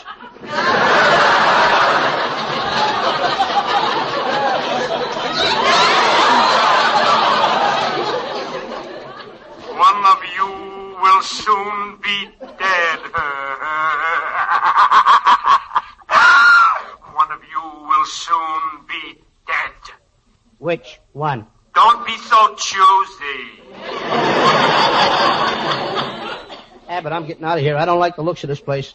Look at the grandfather's clock in the corner. Oh, lots of people have grandfather's clocks. With their grandfathers hanging in it like a pendulum?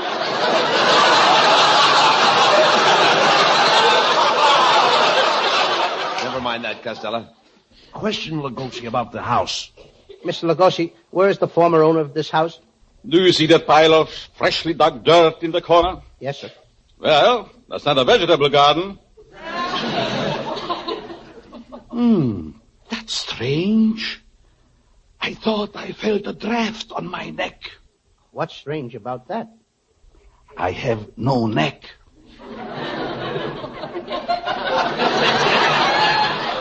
Mr. Lugosi, what are you whispering for?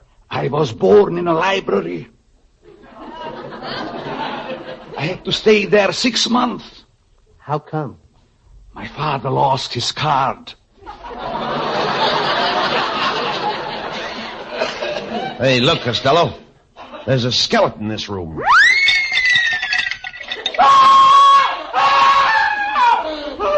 Abbott, there's 2 skeletons in this room. 2 skeletons? Yeah, I just jumped out of my skin. Hey, Abbott, look, Lugosi has just disappeared through that wall. Pardon me, Abbott. I want to see somebody outside. Who? Me. Come back here, Costello. You're scared? Why don't you sing? Go ahead and sing. It'll keep up your courage. Carry me back to old Virginia. You keep singing like that and they'll drag you back. Who are you? I'm a ghost. I'm the ghost of Richard, the lion-hearted. Who are you? I'm Costello, the chicken-livered. Mr. Ghost, Costello is the sheriff, and we've got to investigate this house. Why don't you start from the cellar? Here. I'll open the door for you. You can go right down those stairs.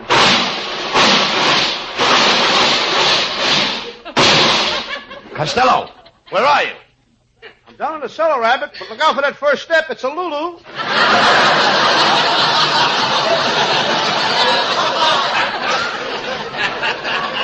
It's all right, Costello. Here I am. I'll turn on this flashlight and we'll take a look around. Hey, Abbott, quick. Look over there. There's a body on the floor. Is he dead? I can't tell. His head is missing.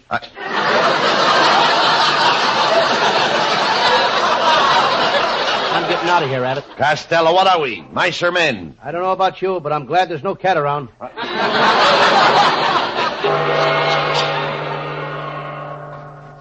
Look. BELA Lugosi's back. Costello, it is indeed regrettable that you choose to prowl around in my cellar. I'm in a bloodthirsty mood. So far this week, I've only killed 9 people. This guy sounds like a California driver. Just a minute, Lugosi. Costello's the sheriff of this town, and you've got a dead man lying down here in your cellar. Yes, I know. He lives here. But he's dead. He's dead, I tell you. Why don't you throw him out? I can't. His rent is paid up until June 1st.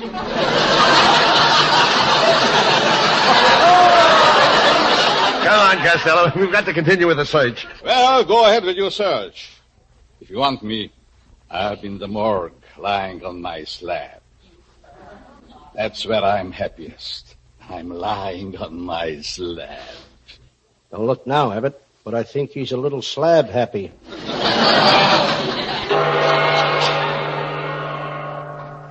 Come on, Costello. Let's look in this room. Open the door.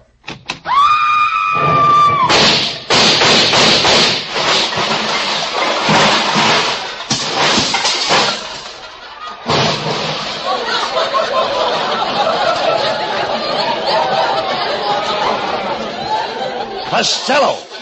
What in the world was that? I don't know, and I ain't getting down off this chandelier to find out. Come on down here, Costello. Hey, look. I just found a secret closet. Let's open it. Now, don't touch that door, Costello. Look at that sign. It says, this closet has never been opened in over 175 years. I don't believe that. I'm going to open it. To arms, to arms! The British are coming! The British are coming! Costello! Costello, where are you? I'm hiding over here under this bed. Come on, crawl out from under that bed. Okay. Now, I wonder who put that piggy bank under here.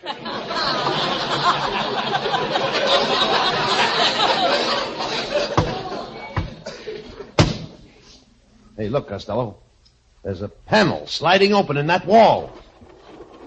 Ah, gentlemen, how can I ever thank you? You released me from a hypnotic spell that I'd been under for over 1,000 years. Oh, Abbott, she's beautiful. Tell me, miss, are you a mummy? Oh, no, I'm not even married.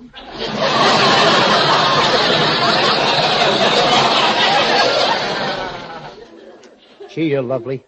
Where did you come from?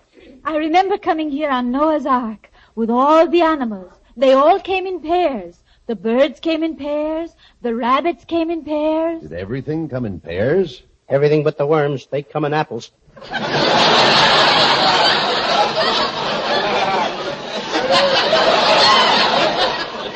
What are you two doing here? Well, we're trying to solve the secrets of this house. I can help you. I know this house. I've got the inside. What you've got on the outside ain't bad either. Be careful. Be careful. Didn't have enough material, eh? Costello.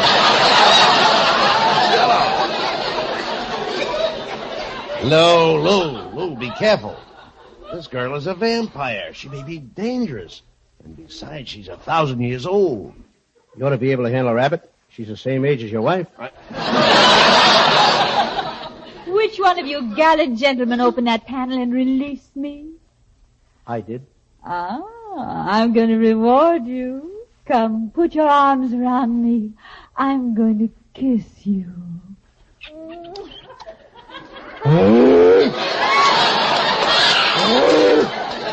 There, how was that? Abbott, this kid is more than 1,000 years old. Ah, you're very sweet. You remind me of an actor I used to go with 500 years ago. Really? You went with an actor 500 years ago? What was his name? Al Jolson.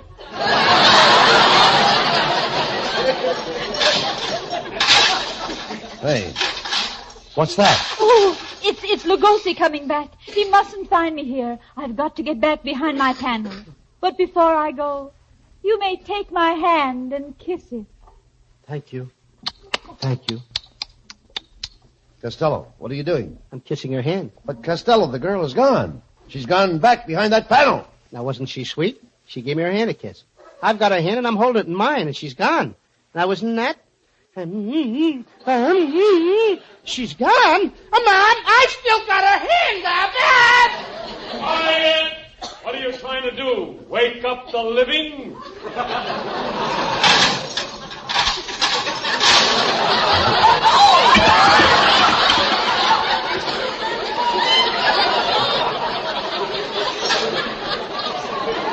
Costello! It's Bela Lugosi. He's coming towards us. Well, Sheriff Costello, I've got to go now before I get into trouble with the police. Are you afraid of the police because you killed those 9 people last week? No, it's not that. Are you afraid of the police because of the dastardly crimes you've committed? No, it's not that. Then why are you afraid of the police? Yes, why? Why do you have to leave here so suddenly? I just remembered I left my car parked in a 1-hour zone, and you know those Los Angeles cops. Good night, Mr. Costello. Good night, Mr. Lugosi. Isn't he a lovely chap, Costello? Yes, he sure is. I'd like to have known him when he was alive.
Now, here are Abbott and Costello with the final word. Folks, the contest we are running on our Saturday morning Abbott and Costello Kids Show now has a jackpot of over $29,000. Get in on this contest, folks. We believe it is the biggest contest ever, and for the greatest cause. The purpose is to combat juvenile delinquency. And by entering, you can win a $5,000 mink coat, a $5,000 airplane, a $3,000 trailer, a live baby elephant, thousands of dollars worth of diamonds, and loads of other big prizes, totaling over $29,000. Listen Saturday morning over most of these stations. Good night, folks. Good night, everybody.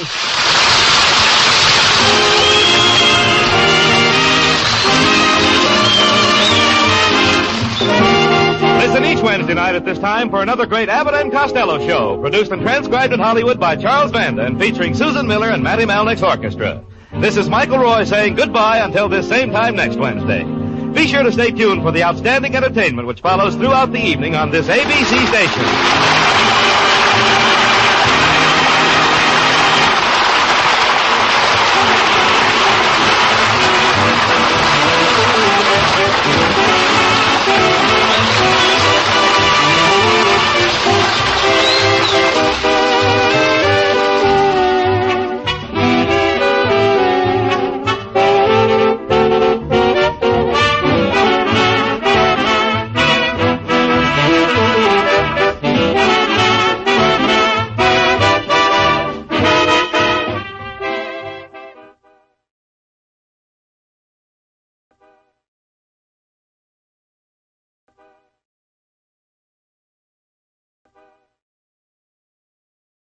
Hey, Abbott, what time is it? It's time for the Abbott and Costello Show. We're on the air for ABC here in Hollywood. Well, what are we waiting for? Let's go with the Abbott and Costello Show.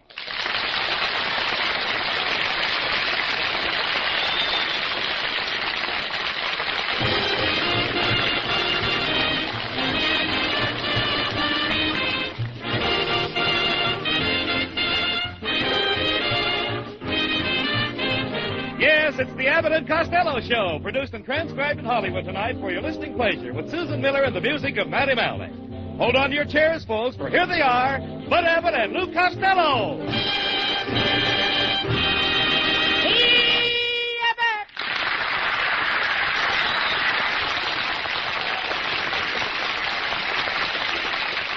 Costello, what's the matter? Gee, Abbott, something terrible happened. My Aunt May got all mixed up. She gave her dog her medicine and took the dog's medicine by mistake. That's awful. What effect did it have? Now the dog sits on Uncle Mike's lap and Aunt May is out chasing rabbits. Well, never mind your Aunt May. How did you like that date I fixed up for you last night? Wasn't she a lovely girl? Oh, lovely girl. Brother, was that dame knock-kneed? Oh, she wasn't so knock-kneed. No. When we were walking down Hollywood Boulevard, one knee said to the other, I let you pass first the last time. Now give me a chance. Well, did you have a good time? Well, first I took her to Sheriff's for dinner. That cost $31. Then I bought her a box of chocolates. That cost $4. Then I took her to the movies. That cost $2. Then I took her home, and she slammed the door right in my face. She did? That's gratitude for you, after all the money she spent on me. Costello, running around every night with a different girl is no good. Someday, you're going to get in trouble. Not me, Abbott. When it comes to women, I'm smart. No woman has pinned anything on me since I was a baby. Costello, how can you be so stupid? Why don't you be more like me? Like you? Then who would tell the jokes? I mean, you should use me for a model. I'm a model man. A model man? That's what started the last fight between my Aunt May and Uncle Mike. He got mad because Aunt May called him a model man. Why did your Uncle Mike get mad? He looked it up in a dictionary and found out that a model is a small imitation of the real thing. What happened then? They really had a fight. They fought tooth and nail. Tooth and nail? Yes, Aunt May nailed Uncle Mike in a puss and knocked out his tooth.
You're late again today. What's your excuse this time, Lou? Well, I couldn't happen, Abbott. When I got to Hollywood and Vine, the traffic was all snarled up. Was there an accident? No, some tourist stopped for a red light. I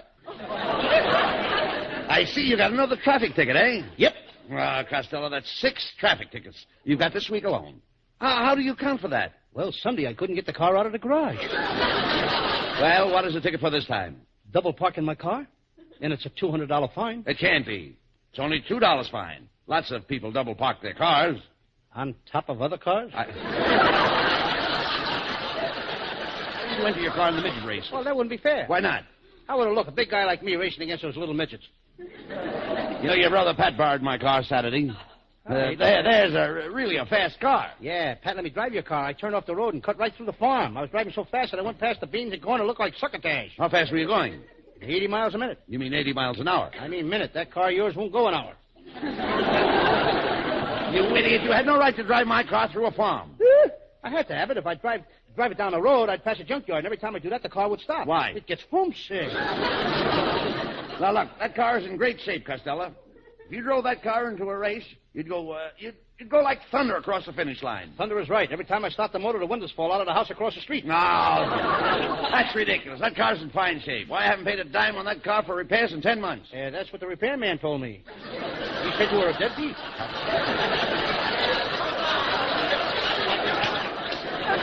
Keep your personal remarks to yourself. And tell your brother Pat that he ruined my car. When he brought it back, the engine was smoking. Well, it's old enough to smoke. What do you want it to do, chew tobacco? Never mind that. I had some new tire covers in that car, and they're gone now. Those tire covers were no good, Abbott. I put them on the tires. They didn't last 10 miles. Costello, you are an imbecile. Oh, Boulder! Now you made me say a bad word. What? What are you talking about? Boulder's a dam. Isn't that a bad word? Enough of this nonsense. See that my car's brought back to my house tonight. Oh, I don't think I can bring it back tonight, Abbott. This afternoon I took it out for a ride, and a big truck tried to beat me to the intersection. What? Now, wait a minute. Don't tell me you ran my car into that truck. No. Well, thank goodness for that. The truck ran into me. I'll sue the owner of that truck. Who owns it? What does the truck look like? Well, it was a big, bright red truck with a lot of brass on it.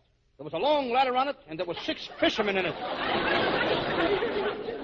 Fishermen? 6 guys with rubber coats and hats. Brother, were they zooming along. You idiot, that was a fire truck, and they were firemen going to a fire. From now on, you stay away from my car and stay away from my house. You ain't got any house. That's where the fire was. This is terrible. You wrecked my car, then my house burns down. Oh, it's a lucky thing I still have some money in the bank. You ain't got any money in the bank either. What? While everybody was watching a fire at your house, the bank was robbed. Well,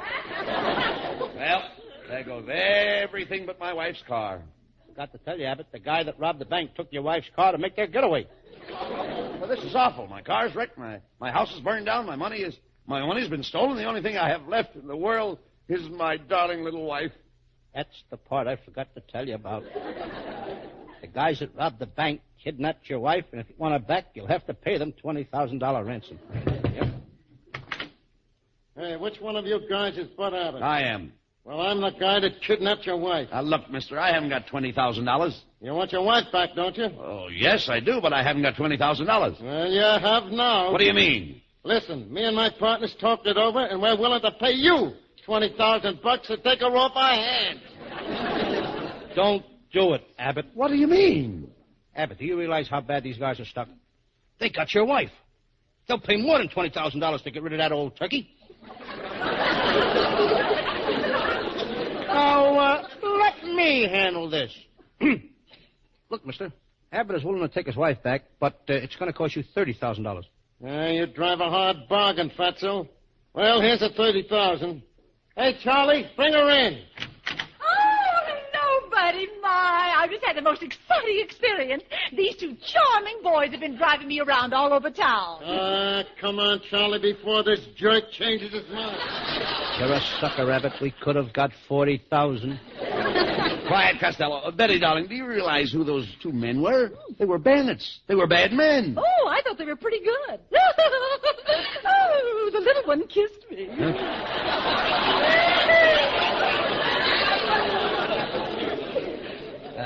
Mrs. Abbott, how could a little short guy like that kiss a big, tall woman like you? I boosted him up on a chair. Oh, no, what do I say? How dare you? Costello, how can you suggest that my wife would stoop to kiss a bandit? She didn't stoop, Abbott. She boosted him up on a chair. Oh, you insignificant imbecile. Mrs. Abbott, when you call me that, smile. Why? I'd like to hear the wind whistle through your teeth. Costello, I have beautiful teeth. Yes, one upper and one lower.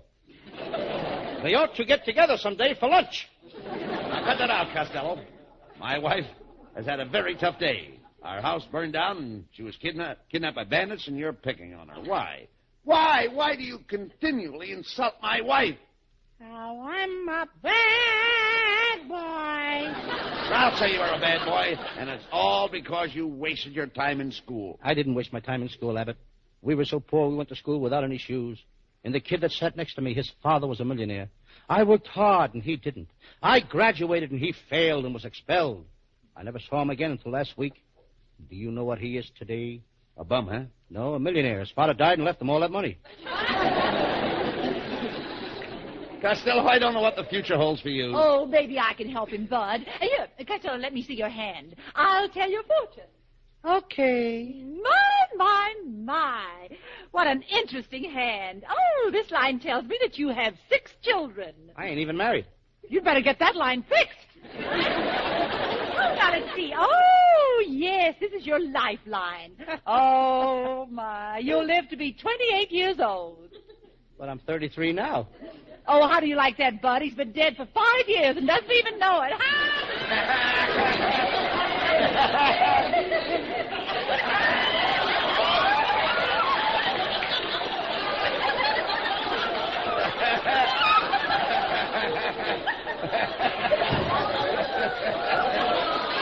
Well, you certainly mopped the place up with him that time. You know how to handle him, dear. Oh, you always mop up with him. You're the one that knows how to handle him. But I insist you mopped up with him today. You know how to handle him. Ladies and gentlemen, you have just heard from a couple of old mop handles. Oh, goodbye.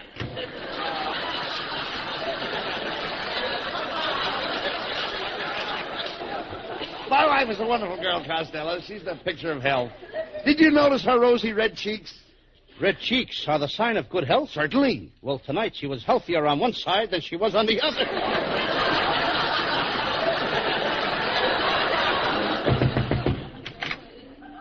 Pardon me, gentlemen.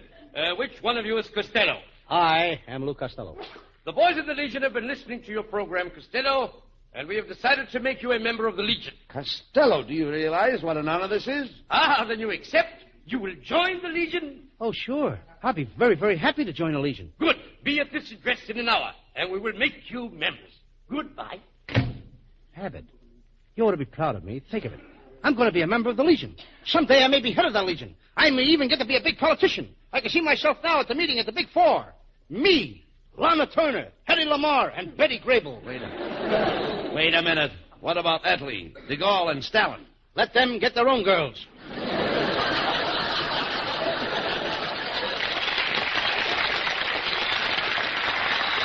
Let's get over to Legion headquarters.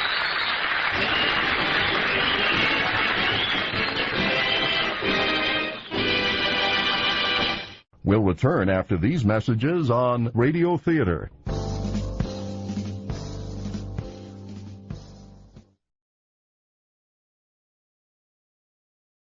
Stay tuned. In our next hour, I'll have the conclusion to the Abbott and Costello show, plus Beyond Tomorrow, right here on KRLD.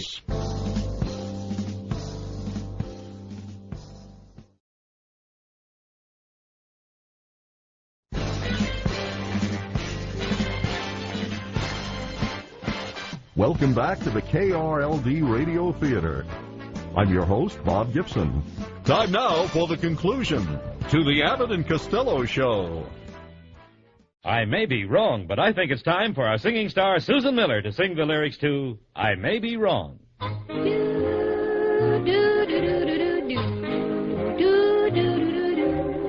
I may be wrong, but I think you're wonderful. I may be wrong, but I think you're swell.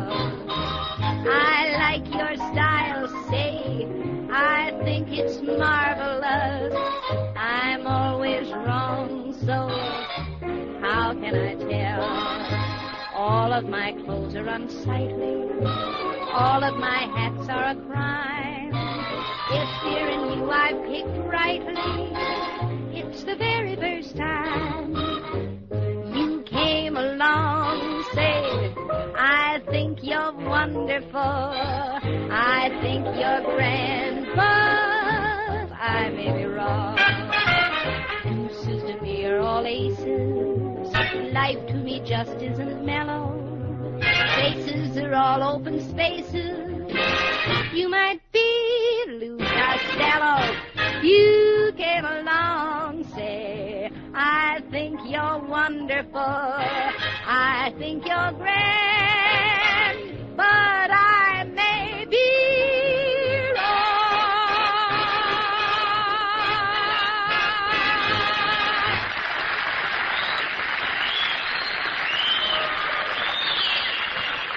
Well, Costello, there's the Legion headquarters office of the captain. Let's go in. Costello, there's a great honor for you. Yes, it reminds you of the time I went to Harvard. I was in the medical school. You went to Harvard Medical School? Yes. What were you studying? Nothing. They were studying me. Talk sense. Let's go into the Legion office. I see you have kept your word. You have come to join the Legion. Costello, I will now swear you in. Place your left hand over your heart and repeat after me. After me. Don't. Costello, the man wants you to repeat after him. I beg your pardon. After him. No, not after him. I want you to repeat after me. Okay? After me. Yeah, tell me when he says he wants you to repeat after me, he means he wants you to repeat after him. Make up your mind. Do I repeat after you or after him? After him. After me. Why don't you two guys go out in the alley and fight it out? Never mind that. We'll dispense with the formalities. Abbott and Costello, do you wish to join the Legion? We do. Good. You are now members of the Legion. Our boat leaves for Morocco tonight.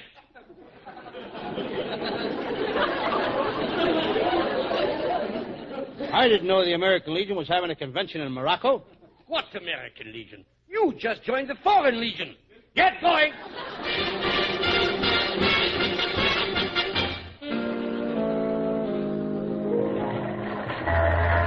Well, now you've done it, Costello. Joined the Foreign Legion. Here we are in this rat-infested ship. Look at that cutthroat crew. Look at the captain. He's standing on the bridge. Well, the captain is supposed to stand on the bridge. While it's still in the sailor's mouth? The worst thing on this ship is the food. Yes, it's pretty bad food, Abbott. Yes, sir. Today I threw my lunch overboard, and the fish threw it back. Well, I hope the food will be better when we reach Foreign Legion headquarters. I heard the food they eat there will make you as tough as nails. What do they eat? Nails. And the cheap kind. Penny nails. Here comes the captain. Hey, you two! I told you not to come up on deck. If you disobey my orders again, I'll cut your ears off. I'll hang you from the main mast by your toes and stick this pool cue in your ear and play billiards with your eyeballs. And if that don't work, I'll torture you. Yeah? Well, I can lick you with both hands tied to the rail. Well, why don't you do it? All right. Let me tie your hands to the rail.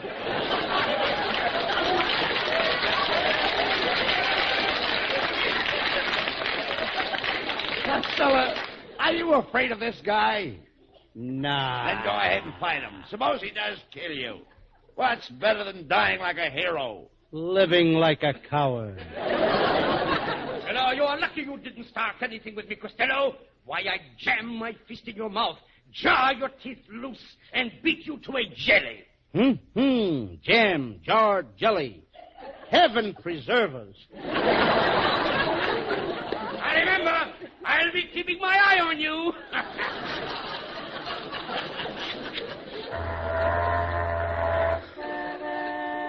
What was that? The ship must be going around the horn.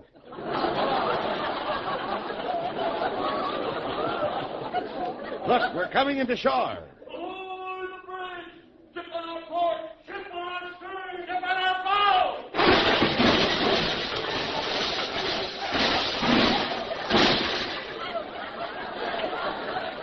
Ship on our ship.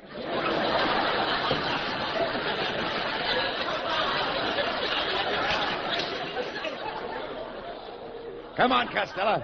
Come on, Costello. Nobody's watching us. Let's jump overboard and swim for shore. Quick, you jump first. Here I go.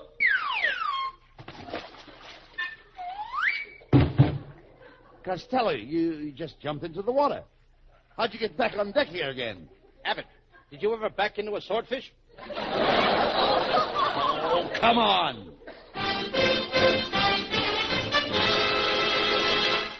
Well, Costello, no one saw us get off that ship. Now, we can only sneak across the desert. We may escape from the Foreign Legion. Abbott, I know the best way to escape. We'll take a boat and go up the Nylon River. Oh, you mean...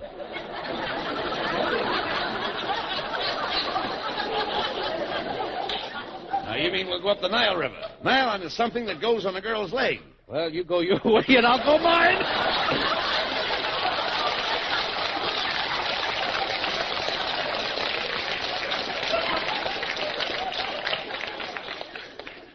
Crossing the desert is dangerous, Lou. The heat may affect your mind. You may even see a mirage. I used to go steady with a mirage. Yeah, dummy, a mirage is something that you can see, but you can't get your hands on. That's her. She was crazy about me. She's crazy without you. She loved me, and she come from a city in Turkey. I can't remember the name. Istanbul? No, Abbott, it's the truth. Oh, no, I said Istanbul. And I said Istanbul, it's the truth. She was probably Turkish. Did she have an accent? No, but she talked through her nose, and she had a cold. Boy, could she keep up a running conversation. Where did you meet this girl? She was a dancer in a nightclub. She did the dance of the 7 veils. Monday night, she would take off the first veil. Tuesday, she'd take off the second veil. Wednesday, the 3rd veil, and Thursday, the 4th veil. Did the place do any business? Sunday night, you couldn't get into the joint. People couldn't wait till she took off that 7th veil to see the beautiful mink coat she wore under it. Oh, talk sense. Costello, there's no one around. Now, we've got to buy a camel and cross the desert. I'll ask this guy where we can buy a camel. Pardon me, sir. Could you tell us where we can buy a camel? Don't bother me, Bud. I just escaped from the Foreign Legion. I went home. My wife ran away with my best friend. They took all my money and burned my house down. If that happened to me, I would have cut my throat. Why do you think I'm whispering?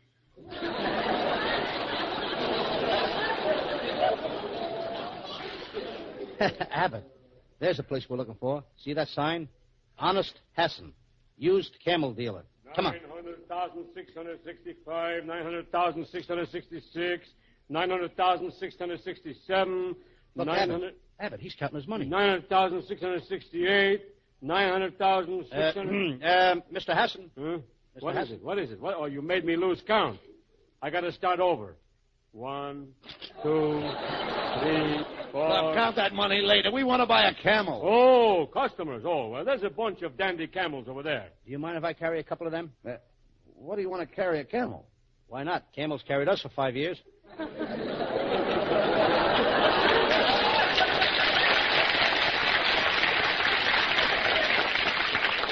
All right, boys. What kind of a camel you want, huh?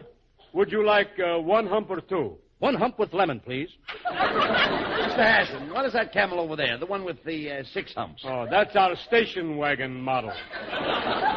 Well, we'll take him. We've got to get across the desert. Oh, if you're going across the desert, you'll need a guide. Oh, guide. The shifting sands blot out the trails. My guide, Abdul, he's the greatest on the desert. Abdul can find a trail buried under tons of sand. Abdul can find his way through anything. Good. We'll hire Abdul now. Sorry, you can't have Abdul now. Why? He's lost. Come on, Costello. We've got to get out of here. We'll cross the desert alone.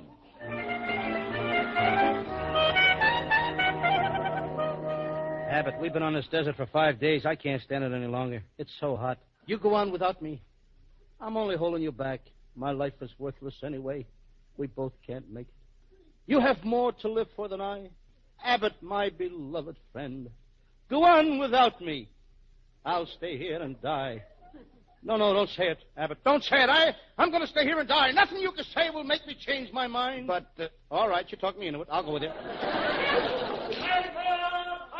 Los Angeles Express. Get the 5-star final. Los Angeles Express. Hey. What are you doing out here in the middle of the desert selling the Los Angeles papers? Boy, did they give me a lousy corner.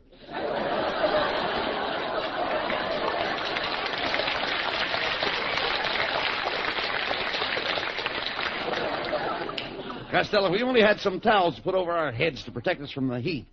Hey, look. There are 3 beautiful girls coming toward us. One is wearing a towel for a scarf. Grab it. Okay, I got it. The other one is wearing a towel for a turban. Okay, I got it. The other one is wearing... Okay, I got it. What's that? She was wearing a towel for a towel. Costello, this girl is beautiful. Look, she's wearing a veil over her face. Gee, you're pretty. Why are you wearing that veil over your face? It's the customs of the country. Anything else you'd like to know? How do I get through the customs?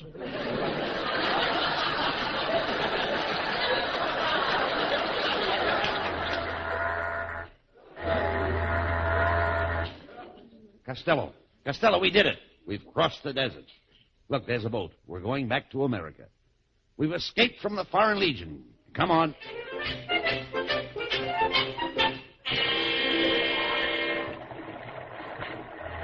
Well, Costello, we've been at sea for 3 days now. I wonder when we get home. I'll ask the captain. Hey, Captain, when does this boat get to America? This boat is not going to America. We are taking prisoners to the Foreign Legion. That did it, Abbott. I'm diving overboard.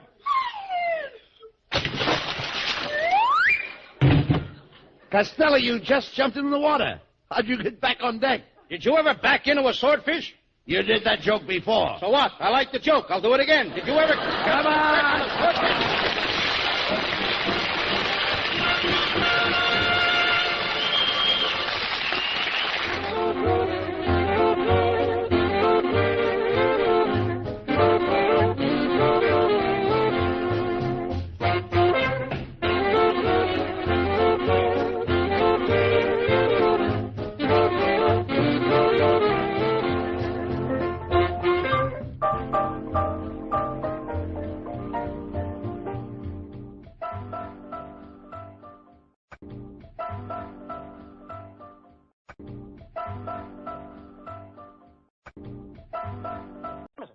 It's time for the Abbott and Costello Show. We're on the air for ABC here in Hollywood. Well, what are we waiting for? Let's go with the Abbott and Costello Show.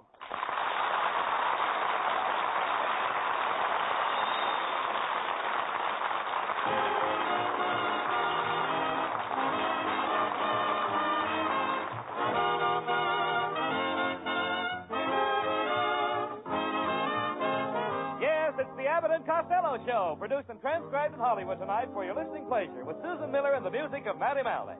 Hold on to your chairs, folks, for here they are, Bud Abbott and Lou Costello.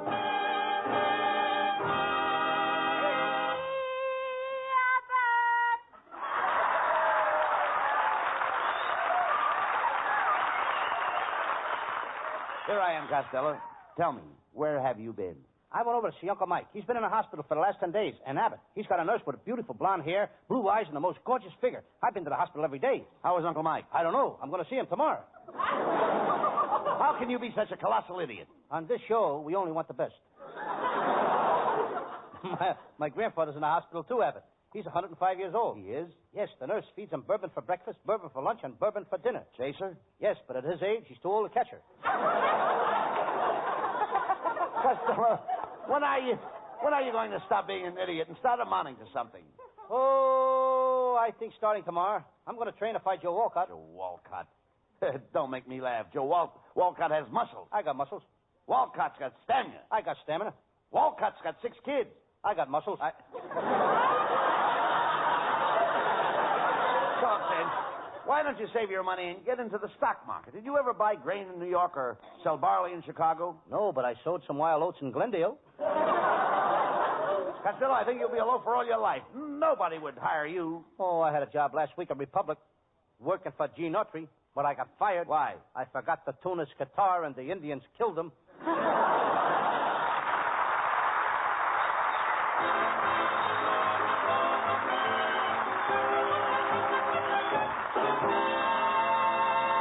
Folks, you're in for some real laughs with our zany stars tonight, but before they continue, listen to this.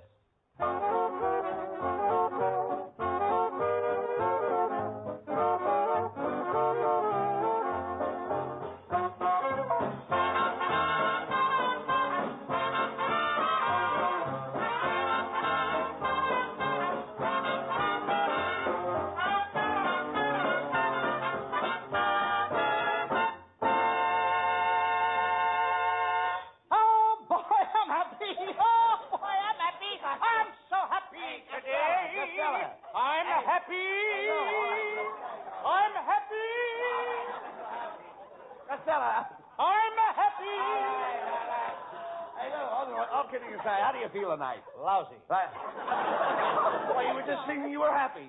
Oh, yes, I am, Abbott. I just met a very gorgeous girl. I think I'm in love. Love, you dummy. You don't even know what love is. Abbott, love is like a poker game. It starts out with a pair. He's got to have jack or better. She gets a flush. He shows diamonds. And they end up with a full house. Sometimes with a joker in the middle.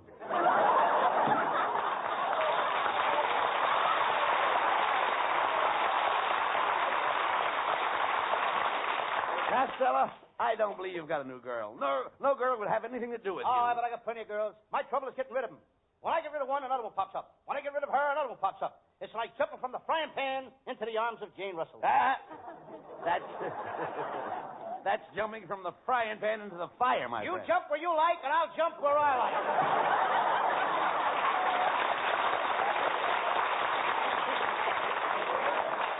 You know, you want to be careful, Costello. This is leap year. This is leap year, you know. You may get trapped. Leap year is different. Why? Well, it's the year when a woman proposes to a man.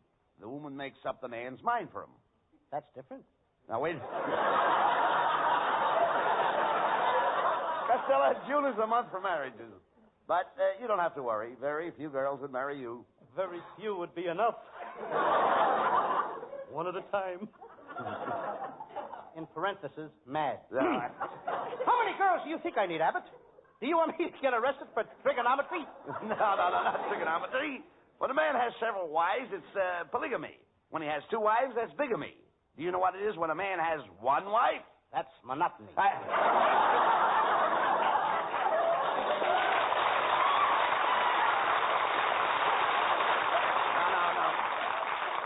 Not monotony. Not monotony. Monogamy. Do you know what monogamy is? Sure, I got a table made out of that stuff. Solid monogamy. Now, you mean mahogany. Oh, no, that's the name of the guy that sold me the table. Patrick Mahogany. No, that isn't mahogany. It's Patrick Mahoney. Do you understand? Mahoney. Mahoney is the name of the song. Mahoney done told me. Mahoney done told me. No, look.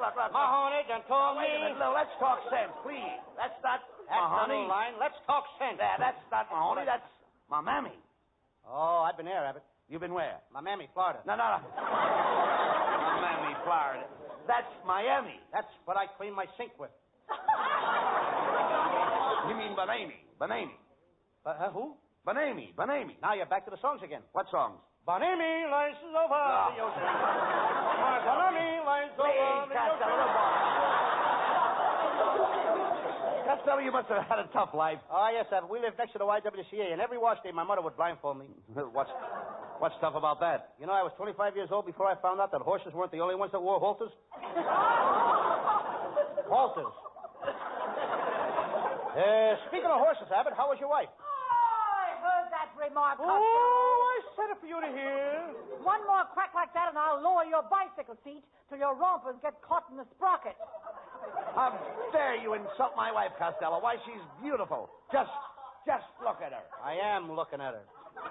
Mrs. Abbott, when I look at your left eye, I keep wondering. Wondering what? Wondering what your left eye has that makes your right eye keep looking at it.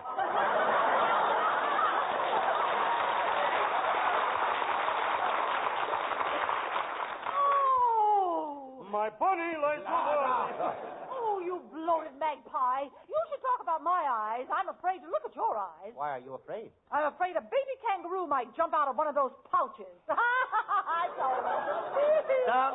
Get over that one fast. Don't let Costello bother you, honey. He's feeling a bit spring feverish. He met a new girl, and he's thinking of getting married. Getting married? Oh, what a picture. Beauty and the blimp.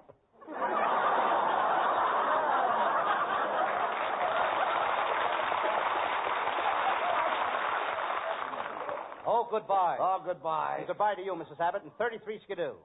Costello, that's 23 skidoo. When you get her age, it takes longer to skidoo. Oh, goodbye. Wait a minute. Hey. Who are you whistling at, Costello? That pretty girl in the front row. Well, you can't get a girl by whistling. One time I got 2 girls that way. You got 2 girls by whistling? I had a split lip. How did you get the split lip? The 2 girls were with a cop.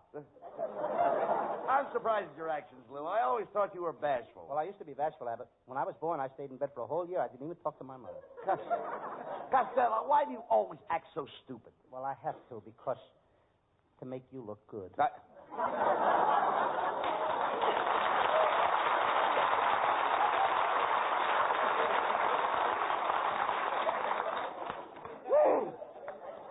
Now, wait a minute. When you came in here tonight, you told me that you had a new girl. Have you been out with her yet? Have I been out with her yet? Mm-hmm. Oh, sure. Last night we sat on her front porch. I wanted to kiss her, but her father was home. Well, does her father object to kissing? I don't know. I didn't try to kiss her father. Didn't you take her anywhere? Oh, yes. I took her out to eat. It was a swell restaurant, Abbott. That's where I got this jacket. I took it off the hook by mistake. I wish I had a pair of pants to match it. Why did you get some? Nobody hangs up pants in a restaurant.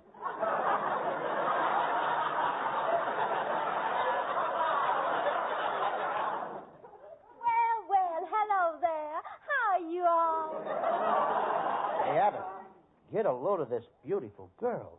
Honey, child, haven't I seen you somewhere before? Why, you showed up high. Weren't you at Ciro's last Saturday night wearing a strapless, low-cut evening gown? Uh-huh. And it had a bare midriff? Uh-huh.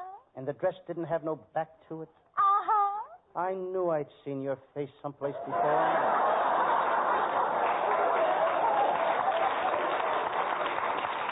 Why, you silly little boy. One silly is enough. Don't pad your part. Why, I'm the girl you were out with last night. Abbott, it's my new girl, Honeysuckle Epstein. I'm very pleased to meet you, Honeysuckle. Are you the new girlfriend that Costello has been talking about? Yes. Yeah. Yes, I sure am. And Costello, honey, when you didn't call me today to make a date, I just went all to pieces. Well, whoever put you back together again sure did a nice job. Honeysuckle, I'm crazy about you. Everywhere I go, I see your face. All night long, your face is before me. I can't sleep. Why not? I'm ashamed to have you see me in my pajamas.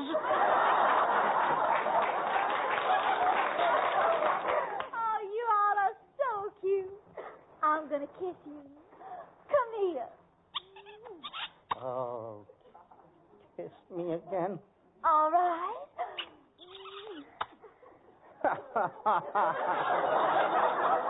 Kiss me again. All right.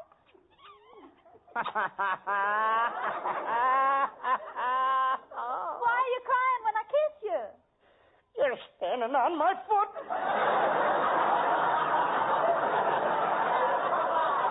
Honeysuckle, are you and Lou going out tonight? Well, no. That's what I came over to tell you, Costello, honey child. Tonight, I have a date with Lon Chaney. Lon Chaney? Uh-huh. He can't cut me out. I'll break every bone in his body. I'll tear him to ribbons. I'll beat him to a pulp. But, honey child, Lon Chaney is 6'4", and don't forget, he's a wolf man. What do you say now? Well, have fun.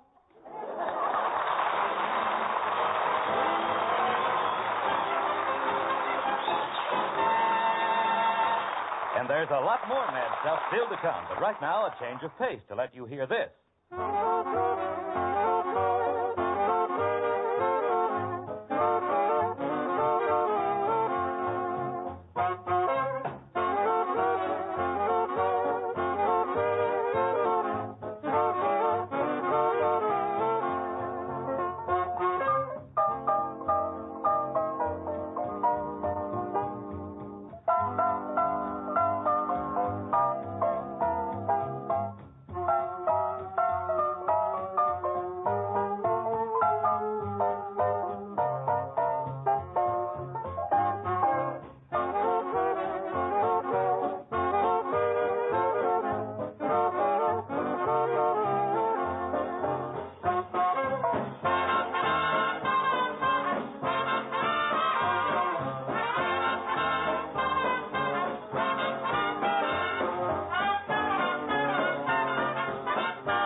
Time now for Susan Miller to join Matty Melnick and lyrically take us on a Louisiana hayride. If this troubled world is getting you down and you greet your friends with a terrible frown, relax and come with me. If old man blues has you under his grip, come along with me on a mythical trip, no tax. It's all free. Your tickets, your imagination, let it have its way. Our magic carpet's just a wagon filled with a load of hey. Get going, Louisiana hayride. Get going, we all is ready. Start something, Louisiana hayride. No use for calling to roll. Oh, I like that sport, sitting in the hay, loving it away. Oh, but the time is short. Crack your little whip, get your little ship to go. Start something, Louisiana hayride. No fooling, we all is happy. Get going, Louisiana hayride. No use for calling to roll. For those of you who've never taken this magic sort of ride, we've hired Daniel Cupid to come along with us for guide. Daniel loves this sort of a journey. In fact, they're his delight. Just follow his instructions and you will find you do all right. And as that man on the radio says, oh yes, good news tonight. Get going, Louisiana hayride. Get going, we all is ready. Start something, Louisiana hayride. No use for calling to roll. Oh, I like that sport, sitting in the hay, loving it away. Oh, but the time is short. Crack your little whip, get your little ship to go. Start something, Louisiana hayride. No fooling, we all is happy. Get going, Louisiana hayride. No use for calling to roll. Louisiana hayride. Get ready to roll.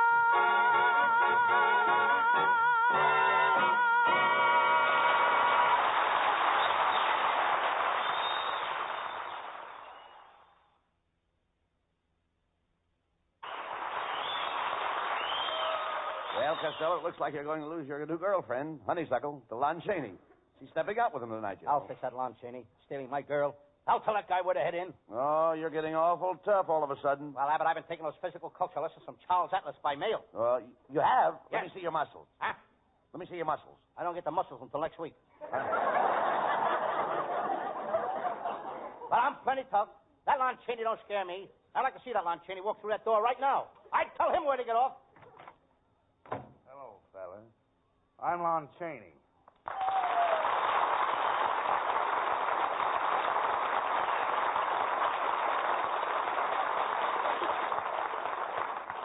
Listen, Costello, didn't I hear you just say that you were going to tell me where to get off?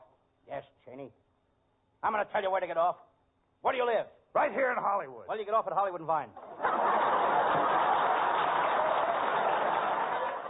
Costello, don't you get fresh with me. Remember one thing. I am the Wolf Man. Yes, Costello. When the sun goes down, he turns into a wolf. Him and 5 million other guys.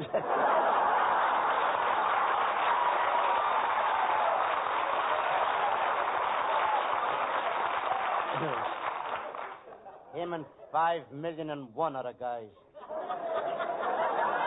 That's you, I know. Chaney, you'd better lay off me or I'll put a bullet through you the hard way. What do you mean, the hard way? Push it through. Oh, cut it out, Costello. You aren't tough. Oh, no? Lon Chaney, see my fist? What do you think of it? Dirty, ain't it? Chaney, the last guy I had a fight with is in a hospital, and he'll be there for the next 2 years. Yeah? Who is he? Young Dr. Malone. He don't graduate till 1950. Listen, you little sawed-off runt. You know what I'm going to do? I'm going to bite your head off and chew it up and swallow it. If you do, you'll have more brains in your stomach than you got in your skull.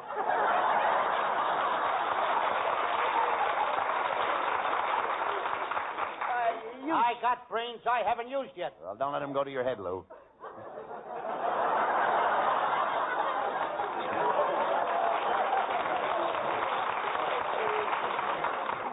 Hey, you shouldn't be jealous of Costello, Lon. Oh, I don't know, Abbott. When it comes to women, I'm a little stiff competition. You may be a little stiff, but you ain't no competition. He's got better riders than me. I don't like your altitude. What? Your attitude. Yeah. I was higher up on the other one, wasn't I? I don't like your attitude, Chaney.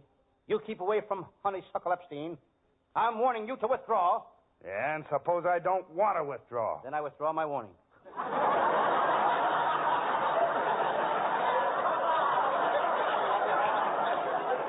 Now, don't fight, boys. Let's settle this thing peacefully. I just want to say one thing, Abbott. Listen, Costello. Be smart, fat boy. Stay away from Honeysuckle. What's the matter, Chaney? Aren't there any other girls in your life? Yeah.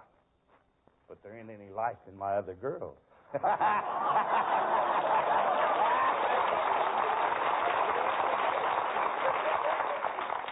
There wasn't any life in that joke either.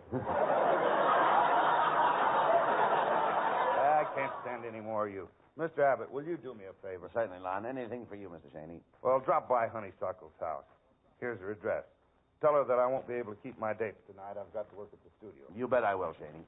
Hey, you got a pretty fancy name. What do people call you, Lon or Chaney? Well, some people call me Lon, other people call me Chaney. But my friends call me Junior.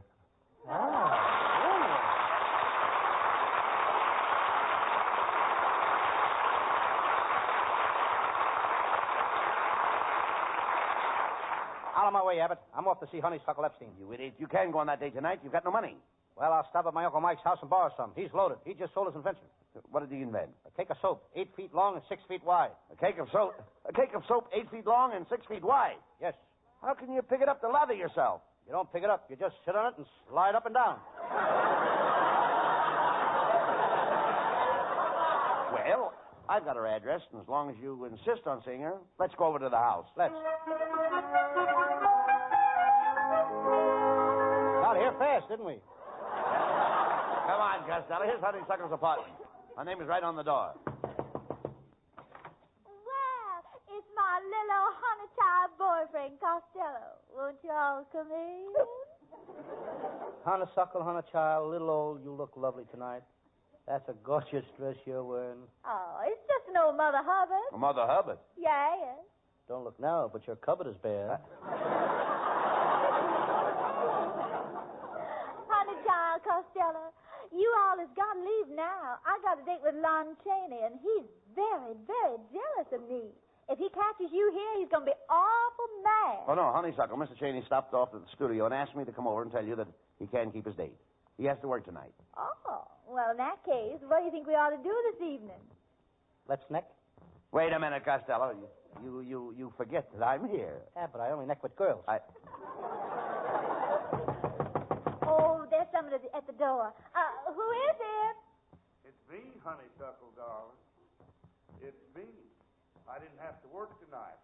After all, may I come in? Honeysuckle, we've got to do something. Lon Chaney finds Costello here, he'll murder him. I know what to do. Just a minute, Lon, honey. I'm baking a cake. I'm the cake, and if he gets in here, he'll crack my frosting. Now, Costello, here's what we're going to do. You go in my bedroom, put on one of my dresses, and I'll introduce you as Mr. Abbott's girlfriend. Come on, Costello. Into the bedroom. I'll help you get dressed. Hurry up. All right. Take it easy. All right, Costello. Get into these things here. Quick. What's this thing? Put this on first. What is it? Looks like a slingshot. That's a girdle. That's a girdle. It's a two-way stretch. No good for me. I stretch 4 ways. Oh, stop. Now, slip this dress over your head. That's it. All right, now let's go. Oh. Hello, Bud. What are you doing over Oh, I just brought my girlfriend over, Lon. I'd like you to meet her. Her name is Miss, My name is Lula Castellanets. Oh, yes. Well, shut my mouth. I all from South Patterson, New Jersey. Shut my mouth. You all. Yes, sir? Well, I'm just glad to meet you. Say, honeysuckle, put on some of that music on the Victrola and we'll have a dance.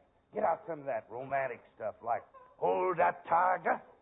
But Hold That Tiger isn't romantic. It is to another tiger. Lon, I'll dance with Mr. Abbott, and you dance with Lulu. Oh, no. Now, wait a minute. Okay. Come into my arms, me proud beauty. Oh, I'm not so proud. You ain't no beauty either.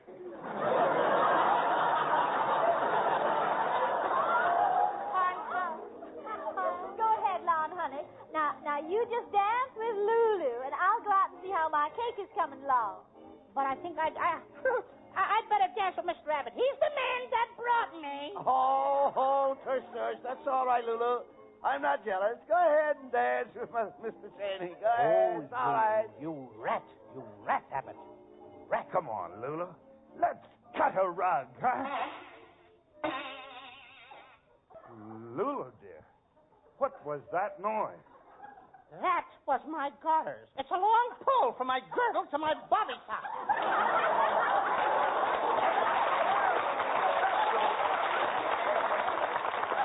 Well, you two seem to be getting along fine. I think I'll go out in the kitchen with honeysuckle. Hey, Abbott, come back here. Come here. Ah, Lulu, at last we're alone. Let me crush you in my arms.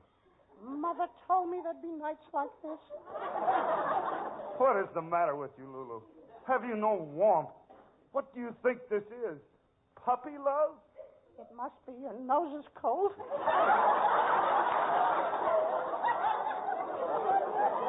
Please, Lulu. Please, Lulu. Can't you see the light of love burning in my eyes? As I draw you to me, don't you feel a spark, a fire? Yes, I do feel a spark in the fire. Is it love? No, your cigar is sticking in my ear. You can't deny me any longer, Lulu. Let me kiss you. No, not today, Lon. Please, Lulu. Just one little kiss. No, not today. Lulu, why do you keep saying, not today? Because today I am a man. Wait a minute. Why, you're Costello. I'm going to kill you. If you do, I'll never speak to you again. Abbott! Let me out of here!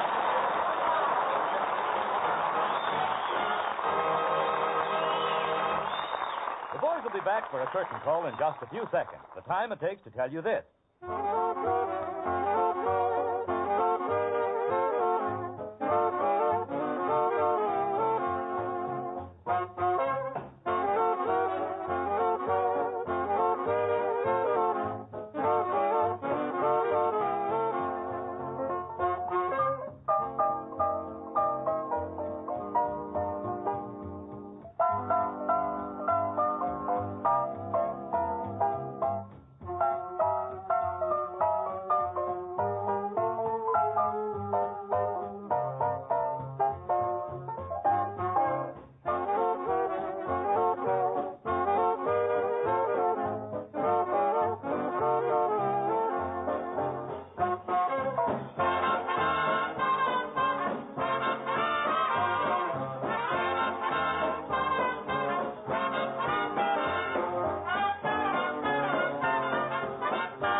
And now here are Abbott and Costello with the final word. Folks, we want to remind you of the big contest on our Saturday morning Abbott and Costello Kids Show.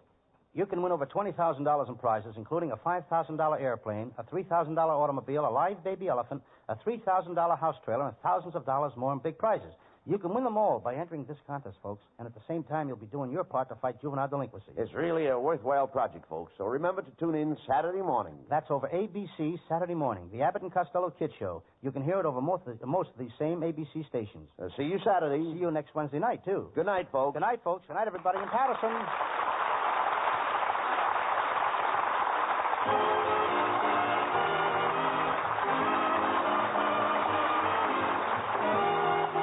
Wednesday night at this time for another great Abbott and Costello show, produced and transcribed in Hollywood by Charles Vanda and featuring Susan Miller and Matty Malnick's orchestra. This is Michael Roy saying goodbye until this same time next Wednesday. Be sure to stay tuned for the outstanding entertainment which follows throughout the evening on this ABC station.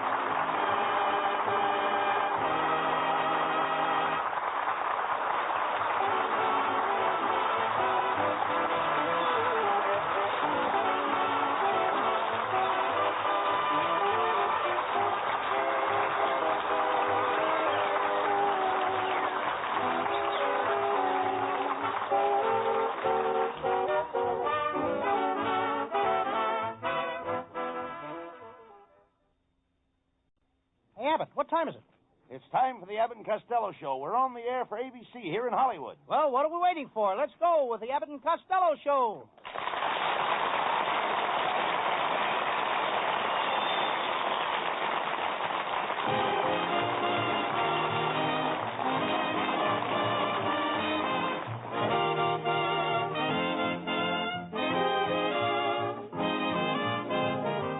It's the Abbott and Costello Show, produced and transcribed in Hollywood tonight for your listening pleasure with Susan Miller and the music of Matty Malnick.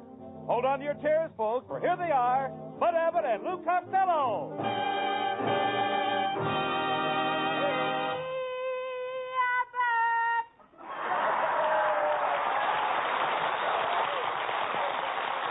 All right, Costello.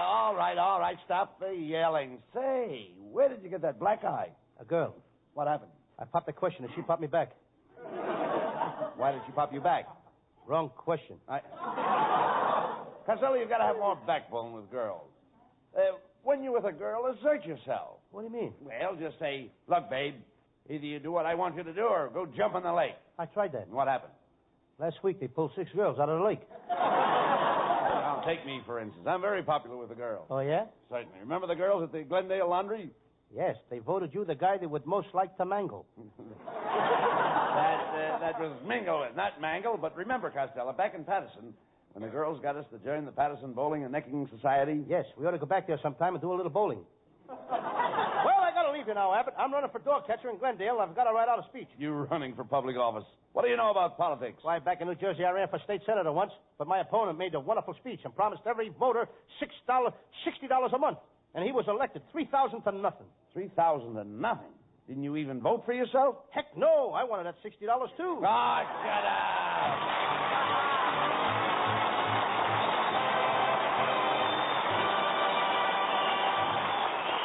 up. Folks, you're in for some real laughs with our zany stars tonight, but before they continue, listen to this.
Abbott, what's all that fish and tackle doing in your dressing room? Well, after the program, I'm going fishing in the Los Angeles River. Oh, that's silly. If you catch any fish in that river, they'll be too old to eat. What do you mean? There's so little water in the Los Angeles River that the fish are 7 years old before they learn to swim. Well, never mind that. I saw you in Hollywood yesterday buying a palette, paint and brushes. Are you thinking of becoming an artist? I am an artist, Abbott. And I've got a beautiful model that comes to my house every day. I'm painting her in a bathing suit, but she wants to quit. Why? She wants me to put on more clothes.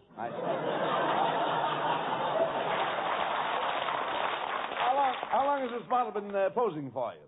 Well, she started yesterday. She came at 9 o'clock. I was painting her until 3 o'clock, and at 6, she went home. Wait a minute. If you stopped painting her at 3 o'clock, why did she stay until 6? It took her 3 hours for her to get the paint off her skin.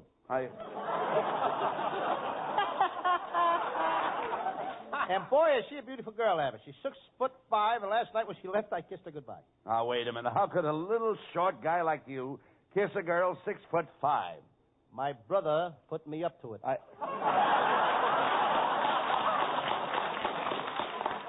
You idiot, you a painter. I don't think you ever painted in your life. Is that so? Well, here's a picture I drew of a railroad train. You drew this picture of the train?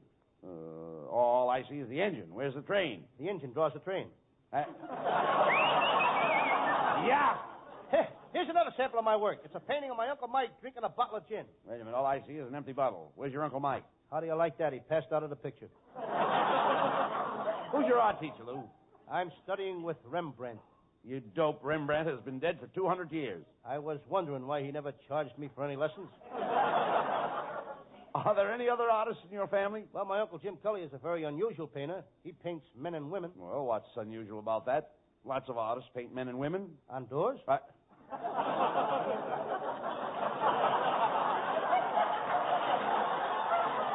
look, if you want to be an artist, Costello, why don't you learn to etch? I was thinking of that. Could I have that again? I said etch. You should learn to etch. You got to learn that? Certainly. My little nephew, Tony, etches all over. He never took a lesson in his life. No. He had a 7-year etch. No. He scratched real hard and did it in 3. No. Of course, you can do a lot of good etching in 7 years. Oh, sure. Yes, but this etching is like engraving. You scratch on a copper plate.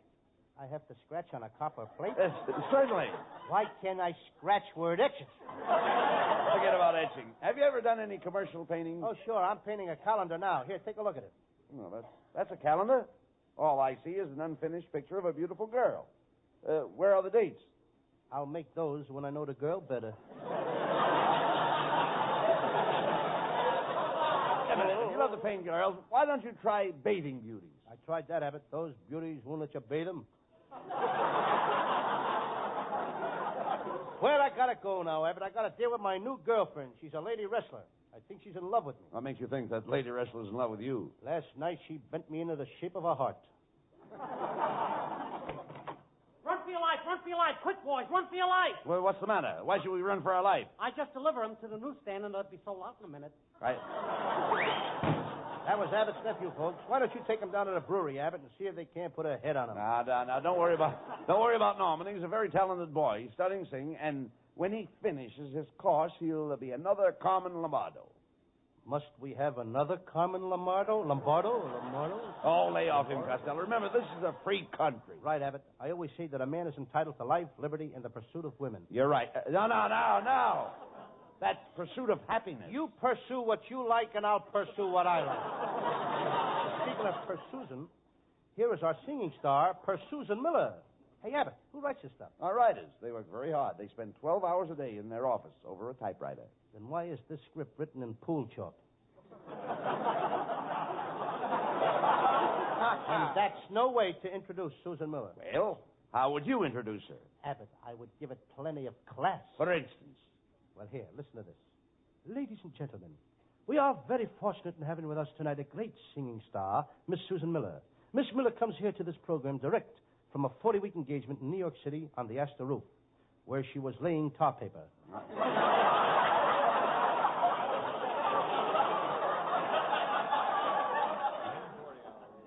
Ladies and gentlemen, this little girl, Susan Miller, is going places. And if I had time, I'd go with her. For her selection tonight, she will sing that touching ballad, Mother, Stay Away from That Oatmeal Salesman, or he'll let you have it in the mush. During this number, she will be accompanied by Matty Malnick and his You Can Have 'Em, I Don't Want 'Em, They're Too Flat for Me orchestra. During this number, you will hear a feature solo by the band soloist, Rudolph, and his magic pressure cooker.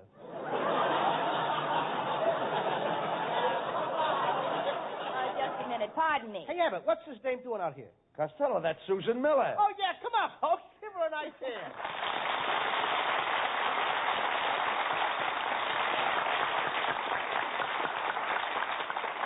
Costello, I heard those remarks, and I want to talk to you. You mean you want to talk to me, Lou Costello, in the flesh? No, just the way you are will be all right. Now, what's the idea of telling people that I laid tar paper on the roof of the Astor Hotel? You didn't? Certainly not. It was the Biltmore Hotel. By the way, Costello, I noticed you were out with another girl last night. Shame on you, Costello. You're supposed to be going steady with Susan, and you got with another girl? Who was she? I don't know, but she was very classy. I'll tell you who she was.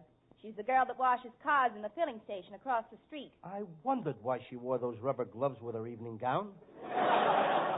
Well, Costello, if you're going to go out with other girls, and I'm going to start going out with other men. That's telling him, Susan. You can get plenty of dates. I'll say I can. Why, just this evening, a handsome stranger walked up to me on the street and asked me for a date. Gee, Susan, I hope you wouldn't go out with a total stranger. I should say not. I told him off. You did? Yes.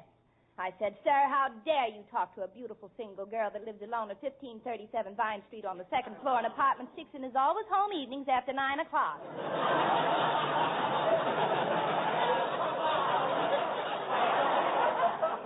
You certainly told him off. I thought you were going to get chummy with him. Susan, you better let me take you home tonight. It isn't safe for a pretty girl like you to be on the streets alone. Oh, that's ridiculous.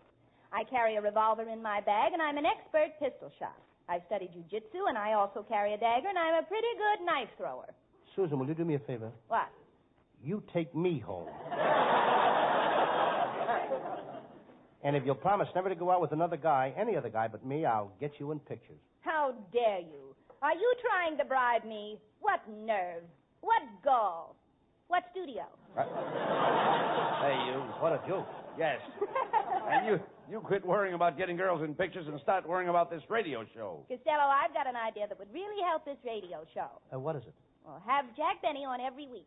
If we had Jack Benny on every week, they wouldn't need me. You catch on fast. So long, Fatso.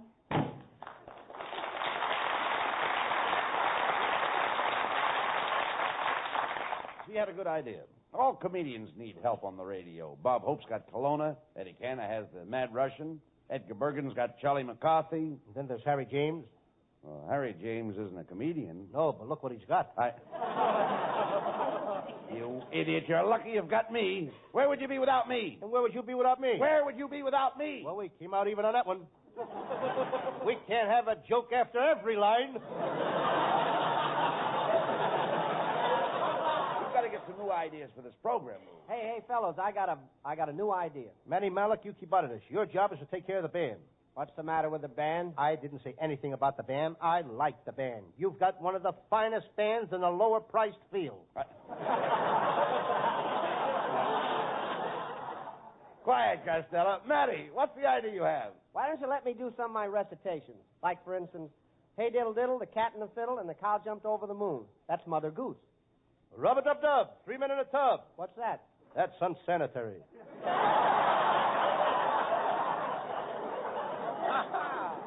Abbott, Malnick ain't got no talent. We're wasting time. If you want some new ideas for this program, why don't we put my pal, the drummer, on? Now, there is a clever fella. All right, bring him up here. Come here, Oliver. Do you call me? Yes, Abbott. I want you to meet our drummer, Oliver Storcheese. Oliver Storcheese.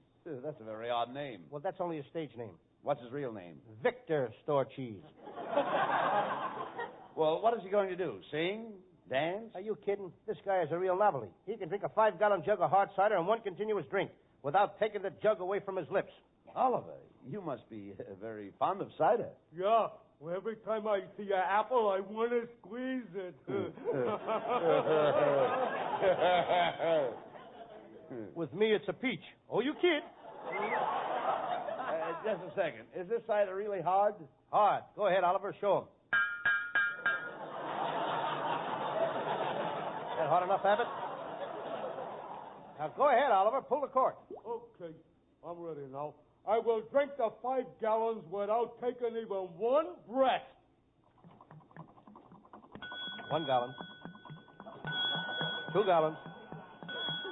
3 gallons, and not a drop on his chin. This guy's going to scuttle himself. Abbott, he did it. How do you like that? Boy, this fellow is loaded with talent. He's got a little cider in him, too. Oliver, that was a great stunt, and I'm sure that the radio audience wants to hear a few words from you. Say something, Oliver. Thank you, Oliver Storcheese.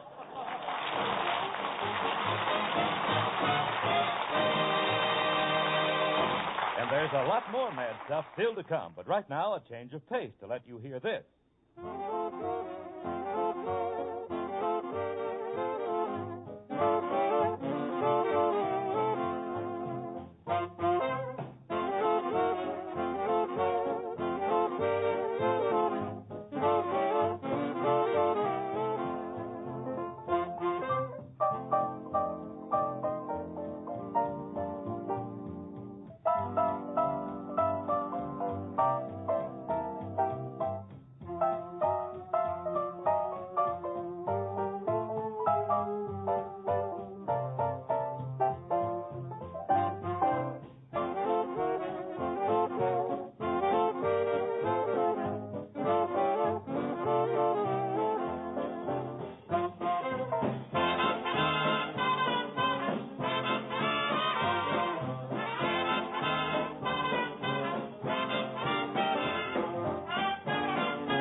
Susan Miller sings with Matty Malnick's orchestra. I've got rings on my fingers and bells on my toes. Jim O'Shea was cast away upon an Indian isle. The natives there, they liked his hair, they liked his Irish smile. So made him chief pangendrum, the nabob of them all. They called him Jujuboo Jay and rigged him out so gay. So he wrote to Dublin Bay to his sweetheart just to say, sure, I've got rings on my fingers, bells on my toes, elephants to ride upon my little Irish road. So come to your nabob, and next St. Patrick's Day, be Mistress Mumbo Jumbo Jujuboo Jay O'Shea. O'er the sea went Rose McGee to see her nabob grand. He sat within his palanquin, and when she kissed his hand, he led her to his harem, where he had wives galore. She started shedding a tear, said he now have no fear. I'm keeping these wives here just for ornament, my dear, 'cause I've got rings on my fingers, bells on my toes, elephants to ride upon my little Irish road. So come to your nabob, and next St. Patrick's Day, be Mistress Mumbo Jumbo Jujuboo, Mistress Mumbo Jumbo Jujuboo, Mistress Mumbo Jumbo Jujuboo Jay O'Shea.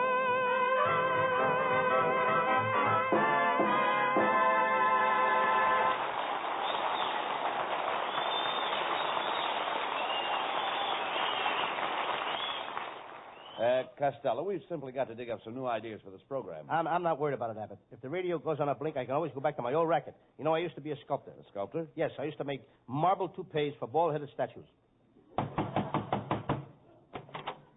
Good evening, gentlemen. I understand you boys are looking for a new idea for your radio show, and I have just what you need. My name is Benny Rubin. Costello, this is Benny Rubin, the famous Broadway comedian.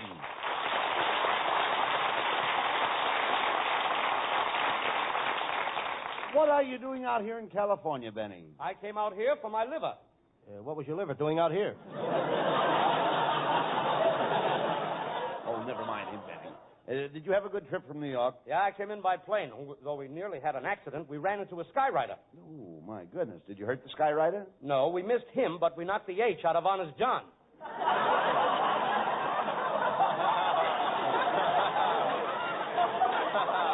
Yeah, the last time I flew on a plane from New York, there was a fresh guy on a plane annoying the hostess.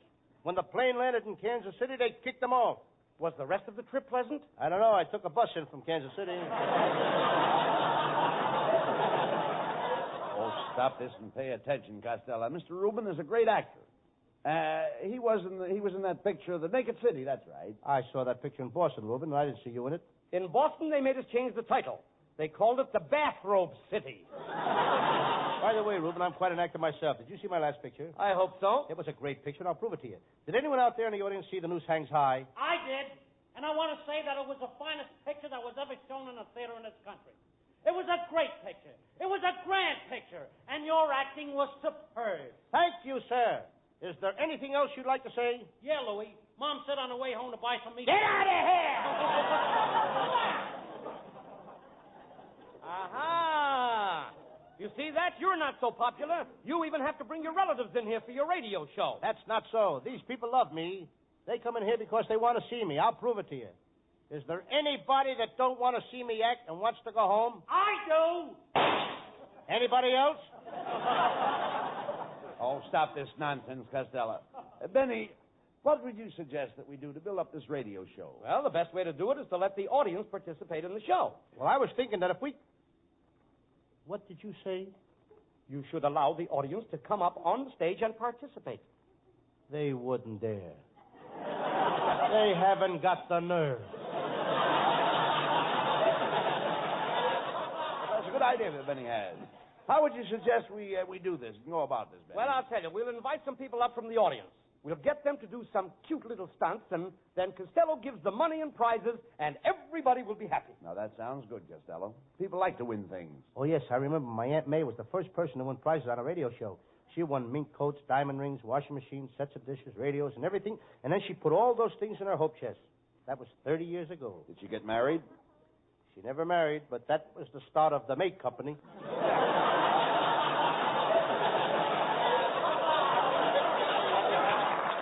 Well, what do you say, boys? How about it? Shall we get some people up on the stage and get things humming? Hey, this sounds like fun, Benny. How about you, sir? Would you come up here? You, sir. Hey, thank you, sir. Would you stand right here, please? Thank you. Yeah, now, what is your name? Harry Brown. And your occupation? I'm a pickpocket.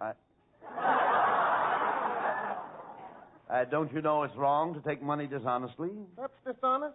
Why, what do you do for a living? Pardon me. Let's go on with the program. Wait a minute, boys. Let me handle this. Now, when the audience came in tonight, we gave out door prizes. What did you get when you came in the studio tonight? 3 wallets, a top coat, and a diamond bracelet. No, sir. I didn't mean that. What did you get from our sponsor? Nothing. I didn't know where he was sitting. I see. Forget the question, and let's get on with the show. Mr. Costello will ask you a simple question, and if you don't answer it, Mr. Costello will think up a stunt for you to do. Now, I want you to answer this question before the bell rings. What country... Too late, you missed. Sit down there for a minute, and I'll think up a stunt for you, Susie. And here's our next contestant, this young lady. Now, what is your name, miss? Magnolia Randolph. Oh, gosh, you're pretty. Are you sure that's your right name, Magnolia Randolph? Yes. And I have a gold identification bracelet on my ankle that'll prove it. Here's a... Oh, my gold anklet is gone. That's right, Bud. That's her name.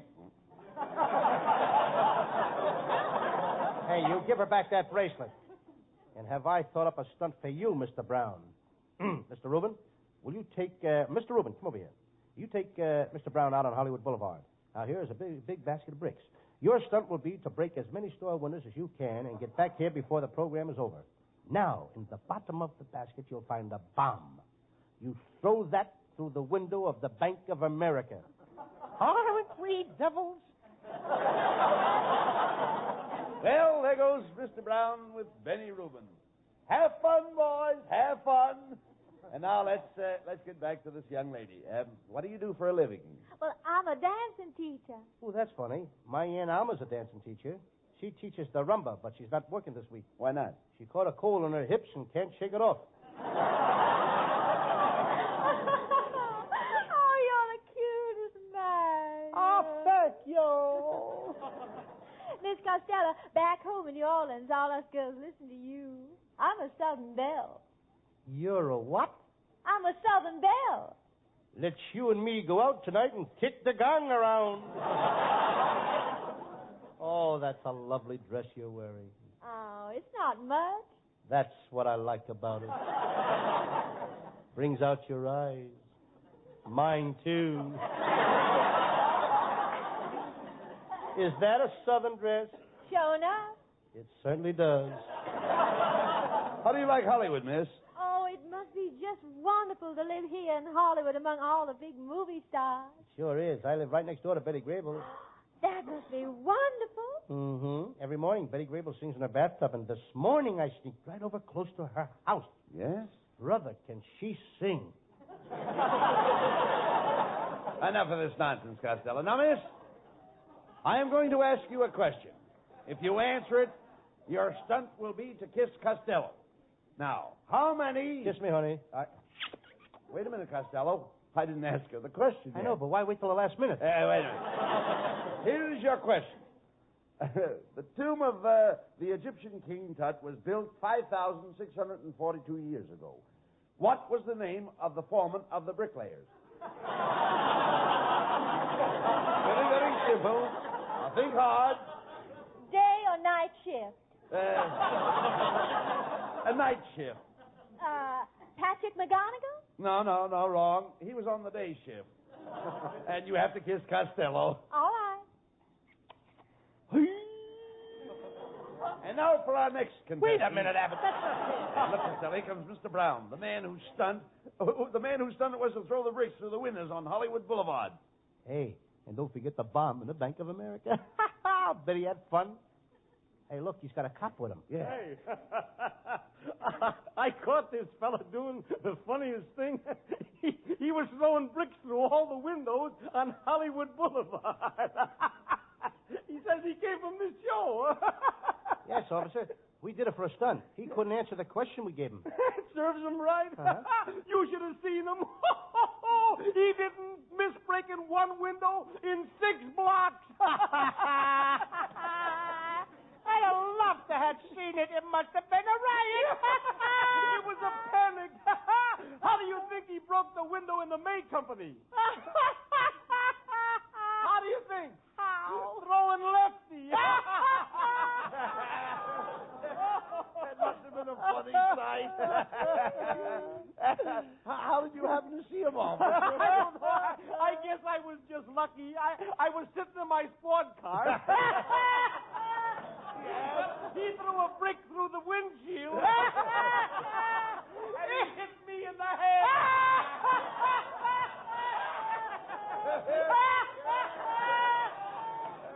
Boy, what a stunt that was.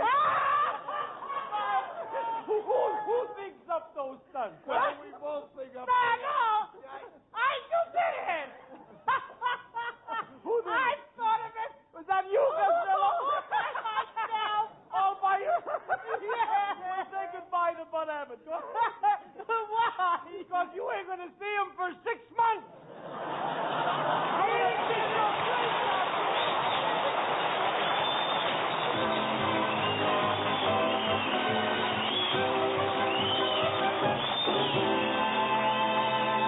The boys will be back for a curtain call in just a few seconds. The time it takes to tell you this.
now here are Abbott and Costello with the final word. Folks, we want to remind you of the big contest on our Saturday morning Abbott and Costello Kid Show.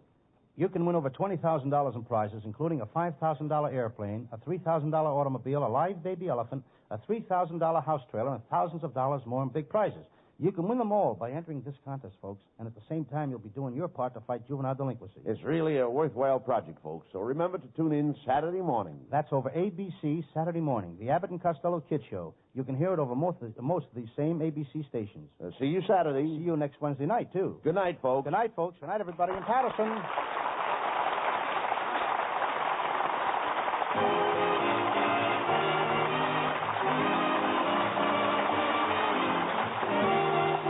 Wednesday night at this time for another great Abbott and Costello show, produced and transcribed in Hollywood by Charles Vanda and featuring Susan Miller and Matty Malnick's orchestra. This is Michael Roy saying goodbye until this same time next Wednesday. Be sure to stay tuned for the outstanding entertainment which follows throughout the evening on this ABC station.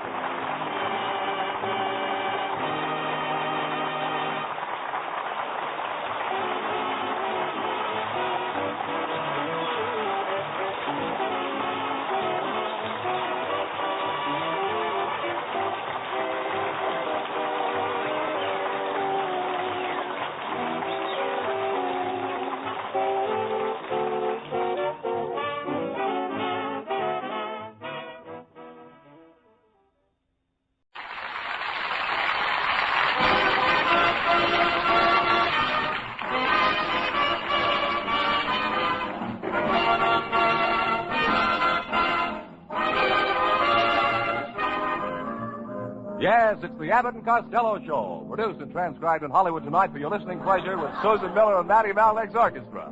So, hold on to your chairs, folks, for here they are, Bud Abbott and Lou Costello.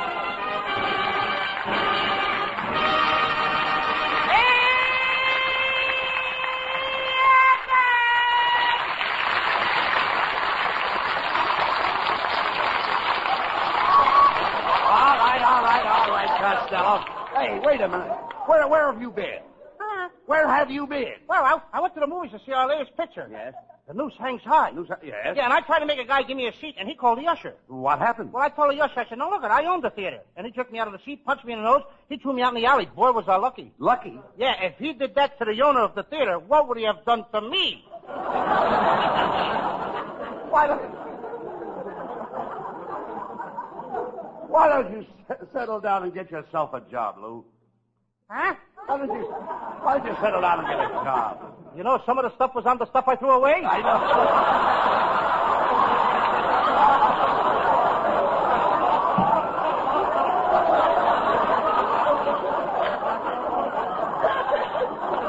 Hey, Abbott. What?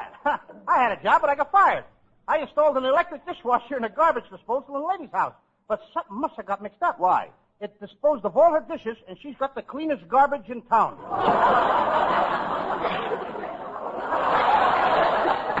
You know, speaking of garbage, Lou, you told me you had a date tonight. Oh, yes. Speaking of garbage. I mean, sorry. I didn't mean it that way. You didn't tell me That reminds you that I had a date? That's right. No, not exactly that, but... Speaking of garbage. No, I didn't mean it that way, Lou. This was a swell date. Yeah, all right, I know. But you did have a date, didn't you? Yes, I did have it. I had a very nice date. I had a date with my new girl, and she works in the library. And she told me to meet her right behind the Encyclopedia Britannica. Why behind the Encyclopedia Britannica? Well, gee, do you think I want to learn something? Oh, say. What were you doing in the library in the first place? Don't you like encyclopedias? Yes. When I was a little better boy, my mama bought me an encyclopedia. She did? Well, that's wonderful. I used to ride to school on my encyclopedia. Oh, you...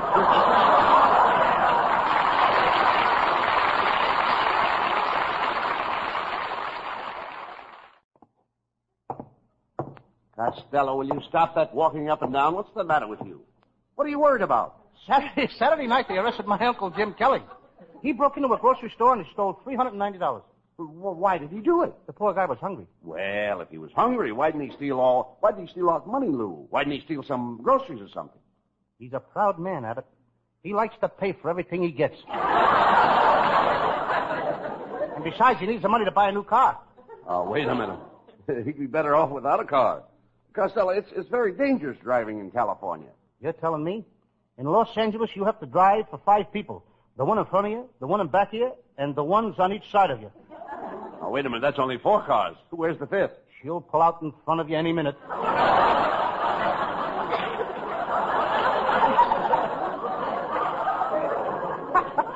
Well, Abbott, I gotta leave now. I got a new job with my brother Pat in the trucking business. Has he got his own truck? Yeah, you should see it, Abbott. It's 1 inch wide and a block long. A truck 1 inch wide and a block long? Mm-hmm. What does he deliver in it? Spaghetti. Oh, Sam. Is your brother Pat making any money in the trucking business, Lou? Oh, yeah. She did so good last week that he bought his wife one of those new electric blankets. It saves her a lot of time around the house. Now, wait a minute. How can an electric blanket help her with the work around the house? Well, she takes the eggs and the bacon to bed with her. And when she gets up in the morning, breakfast is ready. That electric blanket is making her very popular, too. What do you mean? Last night, she turned it on too high, and now... Yes? She's the toast of the town. Oh, Mr. Costello, I've got to talk to you. I've got a great idea. Wait a minute, mister. What's the idea of breaking in here like this? Oh, I've got an idea that will make you two the most popular comedy team in radio. What is it? I'll stamp your name underneath every cow in the country. Wait a minute. How will that make us popular? Well, at least you'll have all the farmers pulling for you.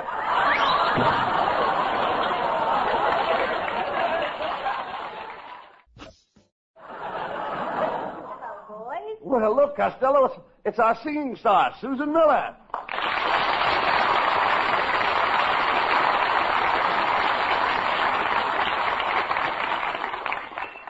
Susan, I'm certainly glad you showed up tonight because I'm going to sing a duel with you. Costello. You mean a duet. A duel is where somebody gets hurt. You never sang with me, did you?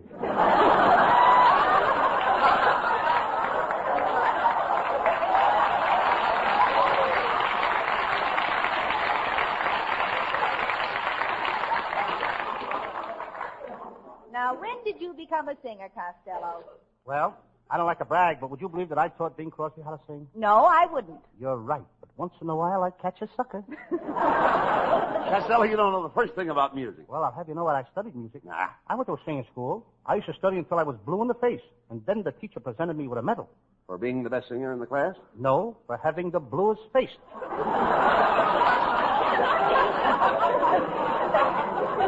Well, I've got to go now, boys. So long, Costello.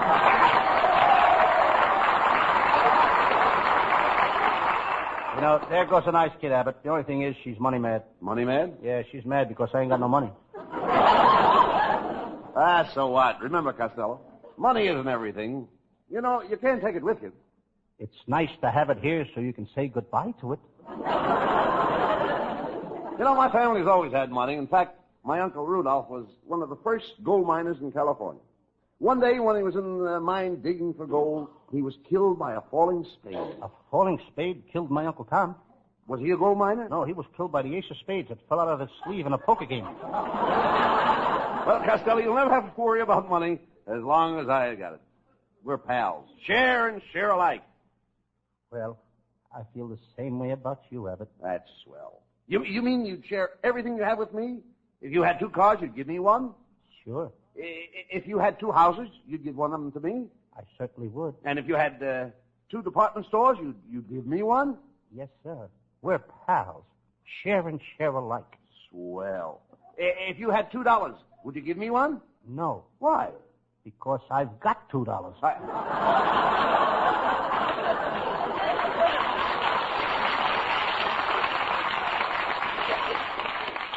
Well, that's the way you feel, eh? I thought I was your pal. Are you trying to tell me that money means more to you than I do? I didn't say that, Abbott. Well, does it? Yes. That settles it, Costello. I'm going on my vacation to New Jersey, and I'm not taking you with me. Who wants to go to New Jersey now? When we were there last summer, the mosquitoes were so big they were carrying baseball bats. I woke up in the middle of the night and 2 of them were sitting on my stomach holding a conversation. Don't be silly. Mosquitoes can't talk. Don't tell me. These 2 were certainly chewing the fat.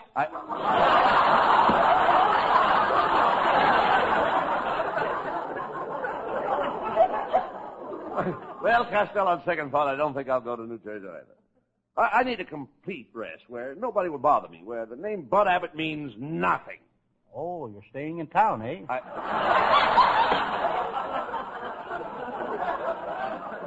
Never mind that.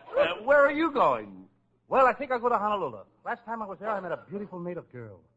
She was gorgeous, and what a figure. All day, she'd walk around carrying a big basket on her head.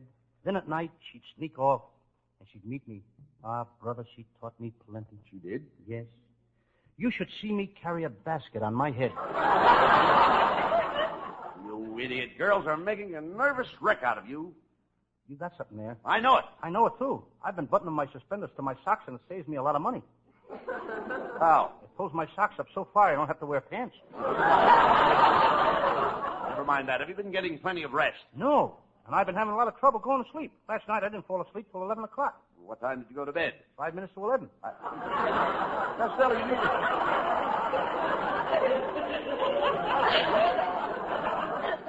Costello, you need a vacation. You've got to stop running around with girls. It's affecting your brain. I think you're right, Abbott. I know it. Last night I had a date to pick up a girl at Hollywood and Vine. I drove down to Hollywood and Vine. Then I went to dinner, and all during dinner I felt as if I'd forgotten something. Then to a movie, and all through the movie I felt as though I'd forgotten something. Then I drove to Griffith Park, and I started to neck, and I still felt as if I'd forgotten something. Then I went home, and I remembered what I forgot. What was it? I forgot to pick up the girl.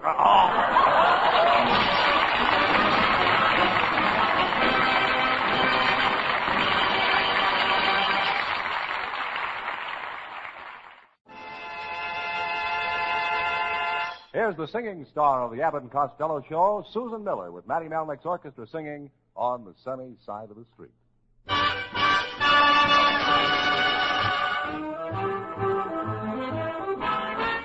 Grab your coat and get your hat. Leave your worries on the doorstep. Just direct your feet to the sunny side of the street. Can't you hear that pitter-pat, and that happy tune is your step. Life can be so sweet on the sunny side of the street. I used to walk in the shade with those blues on parade. Well, now I'm not afraid. This rover crossed over. If I never have a cent, I'll be rich as Rockefeller. Gold dust at my feet on the sunny side of the street.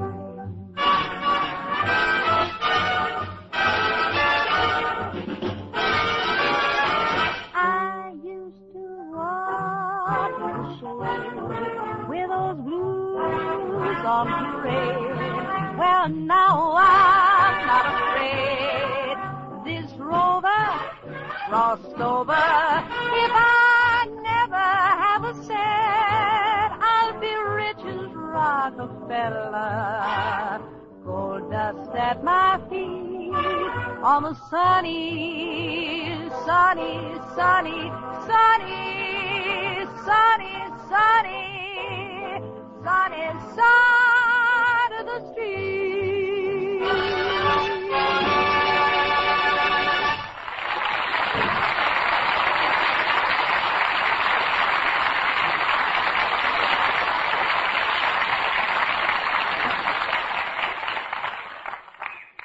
Oh, Abbott. What? I got an awful headache. Will you run to the drugstore and get me some aspirin? No.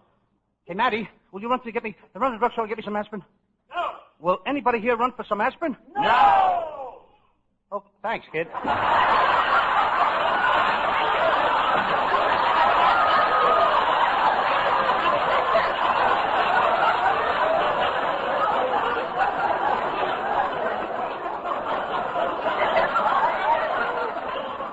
You know, right now I got no joke. Nobody will go after it. Nobody will go after it. Nobody will go after the aspirin. Now. Okay. Hand me the phone. I'll get that aspirin. I'll put in a long-distance call to Washington. Who are you calling in Washington? Henry Wallace. That guy will run for anything. Right.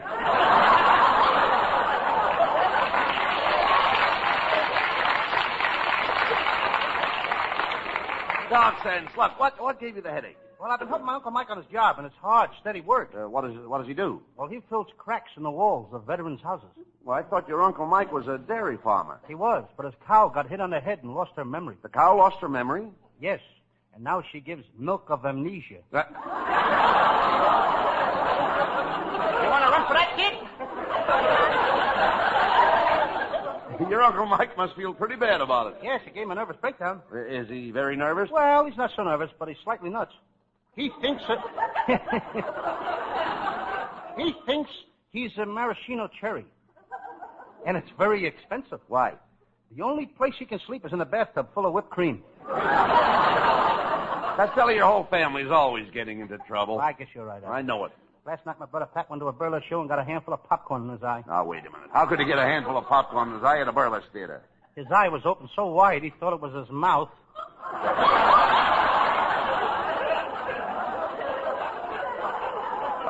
Never mind about your brother. I'm worrying about you. Tonight when you go home, make a lot of hot tea with lemon. Then soak your feet in the tub.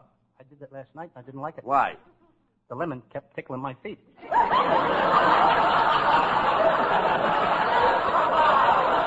say you're going to take a vacation. You've got to get away from girls. Come on. We'll go to the Travel Bureau.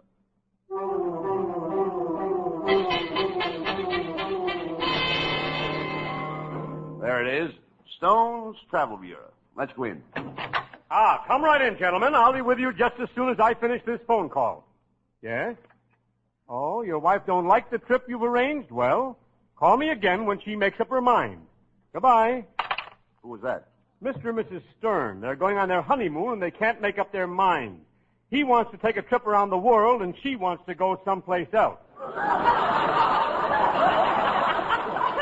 All right, what can I do for you, gentlemen?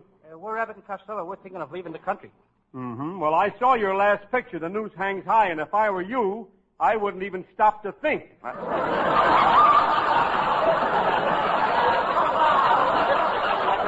You're a pretty fresh guy, aren't you? Just who are you? I own this travel bureau. My name is Stone. The first name is Roland. Rolling Stone, eh? Rolling Stone. That's right, Rolling Stone. And from the looks of your head, you haven't gathered any moss. Pay no attention to him, Mr. Stone. Costello's been very nervous lately, and he wants to go on a vacation. Well, how about our island tour? That takes you to Panama. After that comes Cuba. After that comes Bermuda. After that comes Haiti. What comes after Haiti? Haiti 1, Haiti 2, Haiti 3. What else? You like that tour? It'll cost you $700. I know, but wait a minute. Costello hasn't got $700. Oh, then, Costello, maybe you'd be interested in this tour. Of course, you'd have to take along a bag of onions, a box of salt, a frying pan, a mix master, and a double boiler. What kind of tour is that? A cook's tour.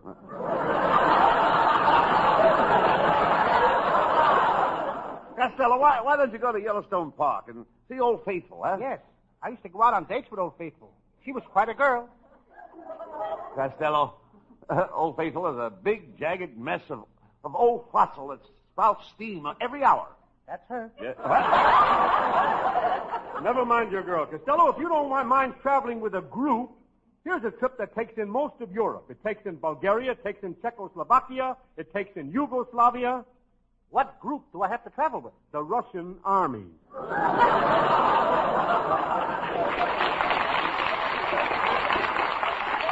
Oh, wait a minute, Costello. I have an idea.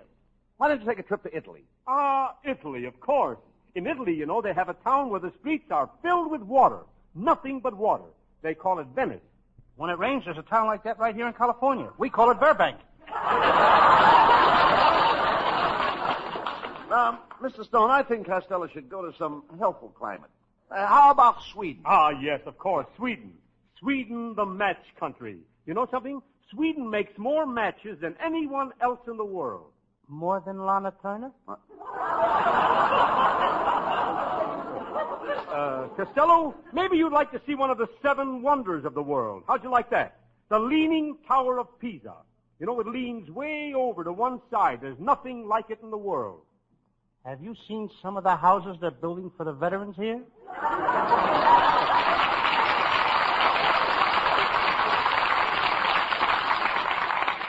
Mr. Stone, what are the prices of these tours? Oh, they're different prices. Now, for instance, a tour to England costs $500, tour to France costs $700, and a trip to Russia, Costello, will cost exactly 75 cents. Oh, wait a minute. Only 75 cents to go to Russia?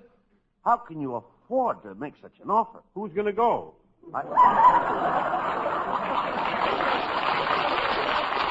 All right, now, Costello, how much money have you got to spend on your vacation? I got between $98 and $100. Well, which is it, 98 or 100? It's between $98 and $100. I got $2.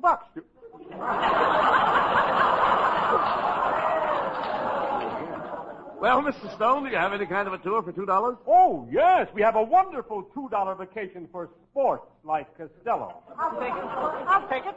When do we leave? Right now. Okay, good. Where does this $2 tour take me? For a brisk walk through the La Brea tar pit.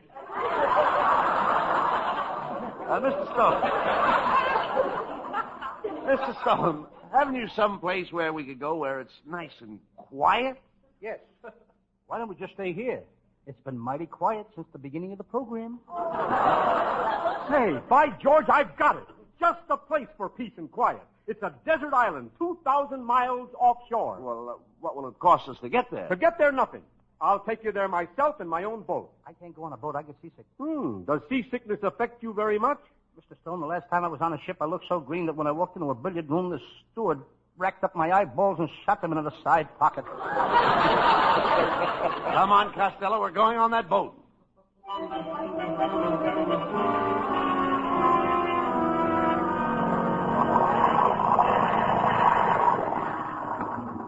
Well, gentlemen, there's the island. What do you think of it? What a horrible-looking place. I don't like it. What are you complaining about, Costello? It didn't cost us anything to get here. I want to go back. To go back, it'll cost you $300. Hey, I ain't got no $300. All ashore that's going ashore. That means you, Fatso. Get off the boat. Goodbye. Have fun. Look what you've done, Costello. We're all alone on this deserted island. We may die here. I don't want to die. I'm too young. I'm only 25. Abbott, you're only 25 years old? Yes. Then I got nothing to worry about. Why? If you're only 25, you're here alone. I haven't been born yet. Costello, how can you joke about this? Here we are, 2,000 miles from shore. No food, no water. We're in more trouble than anybody else in the world. Have you read the Kinsey report on Matty Malnick? Costello, this heat is killing me. Oh, pal, I think I'm going to die on this island. Costello, my buddy. Yes, Abbott. When you get back, find the woman I love. Go to her and tell her I love her dearly. Take that message to the woman I love. Okay, Abbott. To the woman you love. Yes, to the woman I love. But what shall I tell your wife? Come on, we've got to find a way to get off this island. Hey, look, Costello. Cannibal. One of them is coming toward us. Welcome to Ireland. That boy. Hey, Abbott, get me out of here, will you? Quiet. Quiet, Costello. These cannibals are headhunters. They shrink people's heads. This guy is the biggest shrinker I ever saw. Oh, don't be afraid. We peaceful cannibals. Well, don't you even fight with the other tribes? We never fight. We haven't had a war 200 years. Well, how do you explain that? We're not civilized.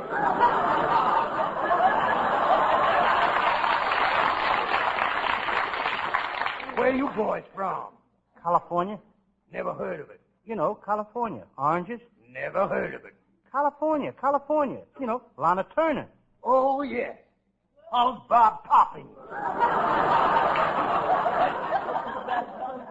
Chief, maybe you know my Uncle Tom. He was shipwrecked on one of these islands with a beautiful redhead. For 3 whole years he was on the island alone with this gorgeous redhead, and then a terrible thing happened. What? He was rescued. Costello, I'm afraid we'll never be rescued. Oh, pal, this is it. This is the end. Don't say that, Abbott. I don't want to die. Don't worry, Costello. We'll soon be in heaven at the pearly gates. And when Gabriel sees you, he'll blow his horn. And when he sees you, he'll blow his top.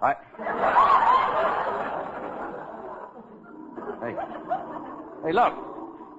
Look. Look, Costello. A plane. Quick. Signal. Quick, signal. Hurry up. Take off your shirt. Wave it. Hurry up. Okay. Hurry up. Take it off. I'm waving my shirt. Okay. Look, the plane is coming lower. They saw my shirt. They saw my shirt. Hey, look. They dropped a package of supplies, and there's a note tied to it. Oh, they saw my shirt. They saw my shirt. Well, quick, read the note. Okay. What does it say? Okay. Look. It says, wash that dirty shirt.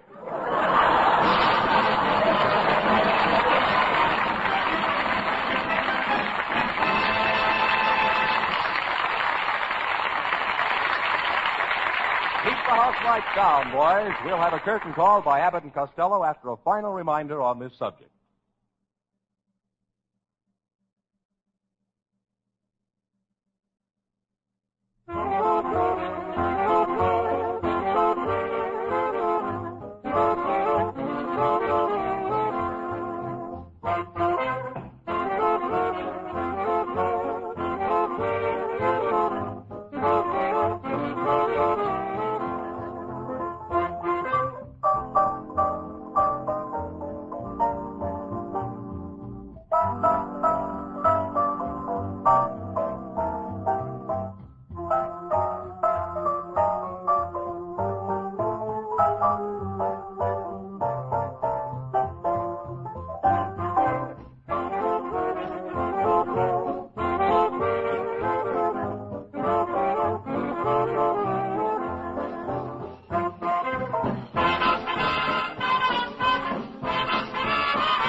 Costello, why don't you try to take off a little weight this summer? Oh, I'm doing that now, Everett. Susan Miller and I are taking reducing treatments. I've lost 100 pounds up to now. What about Susan? She's disappeared altogether. Oh, good night. Everybody in Patterson.